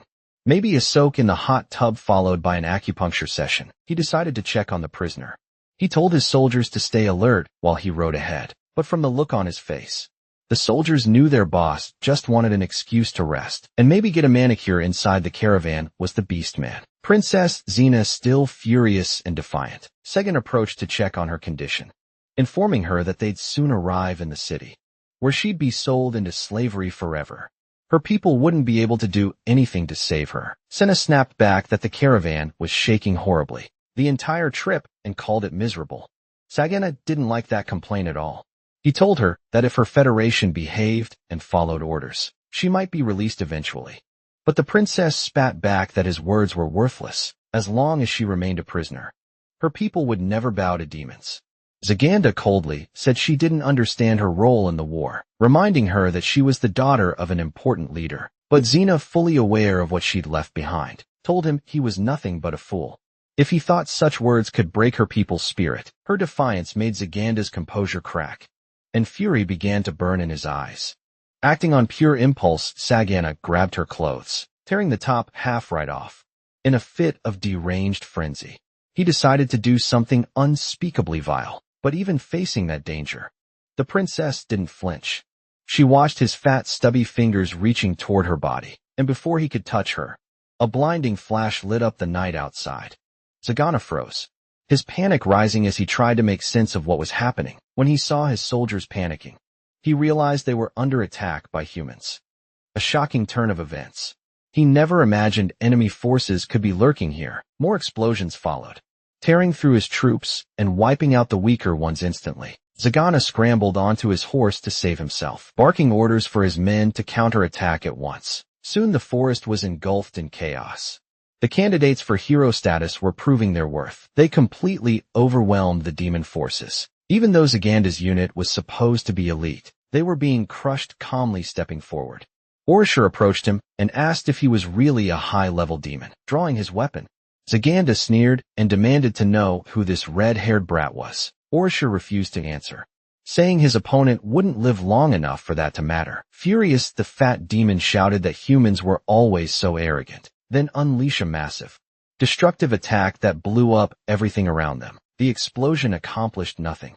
Orishur had already countered, striking Zaganda, who barely managed to block with his spear, puffing out his chest with pride. A demon laughed, saying the boy would never defeat him. His BMI was far too small. Orishur realized his attacks weren't hitting as hard as he'd hoped, and quickly had to dodge a retaliatory strike.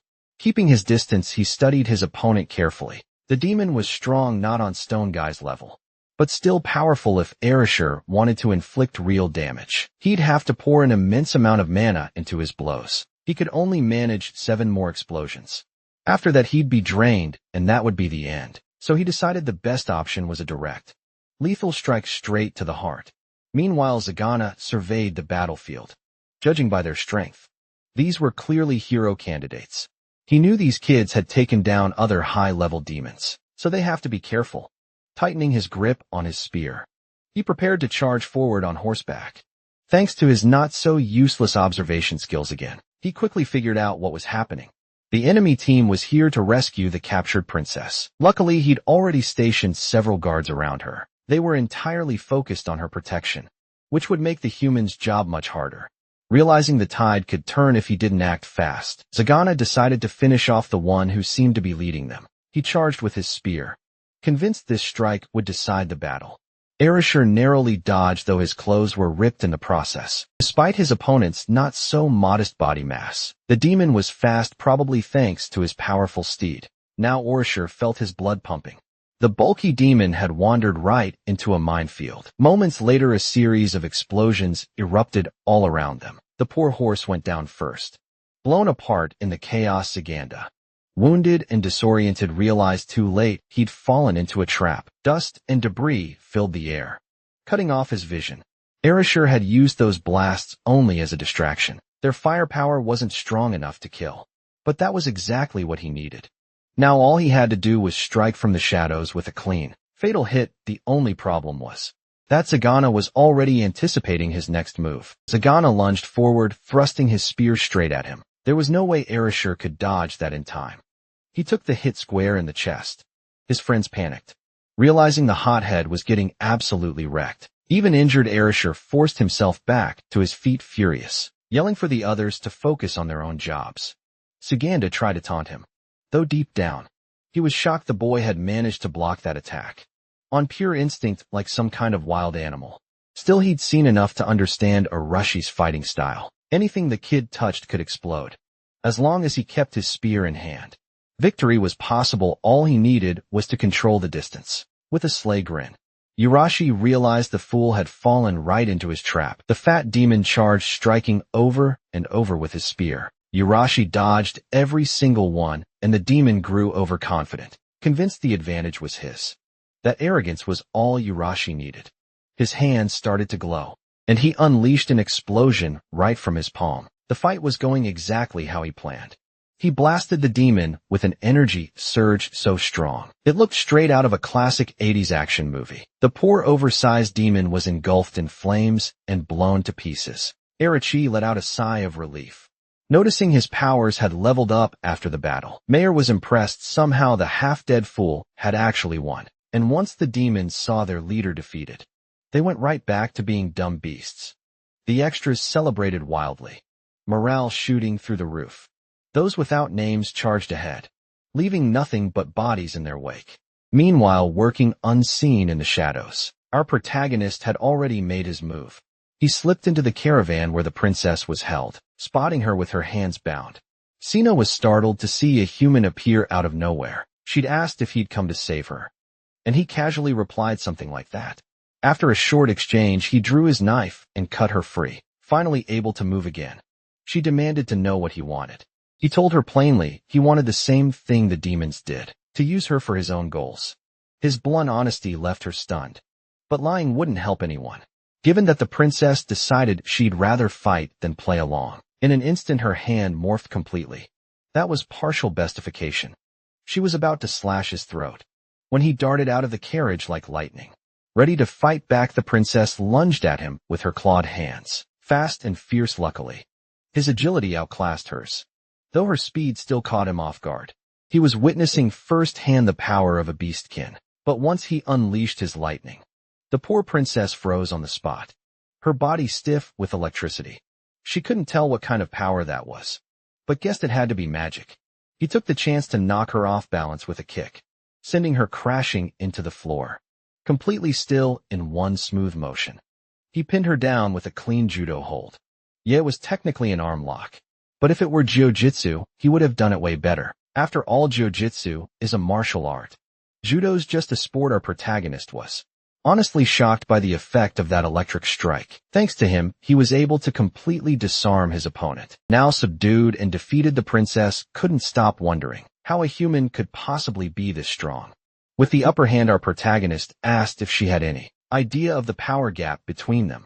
She had only two options: to be obedient or to obey. It was up to her to decide which one suited her best. The princess eventually agreed, realizing that siding with humans was far better than siding with demons.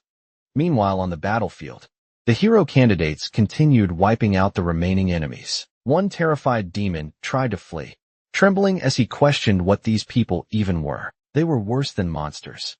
Orishur gave a simple order to his companion, who made the vines of a nearby tree glow and lash out, wrapping tightly around the demon's leg to stop his escape. Now completely terrified, he was caught by Orishur, who told him to deliver a message to the Demon King. Nothing personal, Orishur said coldly, but your time's up. Later that night, everyone gathered around the small campfire. The demon caravan had plenty of food, which got the group excited. After pulling off the ambush, some of them joked they were starting to feel like bandits. The princess, on the other hand, was shocked by how well she was being treated. Our protagonist noticed she hadn't eaten yet and asked why, clearly starving. She didn't understand why they were treating her so decently. Orishur mentioned that finding good food in this world was rare, and nothing compared to what they used to have back home.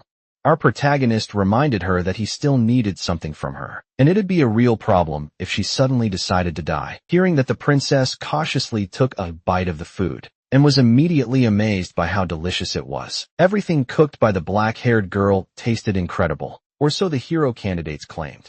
Mayer then asked if the princess's name was really Xena, and how she ended up being captured. The girl sighed deeply as if regretting what happened. She explained that she had run into the Demon King's army while hunting in the forest, in her people's territory, where demons had no reason to be. It was almost as if they knew she'd be there. To our protagonist, that could only mean the demons were planning to invade her country, and capturing her was just one step in their strategy. One of the girls asked if the demons intended to control the Beastmen's entire nation. The princess replied that the demons planned to dominate the entire continent. Question now is what the humans intended to do with her. Our protagonist told her plainly that they planned to use her as a bargaining chip. They needed the cooperation of the Beastman Federation. To defeat the Demon King, it was an ambitious goal, one that left the princess genuinely impressed. But our protagonist clarified that he also had personal reasons. Until the Demon King was defeated, they couldn't return to their original world. As Erishur pointed out finally, the princess realized who they were. The rumored hero candidates she had heard about. After hearing the full truth, our protagonist asked for her opinion, saying her help would be far more useful if it came willingly. With surprising warmth, she admitted that she owed them a favor since they saved her, though as our protagonist pointed out, it had all been a coincidence. Even so, she insisted that a favor was a favor, and to purge the demons from her federation, she needed the backing of another faction. She suspected there was already a spy among her kingdom's officials, accompanied by our heroes. Princess Senna finally managed to escape demon territory. They made their way back to the city of Neutrat. Inside the training grounds, Midi was in the middle of an intense session, pushing himself to become stronger, when a familiar voice interrupted him. It was Rena, curious and a bit annoyed. He asked what she wanted, clearly excited. She told him that Arashi's team had finally returned, and were now at the city gates. Midori froze for a moment, completely shocked by the news. At first, the soldiers didn't take their return well. To them, Arashi's team were deserters, and they demanded to know what those runaways were doing back after abandoning the kingdom. Erishur said he couldn't care less about those rules. They were never made to benefit the hero candidates anyway. Seeing that he was visibly irritated, the generic background soldiers decided to ease up a bit. Erishur told them he had no time to waste with extras, and needed to speak directly with Captain Amelia. The soldier in charge refused, ordering his men to arrest the deserters immediately. Erishur really didn't want to resort to violence, but things were heading that way fast. The muscle head of the group complained that Arashi's lack of manners was exactly what caused problems like this. Before the situation could escalate further, several chains appeared out of thin air, binding the soldiers in place. Rin had stepped in, surprised that Arashi's group had returned so soon. The soldiers couldn't move under her power, and one of them asked if she planned on becoming a traitor too. Then the most charismatic of the bunch, good old Narumi, spoke up, telling everyone to calm down a bit. With that, Rin's chains vanished. It was no surprise Narumi's special power was pure charisma, and just by speaking he managed to diffuse the tension. Erishur was baffled that the soldiers listened to Narumi's voice instead of his own orders. Narumi said he was sure they had come back with something important for the city, and Erishur replied that they would discuss it soon. What mattered now was preparing a proper place for a meeting. Later that same day, Erishur finally met with the army's officials. He wasn't exactly thrilled about it, though Heinrich, ever the diplomat, stayed as friendly as usual. Some of the other knights were visibly upset. Murray asked Urashi to tone down his attitude a bit, pointing out that his arrogance was making the atmosphere heavy. But Urashi had long since stopped caring about the customs of that kingdom. Even so, Murray insisted he at least try to be polite, since she had gone through the trouble of gathering everyone he wanted to speak with. With an exaggerated sigh, Urashi lifted his feet off the table. It was time to start. A random soldier walked into the room, escorting the princess of the Beastman. The moment the humans saw her, they were stunned. Captain Amelia demanded to know what the girl was doing there. Sienna confirmed her identity. As the daughter of one of the Beastman Federation's great leaders, she explained that she'd been captured by demons, but was rescued by these brave young men. Manu couldn't believe it. His classmates had fought demons and survived. Senna revealed that the demons have been lurking near her nation's borders for some time when she was captured and taken into enemy territory. Arashi's team saved her Erasure, then explained his plan to use the princess as leverage for an alliance with the Beastman Federation, since waiting 2 years was simply too long. Captain Amelia immediately understood the strategy. She admitted they were already in the early stages of considering such an alliance, but would need to consult her superiors now that the princess was in their custody. Araki appreciated her honesty, but Amelia was clear. She wouldn't risk losing half the hero candidates over this. Heinrich stepped in, reminding everyone that these heroes were the kingdom's greatest trump card, and their presence alone kept the army's morale high. Even so, Amelia agreed that forming an alliance would greatly improve their odds of winning the war. And that was exactly what Araki wanted. An end to this conflict as soon as possible. Even so, it wasn't a bad deal for the kingdom, since the will of the people was for the Demon King to be defeated. The captain said she had been rescued and well treated by the humans, and hoped they would also help her people wipe out the demons still occupying the Federation's lands. Later promised he would do his best to make that happen, but then Heinrich raised a question. He wanted to know how those kids even found out the princess had been kidnapped. Erasure explained that they had interrogated a few demons in a rather creative way on their journey, and that answer seemed to ease the captain's mind. A week passed since that event, and unfortunately, the kingdom had managed to open a line of communication with the Beastman Nation. The news filled everyone with excitement. Our protagonist, still working from the shadows, wanted to know how things were progressing. One of the nameless soldiers told him everything was going according to plan. A small caravan of 4 students was heading to the Federation to establish diplomatic relations. The leader of this expedition was, of course, Heinrich.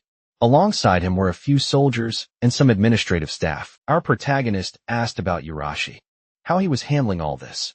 Apparently, Orishir preferred staying near the front lines, since diplomacy wasn't exactly his thing. In Midas' absence, the temporary leadership of the heroes group was handed to Marin. After delivering his report, the soldier wanted to know what our protagonist planned to do next. That's when it was revealed that he would also be heading toward the Federation, but not alongside the caravan. Once the group was ready, Henrik ordered his men to set off. The journey officially began. Reina was already exhausted, even though they had only been traveling for a short while. Midori told her they'd stay on horseback for a few more hours. Narumi, amused, said he never imagined she'd be part of this trip too, which made Reina snap at him immediately. She didn't like sounding lazy, especially in front of everyone. Then she pointed at someone, saying that if you were left alone, he'd end up doing something reckless. Mighty was surprised to realize she was talking about him, which of course made Narumi grin from ear to ear. Rana didn't stop there. She added that Narumi wasn't exactly reliable company for something this serious. That comment his pride hard.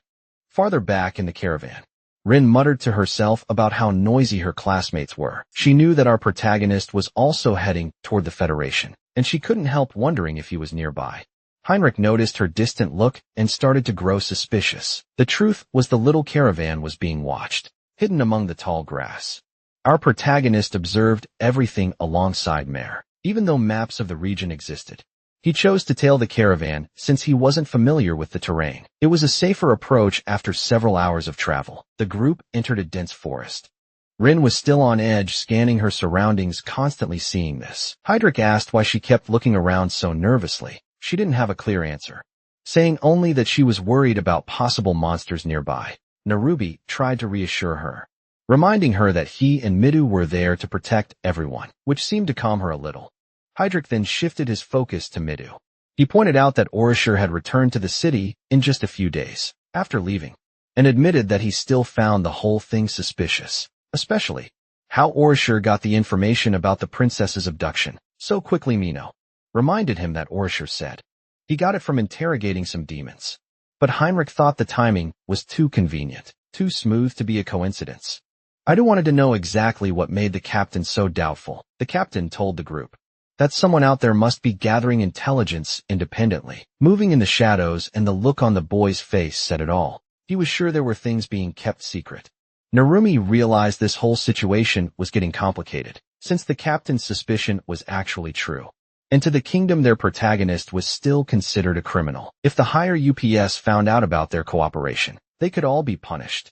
As Mariana cut in asking what kind of nonsense the captain liked to put inside his own head, Hyrik replied that there were still some among them who didn't really understand what was happening. Their connection to this world, considering they came from another one, was still fragile. He also knew that their protagonist was indeed operating from the shadows, the assassin of the saint. Midu asked what would happen if that were actually true, but the captain just smiled widely and said he was only joking. Still, it was obvious he was a bit of a narcissist, toying with them just to watch their reactions. The Ruby joined in on the conversation, saying that even if they had been in contact with the so-called traitor, they'd still benefited from his voluntary help. Heinrich said he no longer cared about that, claiming he wouldn't punish anyone over it. It had just been his curiosity talking. In truth, he even admitted he felt relieved that the saint had been killed. Narumi was caught off guard by how casually he said something like that, and Heinrich laughed it off, saying that if he'd said that anywhere else, he probably would have been lynched on the spot. Judging by Rin's anxious behavior throughout the trip, Heinrich was sure the protagonist had to be nearby. Madi was shocked to hear that, since he had no idea now Rin was cornered, unsure of what to do. Acting as the messenger between the protagonist and the heroes, she feared she'd accidentally drag him into an unwanted confession. But the protagonist, having overheard the entire conversation, decided there was no point in hiding anymore.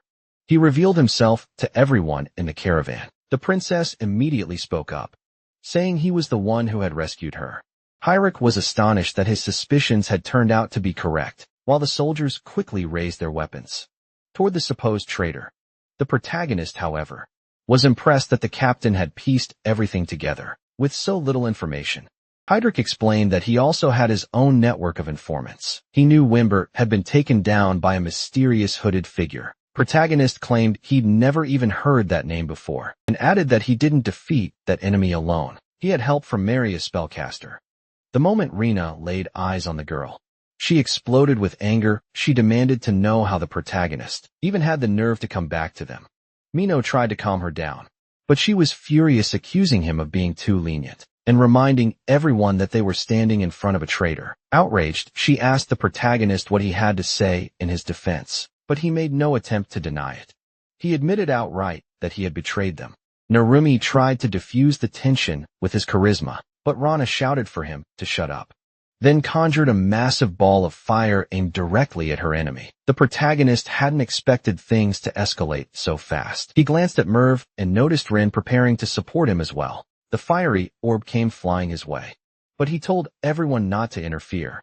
The moment it struck, a deafening explosion filled the area. Arumi panicked, thinking the protagonist had been reduced to ashes, but Rina was certain that if something like that had been enough to finish him off, he wouldn't have been such a problem for them in the first place. While she was still watching the smoke from the explosion, Rina was suddenly caught off guard. Our protagonist grabbed her by the clothes and yanked her down from her horse. As soon as she hit the ground, she scrambled back defensively, summoning more fireballs in panic.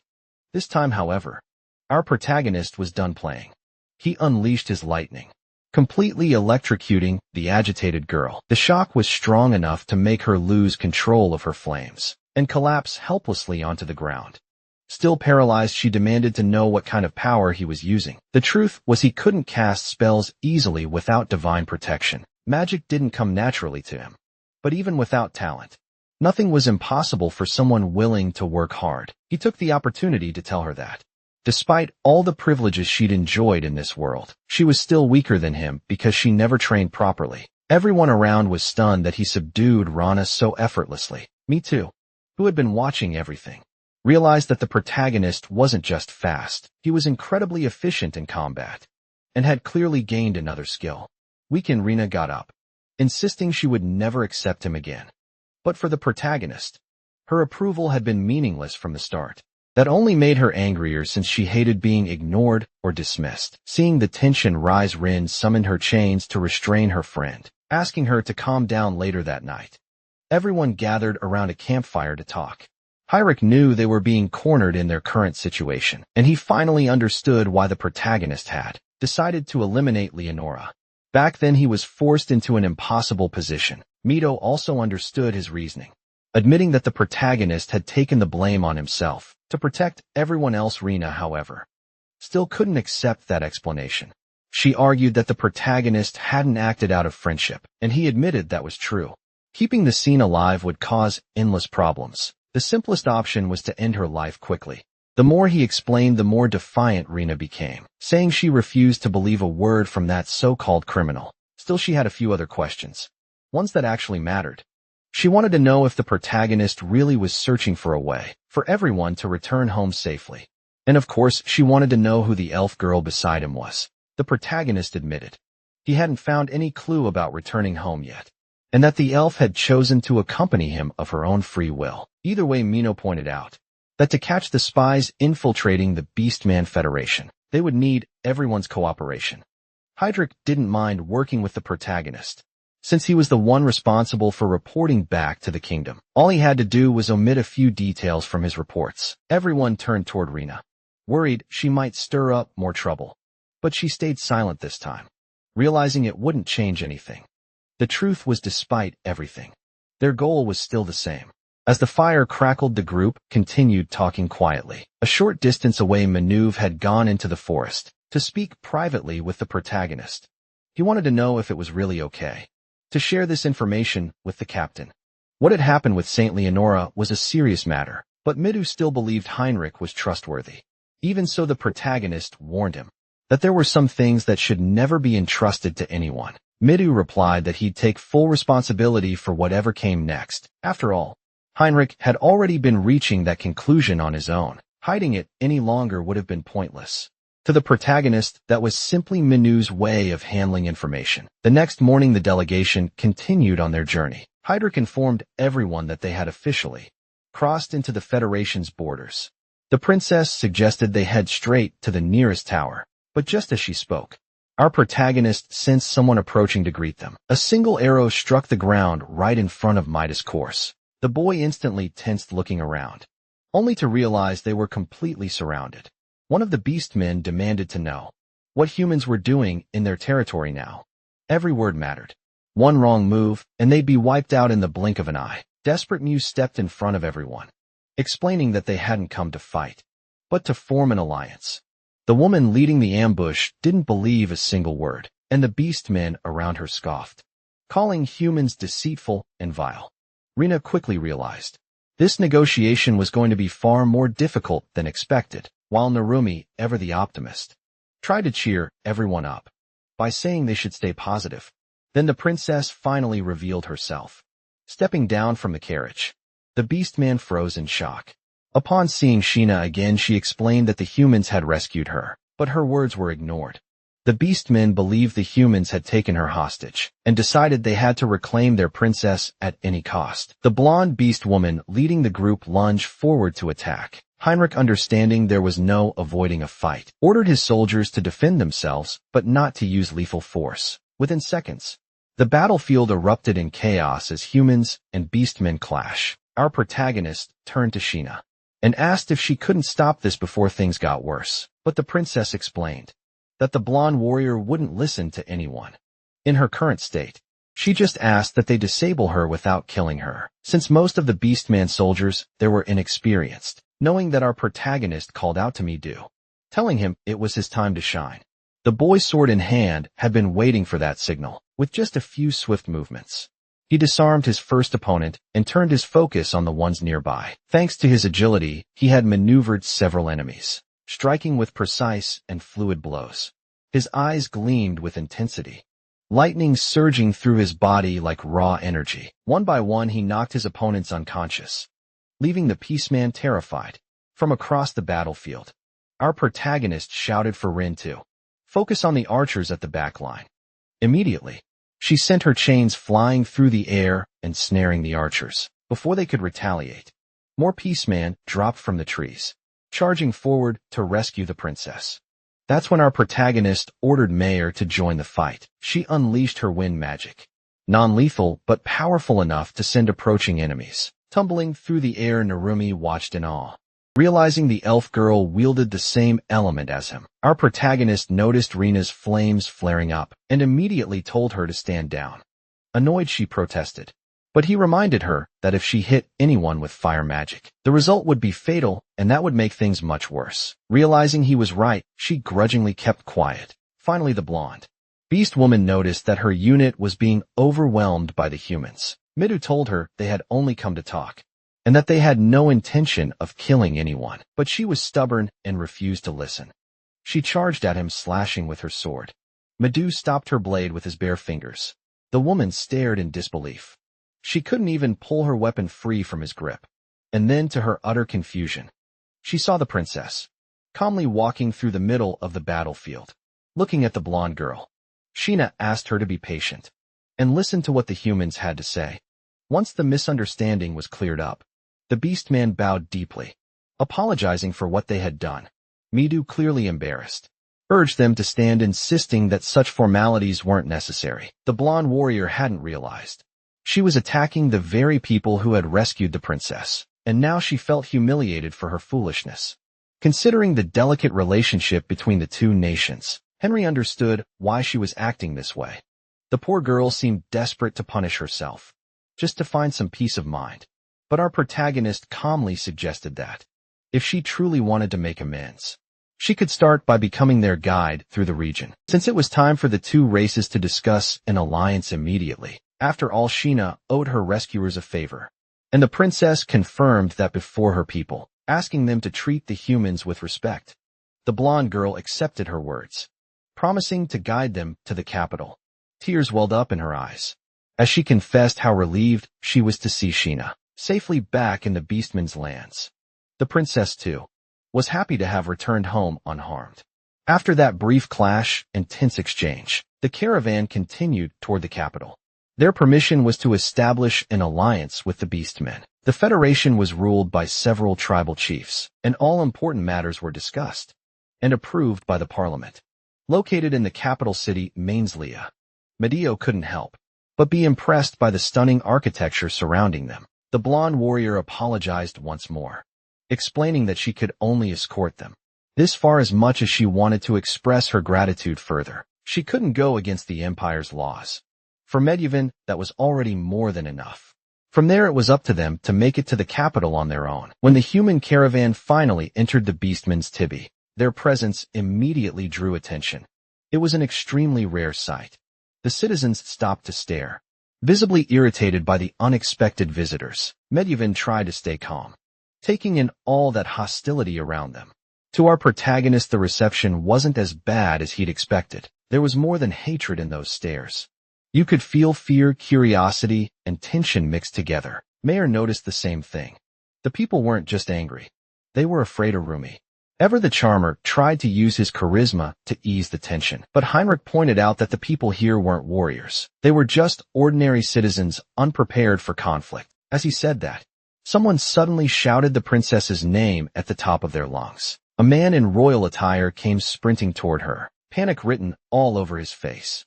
It was her father, the chieftain of the feline tribe. Shauna quickly reassured him that she wasn't hurt. Overcome with relief, he embraced his daughter tightly, saying his heart had been heavy with worry ever since she'd gone missing. The princess laughed softly, telling him he was squeezing her too hard, and the man immediately let go, apologizing for losing control of his emotions once he had calmed himself.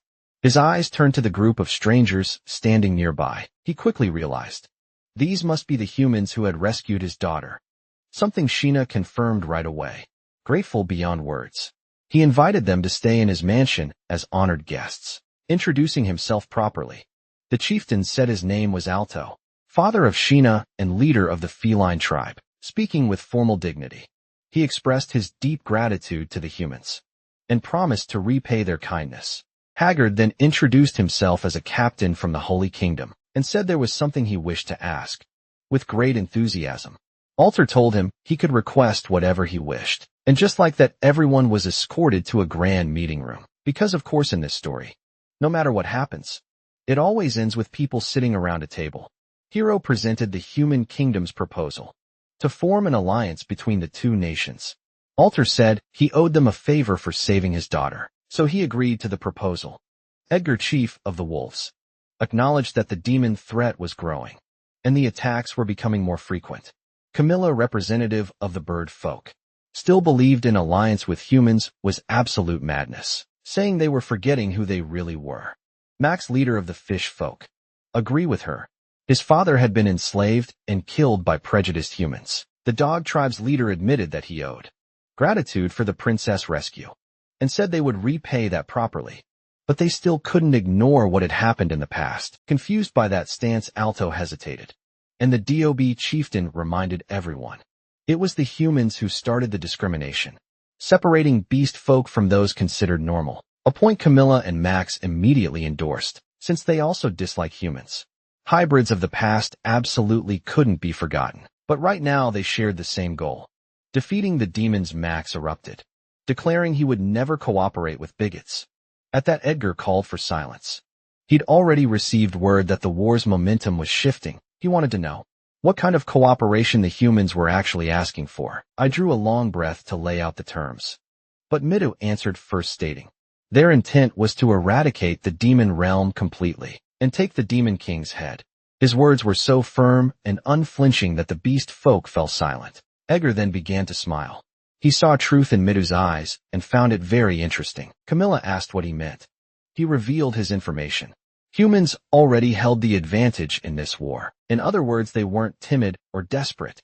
In proposing this alliance, Minyu said slaying the Demon King was the highest objective, and they needed every ally they could get. Only to be interrupted by Alto, who said just as Edgar had noted. They wanted to help exterminate the demons. He had been suspicious of humans entering his land, but he hadn't expected such honesty. Edgar raised his hand in agreement with the unlikely alliance, since the demons were a growing problem. If the humans defeated their enemies in the future, beast folk would be next in line.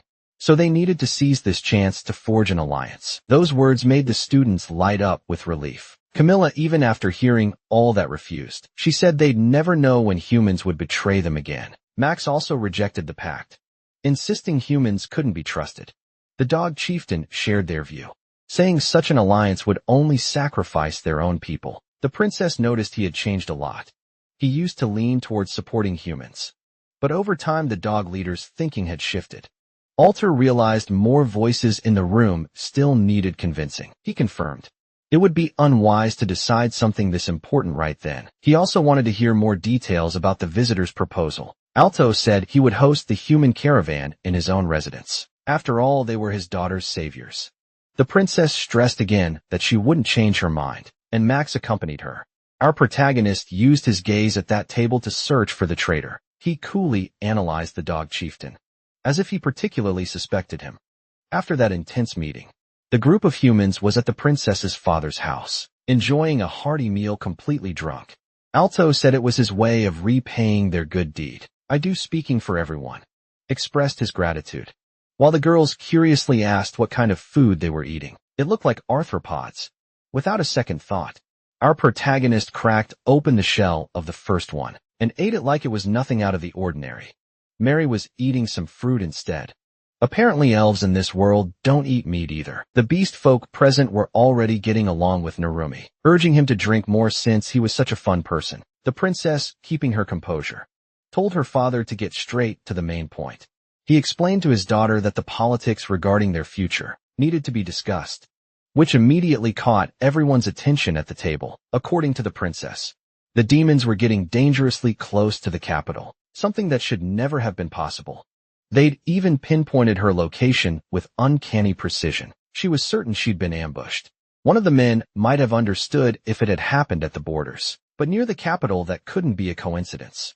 Or so she wanted everyone to understand. Someone insisted that if demons had infiltrated their territory, they would have noticed it long ago.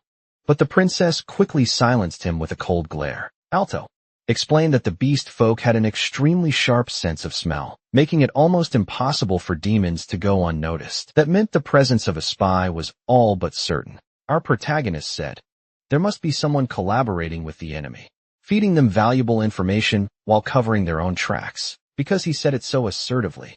A few of the beast folk took offense, their fur practically bristling.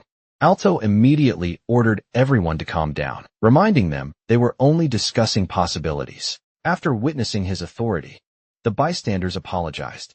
In truth, Alto didn't want to suspect his own people either, but if not for the humans' efforts to find his daughter, none of this would happen. He hadn't been able to find a single trace of her in the forest on the day she didn't return.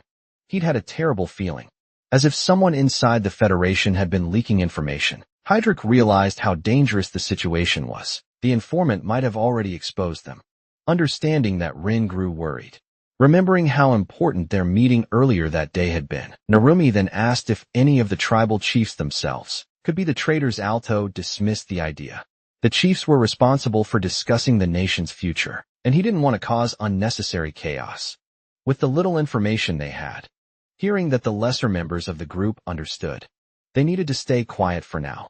Alto's main concern was that the princess should not leave the mansion. She found it very frustrating, especially after just returning home.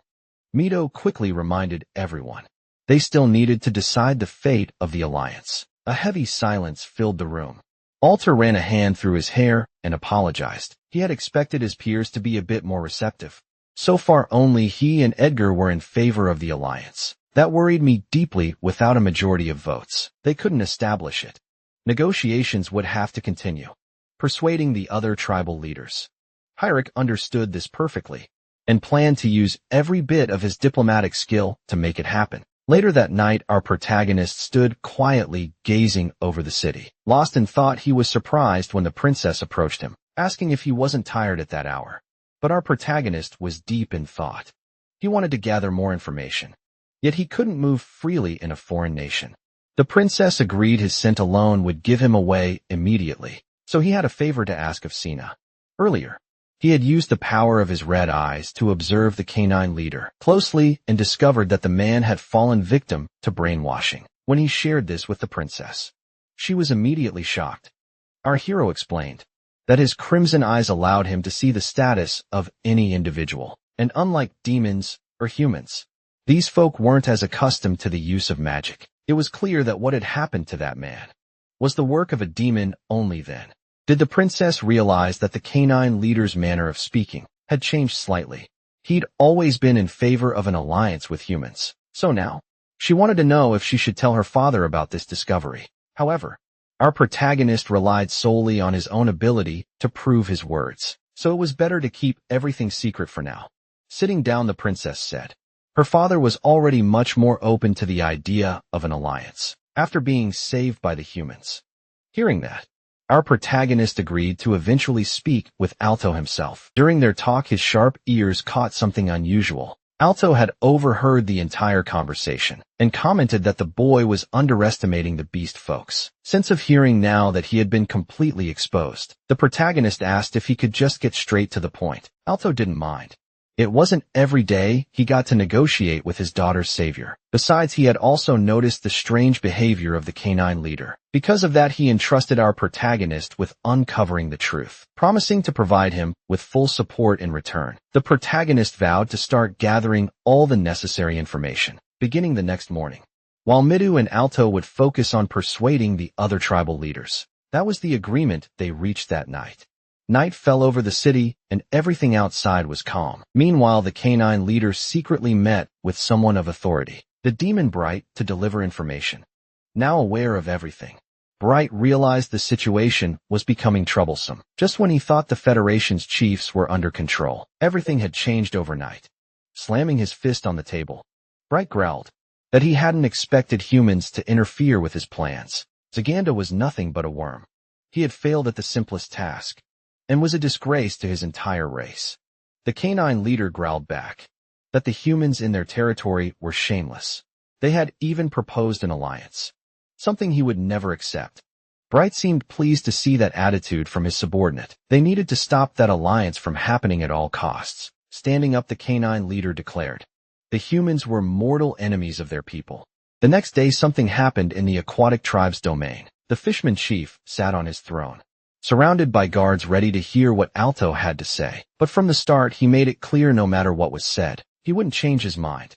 Mitter already knew that, but he still asked to be heard, showing at least a bit of respect. The fishman motioned for him to begin. which made me visibly happy. Then, Hendrik stepped forward to explain the situation of the Holy Kingdom. Afterward, they went to the home of the bird folk leader. The guards there were openly hostile, saying humans would not be allowed to enter. Namruvi was frustrated by that response, but the refusal stood firm. Even if the request came directly from Alto, they would not grant the humans access. Rin watched the entire scene quietly. She knew she could use her technique to control that man, but there was a risk he might realize it. In the end, Narumi accepted the refusal and said they'd try again another day, which left Rin genuinely surprised. The boy knew that any complications could turn them into enemies of an entire nation, and that simply couldn't be allowed to happen. After hearing his calm reasoning, Rin felt a bit more at ease. Later that same day, the princess returned to speak with our protagonist, and things were exactly as he had predicted the night before. He wanted to know what she had found out. The girl had visited the canine territory, and the atmosphere there was disturbingly tense. They were clearly far more hostile toward humans now, and the soldiers seemed restless and on edge. It was obvious they were plotting something against the human visitors. Our protagonist wasn't about to sit still in the face of danger. They needed to gather crucial information and change the situation immediately.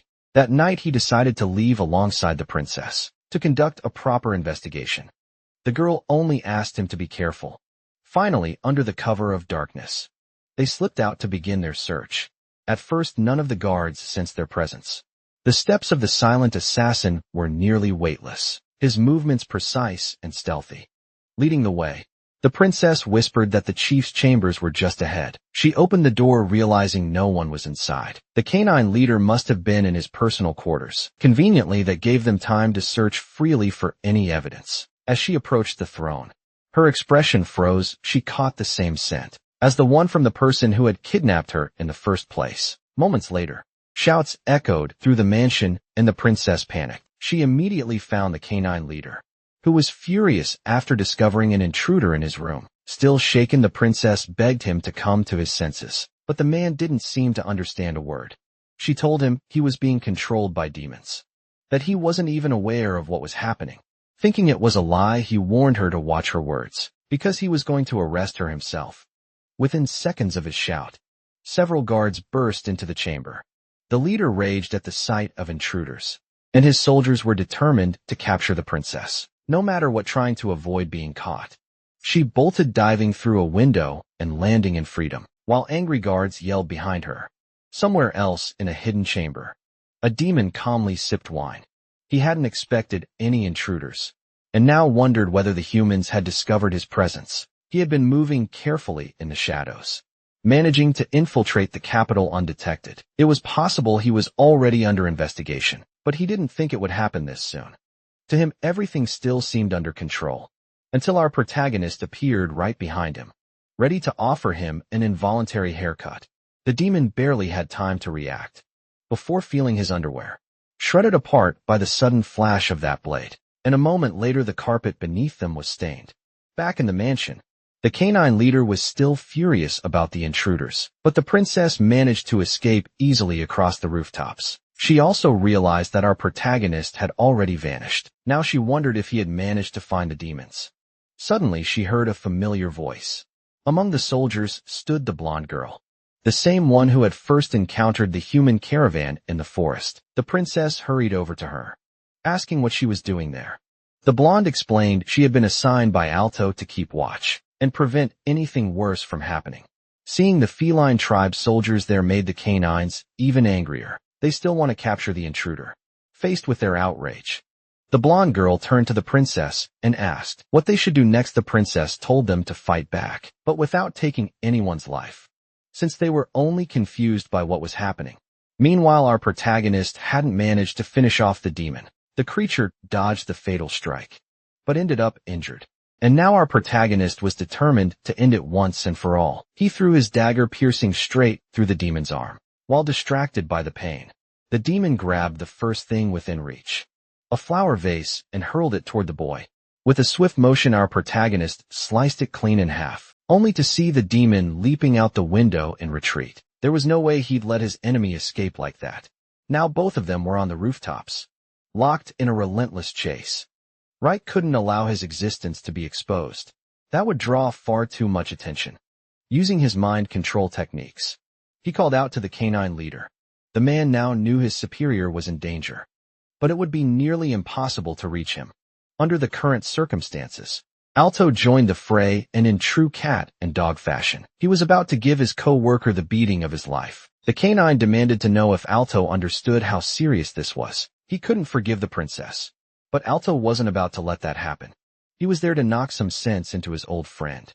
That only made the dog even angrier.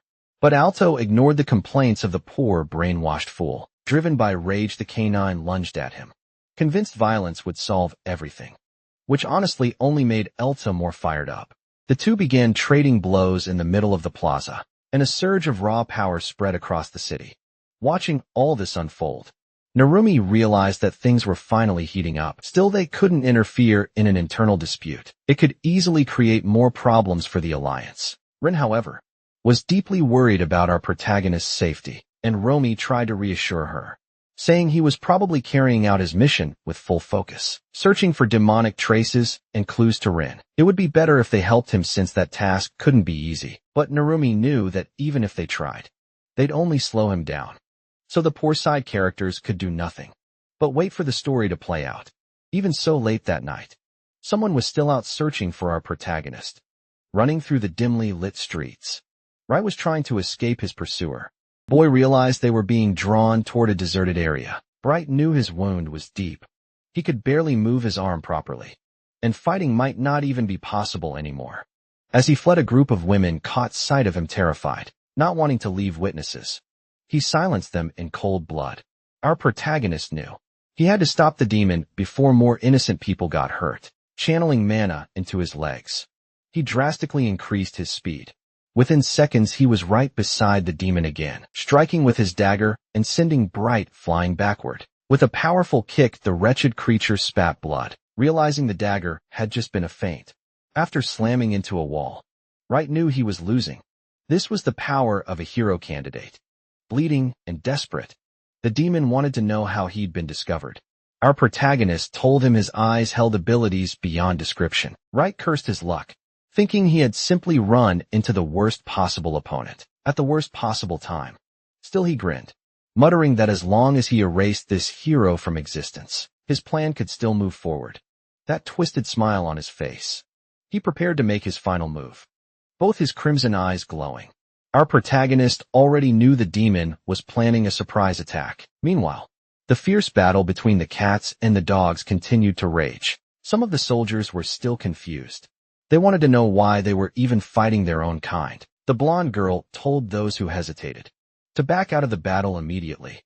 The princess was also in the middle of the conflict, asking the canine warriors if they didn't think their leader was acting strangely. Her words made some of them stop and think. Something really did feel off. The princess quickly noticed that one of the soldiers seemed to know more than he was saying. He admitted he didn't understand what his chief was thinking, but the job remained the same. Then the princess asked what he would do if the canine chief had become a puppet of a demon. Through mind control, the other soldiers who heard that were shaken, but the first man barked an order to his troops, telling them not to be fooled by lies. Seeing that persuasion wouldn't work, the princess braced herself. Before the fighting could resume, a brilliant blue flash erupted between the two armies. It was a human who caused it. It was none other than our boy Midu. He descended into the field accompanied by the wolf leader. It was time to put an end to this pointless battle. Edgar's presence immediately brought a sense of reason. Back to the scene far from there. Bragg had finally been defeated. Or at least that's what it looked like. His body was riddled with injuries, and he'd lost a lot of blood. Our protagonist took a closer look at him. Using his eyes to analyze the demon's technique in detail, he discovered that Bright's brainwashing only activated when both of his hands touched the victim's head. The guy was dangerous, but not exactly hard to take down. Just as he thought that, our protagonist's crimson eyes caught a sudden glint, a spear flying straight at him. Several demons had joined the party. Fairly standing, Bright grinned. It had all gone just as he planned. He wanted reinforcements to arrive. And now they had. The realization made our protagonist sigh. The demon bragged that there was no way a mere human would leave this place alive. But our protagonist just looked at him with pure disdain, saying he was nothing but an idiot. Words that made Bright's face twist in rage. The boy already knew Bright had been stalling for backup. To be honest, he found it annoying to have to hunt down each demon one by one. But now with them all gathered here, he could clean them up in a single sweep. That smug confidence infuriated Bright even more. Burning with hatred, he rallied his troops, declaring that the human would pay with his life. They might not be high-ranking demons, but they were still elite soldiers, and he believed that gave them the upper hand. With a furious shout, he ordered the attack to begin. Then a violent gust of wind exploded outward, shielding our protagonist.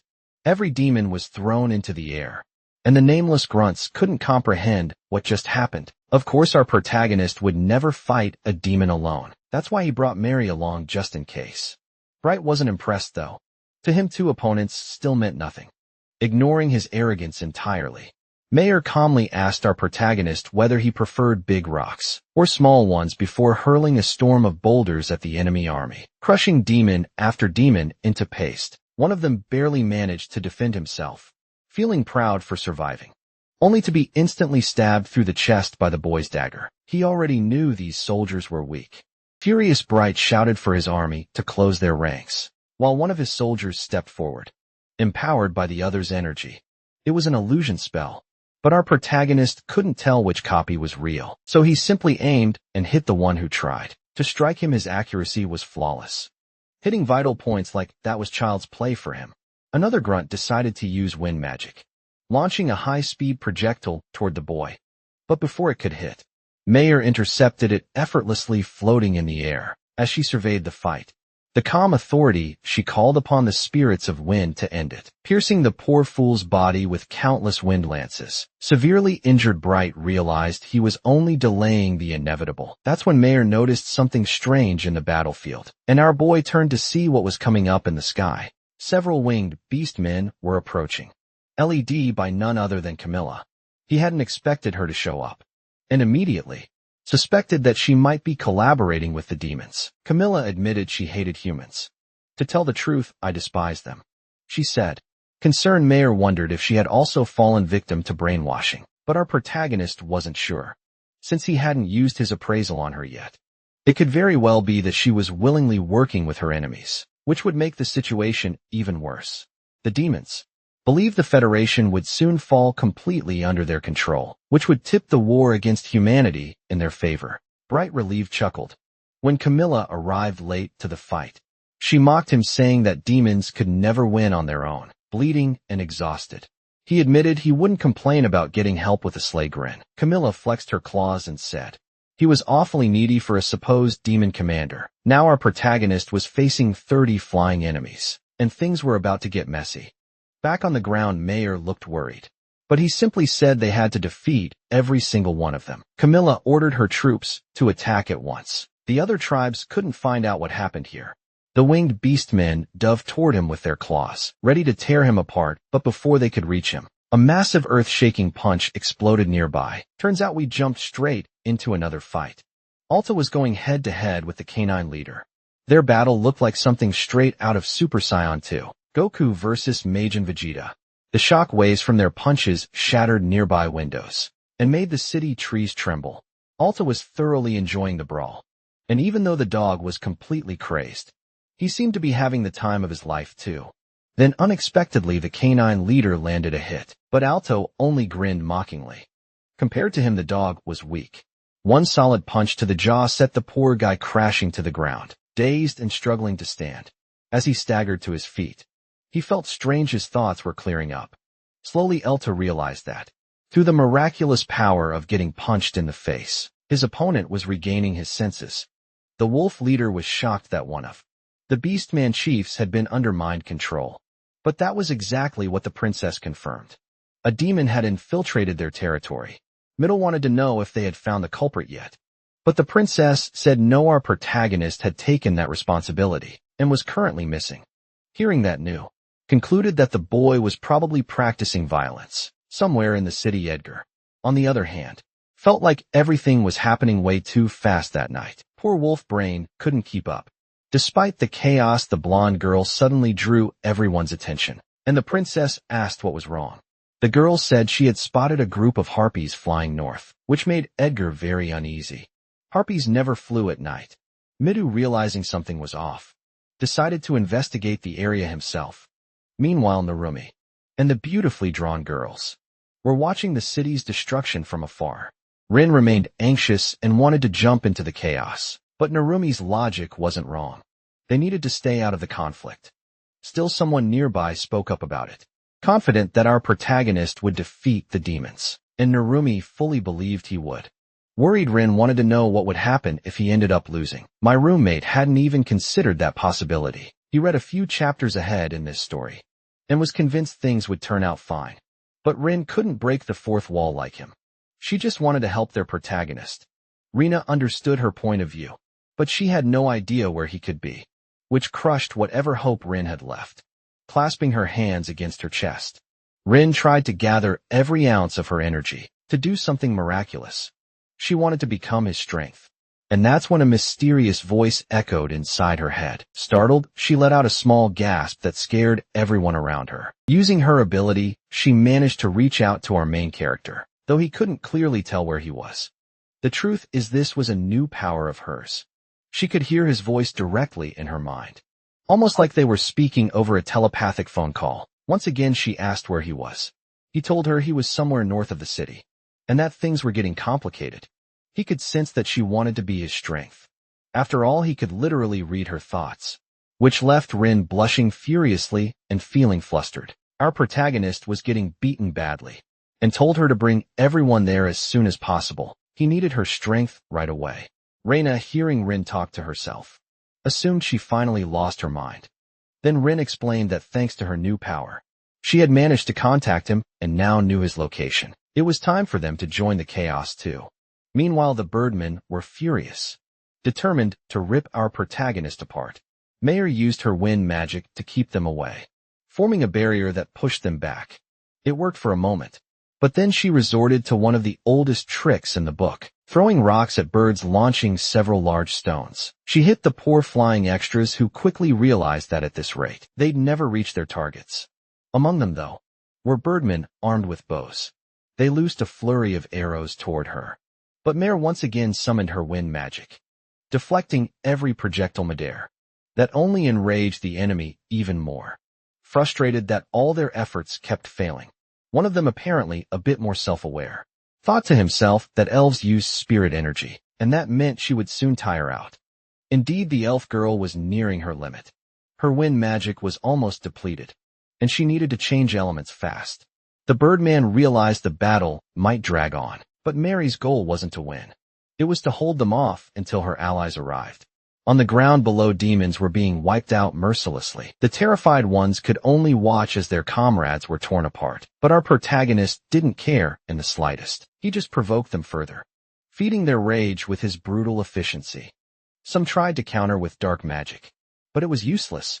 Camilla decided to unleash one of her secret techniques, steel feathers slicing through the air. But our boy blocked them with his dagger. Unfortunately, one of them still managed to graze him, and it hurt like hell. He had to think fast now. Worrying about Mayer's safety left him momentarily distracted, and Bright tried to take advantage of it. But the boy called upon his lightning, electrocuting the demon in a sudden surge of power. The elemental strike completely caught right off guard, with the demon now paralyzed. Our protagonist shifted focus to another enemy charging toward him. In a flash, he vanished like lightning itself and reappeared behind the target, cutting the demon down at the exact moment the fool tried to attack. His own general break at the ground, even more battered than before. That was a close one. Our boy could feel his mind almost being completely shattered, and he didn't have any kind of countermeasure against that attack. Rin finally arrived at the battlefield. Seeing him badly wounded, Rina and Arumi showed up as well, taking in the chaotic scene before deciding to join the fight too, which only terrified the demons even more. Their leader was barely hanging on, and the harpies have full control of the skies. Our boy told his teammates to handle the lesser enemies, and they quickly agreed. He'd only asked Rina not to burn those poor things to death, while Rin wanted to know if he was planning to fight alone again. Gave her flashbacks. He was about to face another Leonora-type battle. But a lot had changed since that day, and now Rin was full of confidence. She used her domination power, amplifying his strength. Camilla thought she was being underestimated, but Bright warned her to stay cautious. That hooded boy was serious trouble, with his death glare fully active. Our protagonist said he'd make their end painless. A dark, sinister aura began pouring from his body, frightening everyone around him. If Camilla wore underwear, it would have been completely obliterated by now. Meanwhile, the Burman tried to swoop down on the elf, but before they could get close, someone shouted, demanding to know what they were doing. It was the feline tribe led by Edgar, demanding an immediate explanation. The extras looked confused, but their leader said they were just following Camilla's orders, which gave them a false sense of confidence. They declared that all witnesses must be erased, no matter the cost. Edgar stared, completely baffled, while Manu instantly realized what had to be done. It was slicing time. Mayor stepped in front of them, shouting that the harpies were working with demons, leaving Edgar absolutely speechless. She pointed toward a nearby street, saying there were demons over there fighting the protagonist. The princess was stunned. She hadn't expected anything like that, and neither had the wolf leader. Minnie was confident, knowing that his friends were already heading toward the main fight, so he stayed behind to help the elf. Edgar, clearly upset, hadn't imagined that demons had infiltrated their territory. Such a degree, unfortunately. Those soldiers were just following orders, and he didn't want to take their lives if he could help it. That's where Midou excelled. A good guy through and through. Like Batman, he didn't kill, but he definitely caused enough pain to make his enemies reflect deeply on their life choices. Back at the main fight, both Bright and Camilla realized they were in serious trouble. Camilla couldn't even look at him anymore. His figure kept distorting, flickering in and out as if he were phasing between dimensions. Bright couldn't even register how fast he moved. A moment later, the demon's neck erupted in a spray of red, and yet in a disappointing twist. Our boy had only managed to slice the demon's arm superficially. Camilla shouted for everyone not to look directly into his eyes. He was using an illusion technique. It looks suspiciously similar to a certain iconic manga eye ability, if you know what I mean. Our protagonist, Kotashi, caught on to what he was doing through his technique. He could now use illusions thanks to the evolution of his eyes, a power that had awakened after his victory over Weinberg. He'd been training that ability against powerful monsters, and at close range it was devastatingly effective. Camilla was furious that power had given her nothing but headaches. Bright, meanwhile, realized he had to fight his opponent without ever meeting his gaze. As soon as she looked at his feet, she realized the illusions had ended. Our protagonist knew that trick wouldn't work anymore, so it was time to go back to the classics. He showed the demon that his agility was still absurd. Bright tried to look to the side, but that only earned him a very personal introduction to our protagonist's dagger. This time a strike landed right around his eye. Our boy knew that an opponent's eyes reveal a lot during a fight, but by the look of it, this one wouldn't be seeing or hearing anything else anytime soon. Up in the air, Camilla grew frustrated. Realizing her demon ally was completely useless, our boy promised she'd be next in line. Furious, she shouted that she already knew all the humans' tricks and refused to be underestimated by some kid wearing a hood at night. She snarled her claws at him, only to be outmaneuvered with ease, then launched several sharp feathers his way. His dagger proved incredibly efficient, and his reflexes allowed him to dodge every attack, even though she couldn't look him in the eyes. The winged woman was adapting fast to the fight. Camilla said she didn't need her sight to win. The senses of beast folk were far superior to those of humans. Our boy wanted to know what she planned to do next. Just fly around like a bird, or actually try to win. The longer she stalled, the worse things would get for traitors like her. Meanwhile, the other heroes were holding back the remaining rebels, which only made Camilla angrier. She yelled that humans were always interfering with her plans. Our boy paid close attention to those words. While watching her undergo a full beast transformation, he had no idea what kind of ability that was. But he knew beast folk gained enormous strength through it, at the cost of their sanity. Screaming like a wild creature, Camilla darted through the air, her movements far more dangerous than before.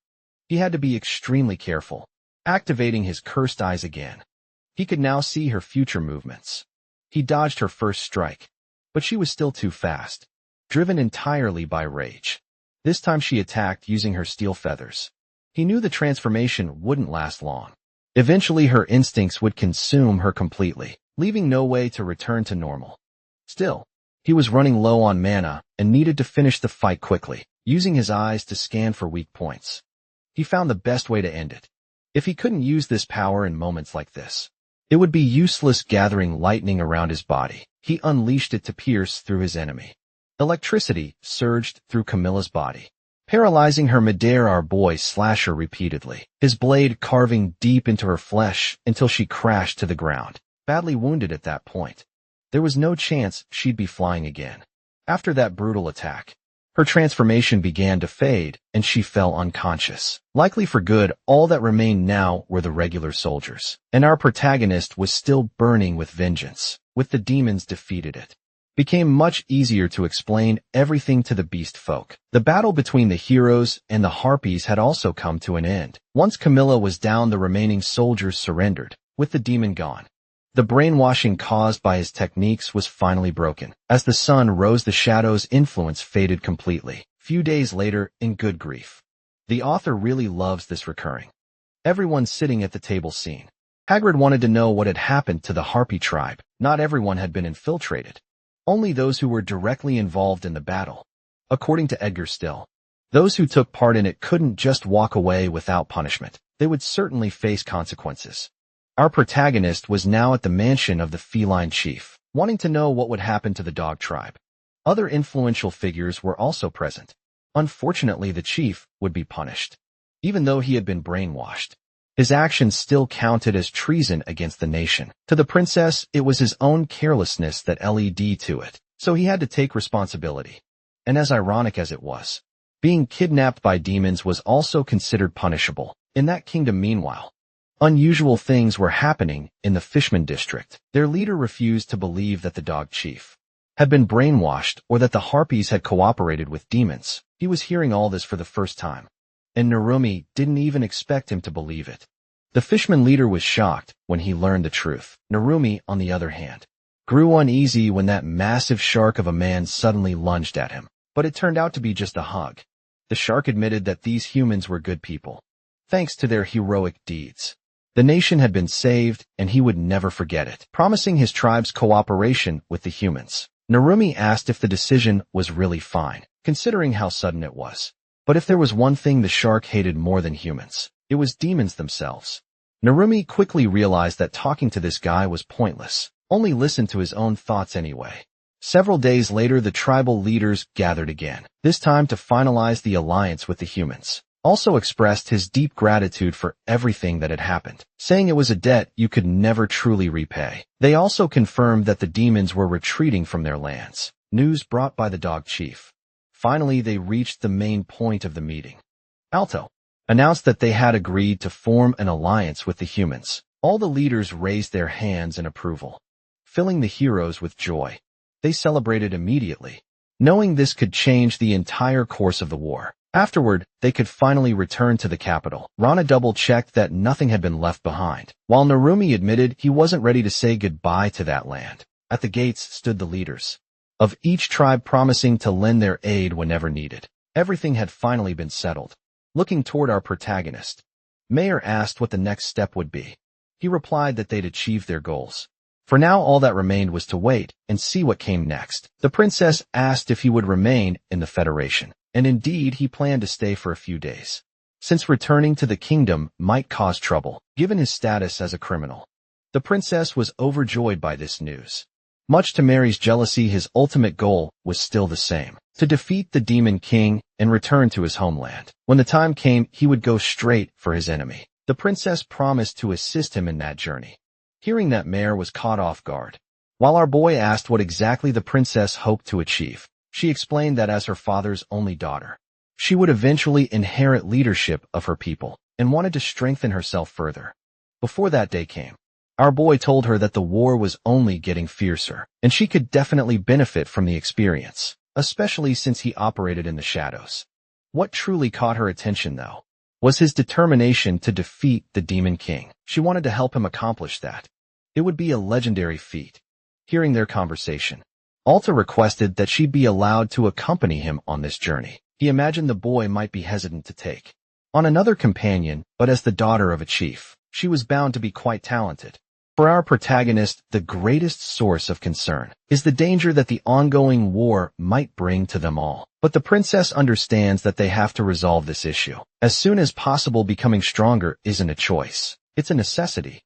Helter said that if his daughter had truly made up her mind, he would fully support her decision. Looking straight at our protagonist, the princess declared that she wanted to join him on that dangerous journey. In response, he said he would train her before they left the city. If she proved herself useful, then she could come along.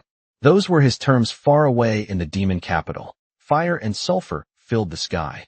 A lesser demon came to speak with its leader, the fifth princess Isabel. She announced that the revolution was about to begin. After successfully persuading the Federation of Beastmen, the heroes returned to the front lines. To do that, they first had to meet with Captain Amelia. A representative from the Beastman Federation traveled with them. It was Edgar. Amelia introduced herself to him immediately, as she was in charge of that front. The group still didn't realize the full impact of what they had accomplished, but the unity between those races would indeed bring massive changes. That night, Me Too tried to rest peacefully, but he woke up in the middle of the night after having a strange dream. Mary was standing nearby, saying he had gone to bed quite early. Her presence in his room startled him. Then she explained that he had actually fallen asleep in the resting chamber, and she used her telekinesis to carry him there. Embarrassed, Midou apologized for being a burden, but Mireille assured him it was nothing. After all, he had returned safely. That alone meant the negotiation had succeeded. Eager to catch up on recent events, Midou asked how things were going at the front lines. Murray explained that the enemy army had launched several offensives, but none of them posed any real danger. And though she didn't like to admit it, Erasure had been essential to maintaining their defenses, a fact that made Mino feel relieved, knowing they could rely on that guy. He then asked about Edgar, and Murray told him the Beastman was resting after the long trip. The next morning, a strategic meeting would be held to formalize the alliance. Midou knew the Beastmen were incredibly strong, especially Edgar. With the moment was even stronger than him. That statement surprised Murray. But Midou continued, saying that all of those warriors were elites. With their help, crossing the forest would be no challenge, and they could finally advance toward the Demon King. Seeing the determination in his eyes, Moreau asked if he didn't feel afraid of what was coming. Many dangerous battles awaited them, and some of their fellow hero candidates might not survive. Thinking about it, Mio admitted that he was scared, but if he stopped now, their group would end up splitting apart again, and eventually more lives would be lost. Mary then asked what kind of person their mysterious ally, the protagonist, really was. Mito replied that he was an ally, even if he didn't always act out of emotion. That didn't change the fact that he helped them. After hearing that, Mary said she believed the protagonist was simply selfish, which made Mito smile. He said he actually wished he could be a little more like the protagonist, more like a Rashi. That surprised Murray, since she believed Midou was far better than either of them. But to him, both of those people never let their surroundings dictate their actions. They always moved forward without hesitation, while his own tendency was to follow common sense. Now that their talk had turned personal, Murray asked what truly motivated him to want to return home. At first, he seemed confused, saying that everyone wanted that, so he just went along with the majority's wish. But it was as if Murray already knew something deeper about him. Before their conversation could continue, Rena suddenly entered the room. Seeing the two of them talking there, Rena immediately got the wrong idea about that little meeting. Midou and Mary tried to explain, but to Rena, they were just a couple of liars. And that girl in particular had stepped into the boys' dorm with suspicious intentions. Mary tried to explain that she'd only use her telekinesis to move him to his room, but Rena was still upset, especially since Mary was supposed to be the defender of morals and good manners. The argument between them was getting more heated by the second, while Midou just watched everything closely. The whole situation was so absurd that he couldn't help but smile. The next day, Erasure and Edgar were about to face each other in battle. Both charged forward to begin the match, but the Beastman's agility was incredible. Dodged every strike from Erasure encountered with his sword, nearly grazing the top of the boy's head. Erasure narrowly avoided it, but quickly realized his opponent was every bit as fast as he was. The Beastman pressed the attack, aiming for what seemed to be the final blow. Frustrated, Erasure shouted that he was being underestimated. He managed to block the wooden sword, which surprised Edgar completely. It was magic. Orishur had used mana to strengthen his arms and hold off the strike. With that, he pushed the weapon away, forcing the beast man to retreat several steps back. Even so, Arashi's arm was left sore from the impact. Captain Amelia stepped forward and told them both to stop the sparring session. It was time for the strategic meeting. Orishur was annoyed since things were just starting to get fun. Edgar sheathed his sword and agreed with the boy, though he knew his duty to the alliance came first despite his frustration. Urashi, despite everything, respects that opponent since he values the like on this video. That helps Mamoru make more juicy content for his viewers. Activate the cheeky little bell, and I'm out.